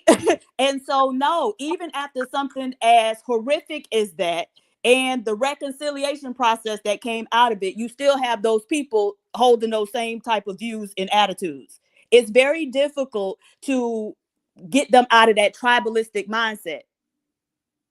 okay, I hear you. So those people, they don't get to come, right? We take the best and the brightest, right? But overall, It's ingrained in them. If that's part of the culture, right? Because they all over there fighting with each other, right? but So right but now, Nigerians and South Africans don't like each other, right? right. The Nigerians and the Ghanaians, because they close to each other, you know, can have problems sometimes. Usually they don't have big problems. But so all of these different groups, no, if they haven't been able to do it with each other, there's no way they're gonna be able to do it with us. And I don't think at this point it's worth the resources that we would have to spend to even attempt to get them that way or take them through a process of becoming Black, right? Because they talked about it. Lupita Nyong'o, some Caribbean woman wrote an article talking about how they never even saw themselves as Black people until they came here. So we have a totally different paradigm. All right, so let me ask you this, right? Perfect world. Let's say that we had this process that the white people had. We was able to implement this whole detention center where they have to stay in for 1 year to integrate into our culture and learn our language and learn the way that Black people like to live. And this right here in turn built up our numbers and helped us have more of a stronghold over the votes and everything else, because obviously we will go from what 14% to, like, let's say 42%, right, of Black people in America. Would that be a good thing or a bad thing? So the idea that these people would have spent, you know, their lives in wherever they are, you know, being socialized in a particular way, and then we're gonna be able to bring them here, put them in Guantanamo, which most people regard as subhuman or, you know, inhumane. That's what it is. And then in a year be able to reset their mindsets such that they can come and implement our, you know, whatever program we running at the time. You realize that it's a whole lot of us over here that ain't even running on the same program, right? And we've been entrenched. So the idea that you're gonna be able to bring somebody from outside and in a year turn them into it can't happen. But if it Because could, that took no, because that took those white people, it took years, right? And we don't want to treat Black people the way that they treated each other. Germans need not apply, right? Don't even come in here looking for no job because we ain't got shit for you, right? No Germans and no dogs, right? They done put them down with the dogs. And we don't want to treat people like that. I mean, I think that's our problem, is that we want to be so sensitive to it, when that harsh treatment led them to become the biggest, like they have the biggest population here because they all meshed themselves together through this process that you spoke of. Even though it was harsh and vigorous, I think those same people that you speaking of in the Congo that's going through, like, fighting and have all these terrible ideologies, you're right, it might take longer than a year, maybe make it 10 years. But I do think that having them with us, having more black bodies in America would strengthen us. And if we able to get them to conform, which shouldn't be that hard. I mean, they're gonna get a better life out here. They're not gonna have to be sitting there warring over small scraps and shit and living out there where they ain't got no damn shoes on. So I think they will, and I think it's already happening. You know, we got Nigerians here, we got Africans here. If you go to DC, you see a fucking bunch of them. Right, and they usually live in their own little enclaves with other Nigerians, or if you in DC, other Ethiopians, or and if that's you in okay. Miami, other Haitians or And other that's okay. Jamaicans, right? And And that's so okay. and so they're still not going to be a part of us, right? Well, the thing is, it's taking time. They still when they sign that paper and they say black, white, Hispanic, what do you think they clicking? They clicking black, and then that's building our numbers up. At the end of the day, it's going to take time for them. Haitians, Nigerians, some Dominicans, some Hispanics, some, but not some most, Puerto Ricans. right? Sorry. Well, that's what I'm saying. The propaganda is working, which I spoke to before. I don't know if you heard me talking, but yeah, you're right. So most not going to do it because the propaganda has worked. But just because the propaganda worked doesn't make it right. I think over time, the propaganda will start to diminish like it always does, and you'll start to see more people understanding that we got to come together, because at the end of the day, when they pull him over, who's from Nigeria or from wherever, the police officer doesn't go Nigerian male, he goes black male, white male, Hispanic male. That's the three labels that we got up here in America, period. Right. But so the thing is, we, like, as Black people, the idea that we would view ourselves and define ourselves on the basis of what white people see when they look at us is absolutely ridiculous, right? And so that isn't I don't give a fuck what they looking at. I'm talking about how I define myself. And so I can look at them and say, no, right? And you're right there in Miami. The Haitians started coming in the 70s, right? Their ideology, their mentality has not changed. Right? If you know the story of Haitians in Miami. And so one of the things, you down there now, go look into that. No. I've listened to some of the stories and stuff like that. I know what happened. It's just that it is still a part of what the government has tried to, like, they're just like you said, at the riots, there were people that they put into the riots to instill chaos. I'm just saying that's the same thing that happens when that happens. When we're warring against each other, it ain't just us. It's them implementing things to make us go against each other so we don't come together. So that number stays at 13%, 13.5, whatever the fuck it is. You know, that's all I'm saying. That's all I'm saying. I get everything y'all saying. I know that they not like us. That's why I say when they go over there to their little side, cool, go stay over there. But make sure you fucking hit black when they ask you what the fuck you is. And that's what they gonna make. That's what you're gonna be labeled as. So the number gonna go up regardless of how the fuck you feel or where the fuck you stay at. I don't care. But we don't just need numbers of Black people. The point of having larger numbers is so we can do certain things, right? Yep, I know where you're going with this. Yep. Even in the last election, okay, so we had a bunch of Haitians in Florida, period now. But it was a bunch of Haitians saying they was voting for Donald Trump. Right. And so if the average Black American is saying that's not in our best interest, but you got and so what good are they that they increased the numbers, but then they acted against us, they undermined us. And so that's the whole point. You're absolutely right. And guess what? That's exactly what I expect them to do, because they come in with the propaganda. Yeah, see, no, we're not wasting all that time on their asses like that. No, thank you. No, we don't have to. It's going to happen to them. They're going to learn. PhD, please, look, I promise you, they're going to, hold up. Look, they're going to learn the lesson. They already learned it. They like, yo, we should have never did that. They're going to learn the lessons that we had to learn. Well, we ain't going to. They've been here since the 70s. How many times they got to learn that same fucking lesson? Right? Because it's happened several times in that time. And so now how many times in what's 70, that's in the last 50 years, if they ain't learned it all, and then how much more time do we invest into them to get them to come on to our side and actually make these higher numbers mean something? I just think, look. I mean, I get what you're saying. If you can't answer that question, everything. Wait. No. Ask me the question again. I'm sorry. Ask me the question again. How much more time and other resources should we invest in order to get them on the same page with us? At what point can we say, okay, this is a loss, it's not happening, and cut bait and go the other way? Oh, if you asking me, I'm super optimistic. As much time as it takes. Yeah, that's absolutely asinine. But it's not, because oh my God, they've been over there for thousands of years and ain't done shit over there. No, but you keep going backwards with it. First, you said if I had all the money, right, and to teach them and train them to be like us. That's what you're saying. Now you go back to they've been over there for 1,000 years, warring. But you're saying but I believe that us Black Americans could. I believe we could. Too. The Haitians ain't learned. They still voted against their own interests, right? And so that's who these people are. But some Black people did it too, though. We got Chaotic Truth. He come up here with the dang hat on. and you're gonna say you're tethered, but black people did the same thing. So it's not really about. But this what I'm saying. This what I'm saying, right? Having more black people in this in and society. of itself doesn't help us if we're not if we got a group of them that are actively undermining us. Having more black people don't help us. Some of them didn't though. Some of them voted with us. That's what I'm saying. Just because we saw some of them that didn't. Okay, so then but what we some would of have them to did, do and is then do a cost benefit analysis and see if the amount of resources we would have to put into getting their asses on the same page is if the juice is worth the squeeze, right?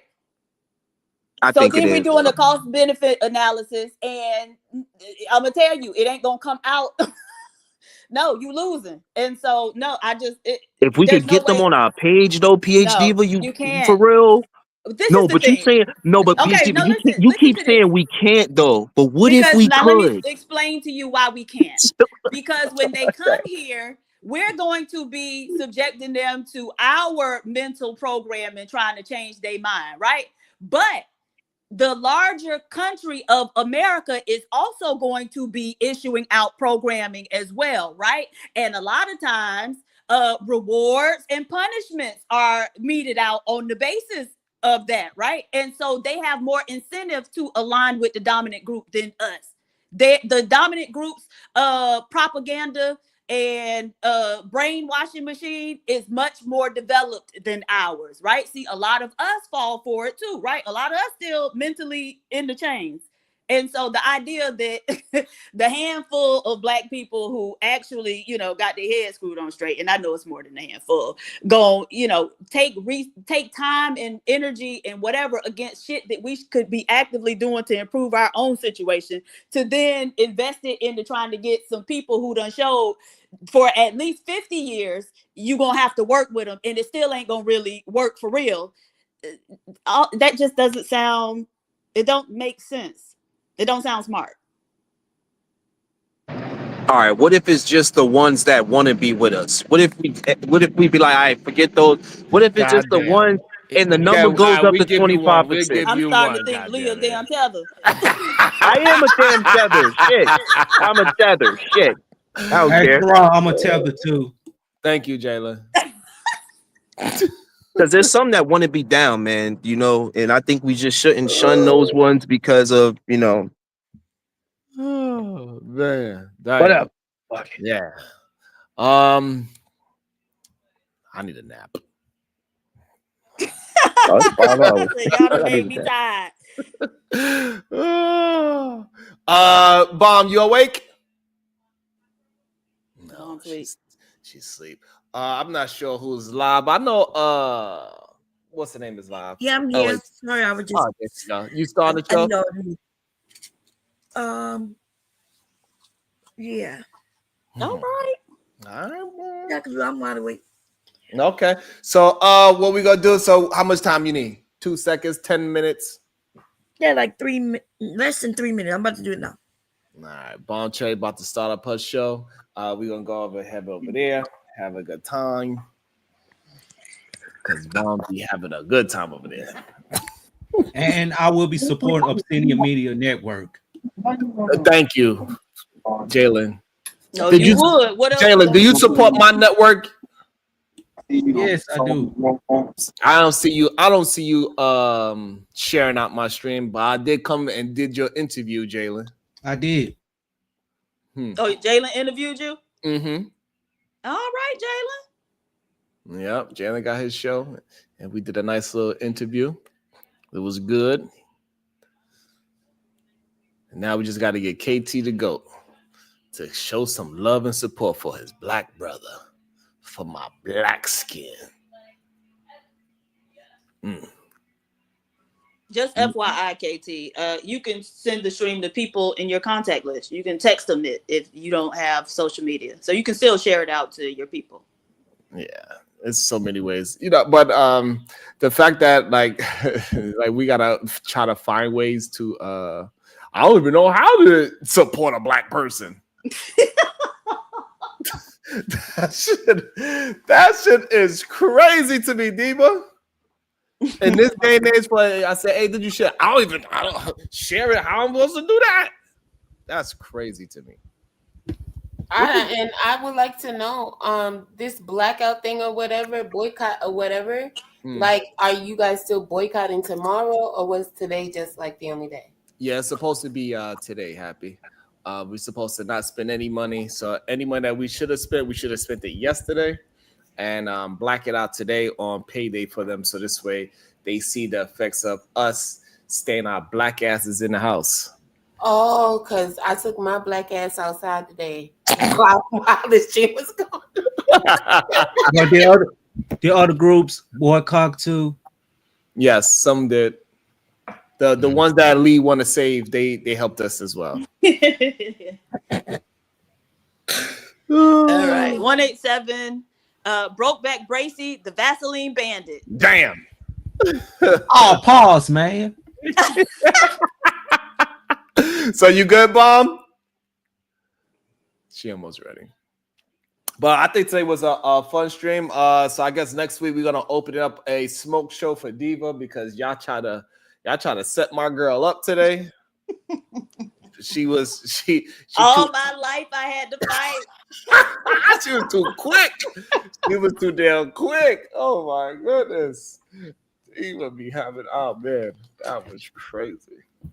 No, but I usually boycott these places anyway, so I don't know. Okay, well, good. Me too. As soon as I found out, Do you see it? I only got the memo this morning, though. So I was late, guys. My bad. All right, so this is what we're gonna do. So we up out of here. We all going to Bomb Cherry Juice, and we're gonna have a good time. We're gonna continue the Friday foolery. I'm trying not to curse so much, but I'll be failing at that. So we see y'all over there. See y'all soon.